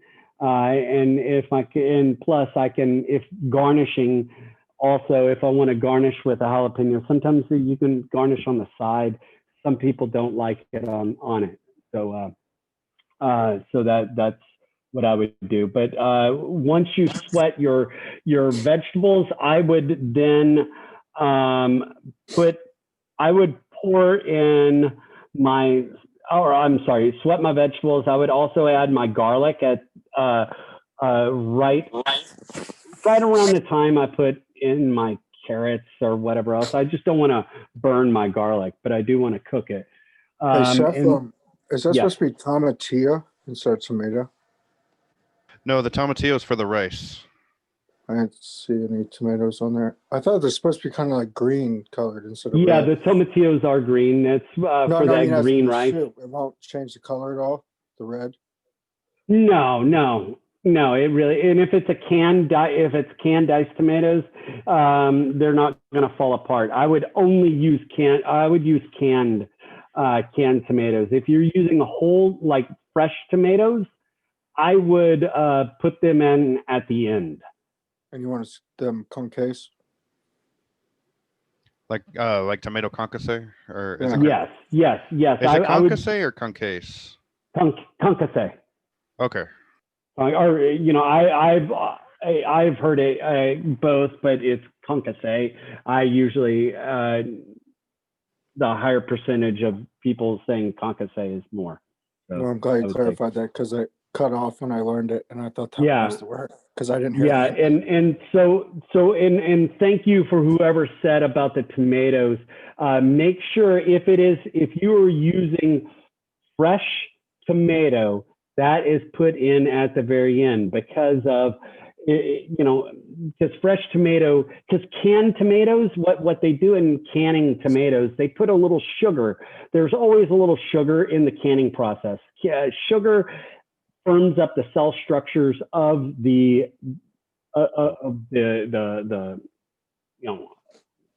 The carrot tomato? or the tomato or whatever else, so it doesn't turn into, so when you can overcook it without it turning into mush. So that's why, like green beans, they still have the structure, but they're very soft, right? There's a little sugar in those to help firm up the cell structure so it doesn't turn into baby food. So you still have that structure.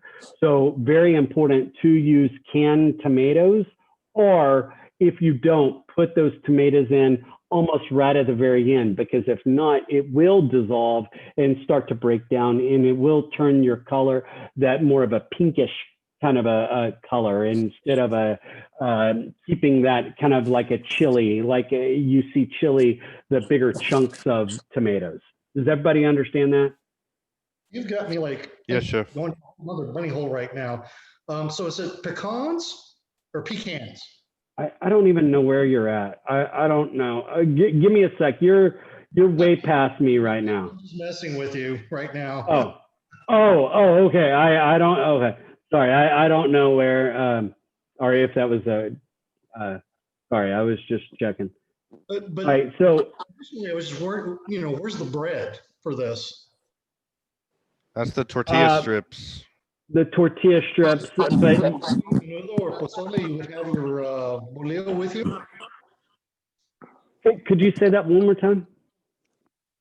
So for me, traditionally, with eating any kind of soup, you would have some sort of bread like, I guess we call them bolillos, or they're little white bread that goes with Yeah, this? yeah. I mean, you can, you can. It's just that I think I think our focus was more. We haven't. I mean, I think we're doing tortillas in another day or so. I don't remember, but I mean, if you would like to have some bread in there, for sure. Any bread for sure would be great with that. So what I would do is after I sweat my vegetables, I would throw in my garlic, and then right around that time, I would put in my stock. And there's two schools of thought for me. I sometimes, after I sweat my vegetables, before I put my stock in, I sometimes will put my orange juice and my lime juice in there and reduce that down a little bit. And so where I usually I try to reduce it by half, but some chefs like to have, to put the raw juice in there into the chicken stock. I like to reduce my juice down just a little bit, and then I add the chicken stock. But there's just, it's up to you on that. But I would then, so you would have basically everything. I would throw in your bay leaf at that time. And then I would, since it is Mexican oregano or dried oregano you're going to be using, I would for sure put it in now, at the very beginning, because it needs to hydrate and then the flavor comes out. But it takes a good while for the flavor for it to hydrate and for the flavors to come out. So put it in a little early, and then let it just kind of cook for a little bit. So really almost everything's kind of done, right? The vegetables are done, the meat's already done. Now, I would say, you need to cut up. I would cut your tortilla strips. I would cut your cut the rounds to where it's more of a square. And then I would cut little thin julienne strips. And then I would fry your tortilla, fry them in hot fat. Make sure you, when you take it out of that hot fat, sprinkle it with salt and make sure you season it. You don't want unseasoned tortilla strips. That'd be nasty. Then what I would do is right before service, I would pull my chicken, put some chicken in my bowl, then pour my soup right on top, put some chicken right on top of it, the warm chicken. Then I would put my garnish, put my tortilla strips, put maybe some scallions, maybe even have kind of like, has anybody ever had pho or pho, however you want to call it, pho or pho? It doesn't Yeah, really I matter. actually just had pho this weekend. Okay, so and if you've ever seen that, they usually bring out a separate plate of garnish for your, so you can decide on what you want to do. And sometimes this soup might come out as a separate little garnish plate with tortilla strips, jalapenos, all of that, so the customer can garnish it themselves, depending on how it is. But please make sure that jalapenos are proper size for your garnish if you garnish it with it, because it's got to fit a spoon, and you want a little bit of everything, right? You want a spoonful of everything, so to make it all merry. So make sure it all the right size. And guys, soups, when in doubt, taste it before, you'll probably need more salt, but always taste and check, and then make a kind of an individual bowl, because you've got your chicken that you're kind of putting in separately and putting everything in. You need to make sure it all tastes well. So make a little small taster for yourself before you sell it to the customers. All right. Questions, problems, concerns about this soup? No, chef. Got it. Okay, let's see. Let's go with the same recipe. Chef, I just have a real quick question. Yes, of course. On your method of reducing by half the juices, are you adding that to the vegetables? Or are you reducing that in a separate pan, then adding it before the stock? No, I just I usually, have my vegetables and then let so I usually squeeze it in when my vegetables are cooking, and then I just let my vegetables kind of cook down a little bit, or I let it cook down before I put in my stock. Yeah, that's what I was saying. So like the flavor of the soup, it's even more, it comes out even more. Is that what it does? Yes, it's I reducing some of that natural water, right? And trying to intensify the flavor, because the natural water of the lime or orange or whatever. Does that make sense? Yes, sir. Thank you very much, so. So, chef, is that something we're going to have to take into account for the lime and the orange juice as well? Could you say that one more time? I was changing up my headphones. Is that something we're going to take account for? The lime juice, the orange juice? I mean, is that going to factor into the amount of water we use?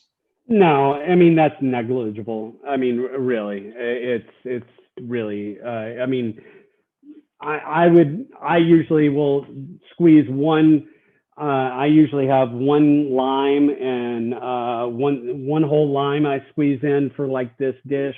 If I'm going with like a small recipe, that like this, I would say one lime and one orange, and I squeeze them and then I just let it reduce by half. I'm just trying to intensify the flavor. That's it. Gotcha. Thank you. Just trying to reduce the natural water that's in there and boost up the flavor. So let me see. Okay. So this rice, am I showing the rice recipe? Yes, you are, Chef. Yes, Chef. Okay, thank you. I just want to make sure. All right, so it tells you the methodology right here. I don't really need to talk about how to cook it because it's the peel-off method. But I'm going to tell you how it needs to, like what I usually do. What I usually do is I take the poblano and I usually fire roast it or oven roast it. Either or you could even use raw, it could be raw. But I usually oven roast it or if you need to take the peel off. Does everybody understand that? You need to, that's why we oven roast it or fire roast it, because I want the skin off. And then I've got small diced onions. Guys, that onions better be small diced, because if not, because this is not onion in rice pilaf. This is rice pilaf. So you want to make sure that the onions are nicely small diced. And then the tomatillos. The tomatillos are like green tomatoes. Ryan, hey, Ryan, that looks great. And I'm talking, but I'm looking at your food all at the same time with my mouth watering right now. So that looks great. So we've got tomatillos. They're kind of green tomato looking things. They sometimes have an outside shuck to it. They tend to be a little sticky on the outside. When you take the outside shuck off, or the outside kind of flour or shuck, I would just call it a shuck. And then you've got cilantro, poblanos, garlic, and oil.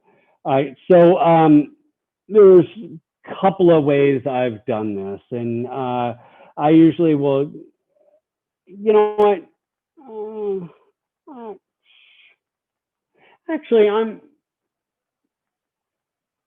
I would still peel it. All right, so I would get garlic. I would get a pan, saute pan, sweat my garlic, and then put in my onions. Start cooking some of my onions because I've got to make make this green rice. This is green rice. You want me to get a picture? Please Google it. It's a green rice. So we need to make the green part of this, right? So what I usually do is I will get the garlic, sweat that, cook my poblano, and I then will put in my tomatillos. I kind of dice up my tomatillos, and then I will put in, kind of cook everything, and kind of that's all in a pot cooking, right? And then I will then put in my chicken stock and let that kind of cook in there. So I'm kind of cooking it down a little bit in with the chicken stock. Then I'm going to take it, blend it all. I puree the whole thing. And then I usually add a little bit of cilantro in, because that adds a little more green, a brighter green color, to kind of double down on my greenness of my rice.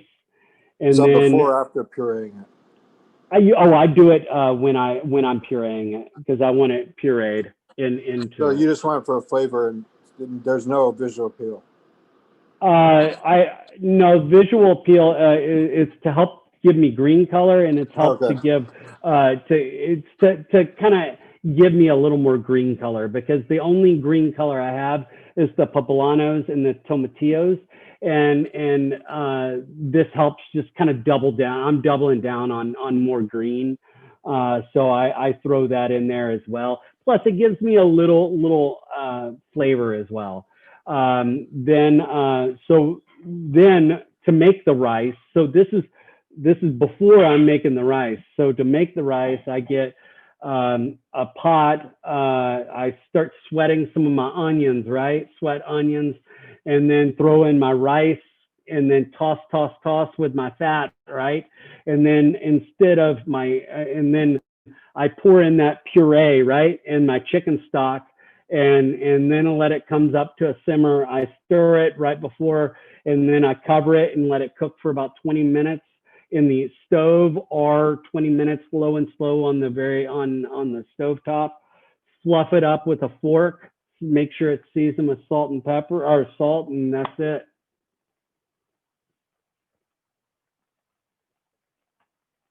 Questions? It sounds simple. Questions on that? Cilantro as well, correct? Can you say it one more time? You're going to get the color out of the cilantro as well, correct? Yes, With all three yes, elements? yes. And then you garnish with cilantro if you would like. So questions about that? We good on that? All right, and let's see, what else? Churros. Churros, all right. Make this larger. Okay, so even before I look at even the ingredients, oops, hold on, I'm trying to. I always, when I look at the method, okay, pat a shoe, deep fry. All right, that gives me an idea of what I'm doing or what I need to do, right? So, okay, you're making a pat a shoe. You're making shoe paste, right? So you need water, butter, salt, flour, egg, and granulated sugar. Granulated sugar is optional. And the reason why this one is optional, this is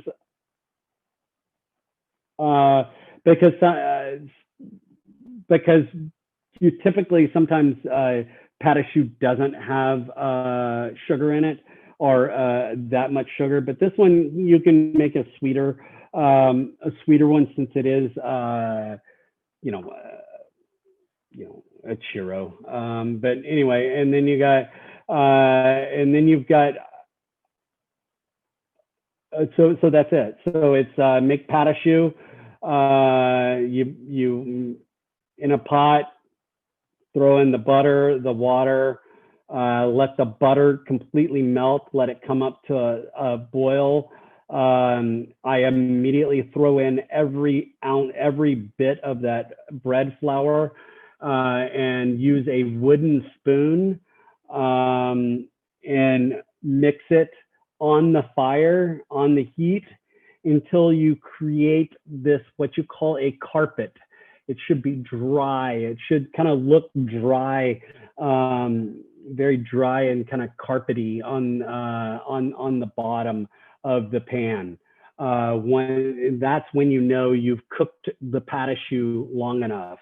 I would cook it on low heat, and you cook it, and you need to stir it. You need to stir with vigor, because you're creating gluten, and you're creating this mixture, and you need to mix it in really well, and you create this carpet. And then you're going to mix in this egg, one egg at a time.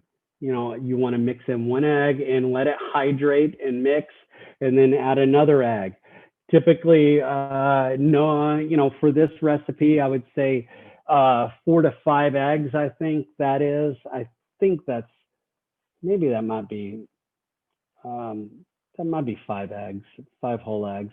And then also the granulated sugar can also go in with the, when you put in the water, you can put it in the water with the butter and the salt as well.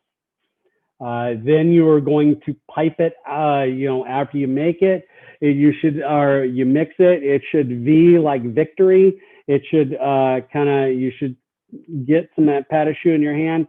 You should pull it up and it should kind of stretch out from finger tip to thumb, like, so where it looks like a V for victory. And it's done correctly. Then you put it in a, I usually get there's two different ways of doing it, piping it out, either by a round tip or a star tip. A star tip will give you that kind of beveled indentions, like that kind of grooved look to it. That also helps hold the cinnamon and sugar a little bit more in those grooves. So that sometimes people like to use the star tip, but also some people will use just the round tip, so where it's just a long, straight kind of round tube. Either or, but you're going to get fryer grease. Heck, if you have option to having some lard, frying it in lard would be amazing.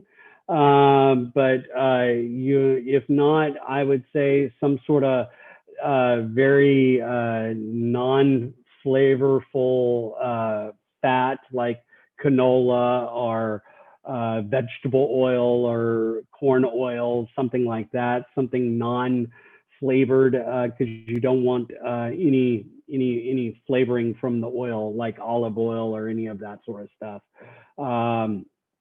And you want it nice and golden brown and crispy. And immediately, once it comes out of the fryer, you immediately want to toss it. I usually have a bowl, or if you've ever seen anybody make hot wings or gone to like somewhere where they make hot wings and you toss it in a bowl, whatever else. A lot of times is I will have a bowl of cinnamon and sugar, and I'll toss my churros in the cinnamon sugar, or you can kind of dredge them with, depending on how big and long they are, or what have you. But you want to toss them with the cinnamon and sugar, and then you can also have, if you want to make a chocolate sauce off to the side, you could have a chocolate sauce off to the side, whatever else. So the world is your oyster when it comes to the dipping sauce. I've seen caramel sauce. I've seen a chocolate sauce, like a Mexican style kind of chocolate sauce, or a Mexican style caramel, whatever else. But and you can also fill them if you want to. You might have to have a special tip or get a small piping tip, but you could fill it with caramel. You could or chocolate or what have you. So again, the filled churros is your mind can go and play with whatever you want to fill it with. But there's so many items that you could fill it with. But that is the menu for. Oops, hold on 1 second. Let me share. That is the menu for tomorrow. We also, you're going to need to, make sure, chicken stock.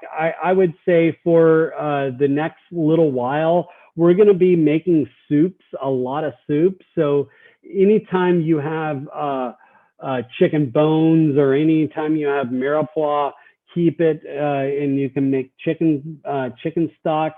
The better the chicken stock, the better the soup you're gonna have, guys. That's the one thing. No matter what, the better the soup is gonna be. You're going to need to flavor build your broth, right? Your stock, whatever you're going to be making. So when you're making your stock, I would, add, mirepoix. I would add, flavoring. I would make things flavorful, because that soup is only as good as your broth, right? You can only get so much out of that canned broth. So It's if about you the use first canned 50 broth, pages of the Escoffier cookbook are about. exactly. So, so questions, problems, concerns, issues, anything that we need to deal with right now? Ryan, that bread looks amazing. I think it might be ready to go in the oven. Yeah, it looks good. You don't have to, I mean. Yeah, I just got ovens filled up. That So- looks awesome, man. That looks great. I bet your house smells amazing. Yeah, it smells good right now. Everything's coming out good. Yeah, that looks great. Good job.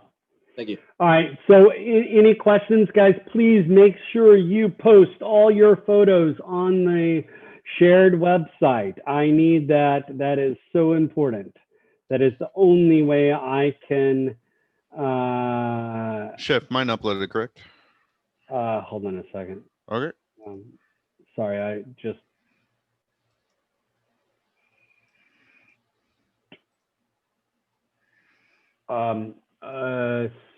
Yes, it did.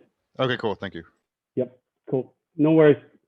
All right, any other questions, problems, concerns, issues? We good? Rock and roll. Looking See forward y'all to tomorrow. Goodbye, Chef. Have a good day, y'all. Bye, guys. See y'all tomorrow. See y'all in class tomorrow, Brian and Bella and Cody. Yes, sir. Yeah, See you yeah. tomorrow. Bye, Chef. Bye, guys. Hey, Brian, hit me up later if you want to do some Overwatch.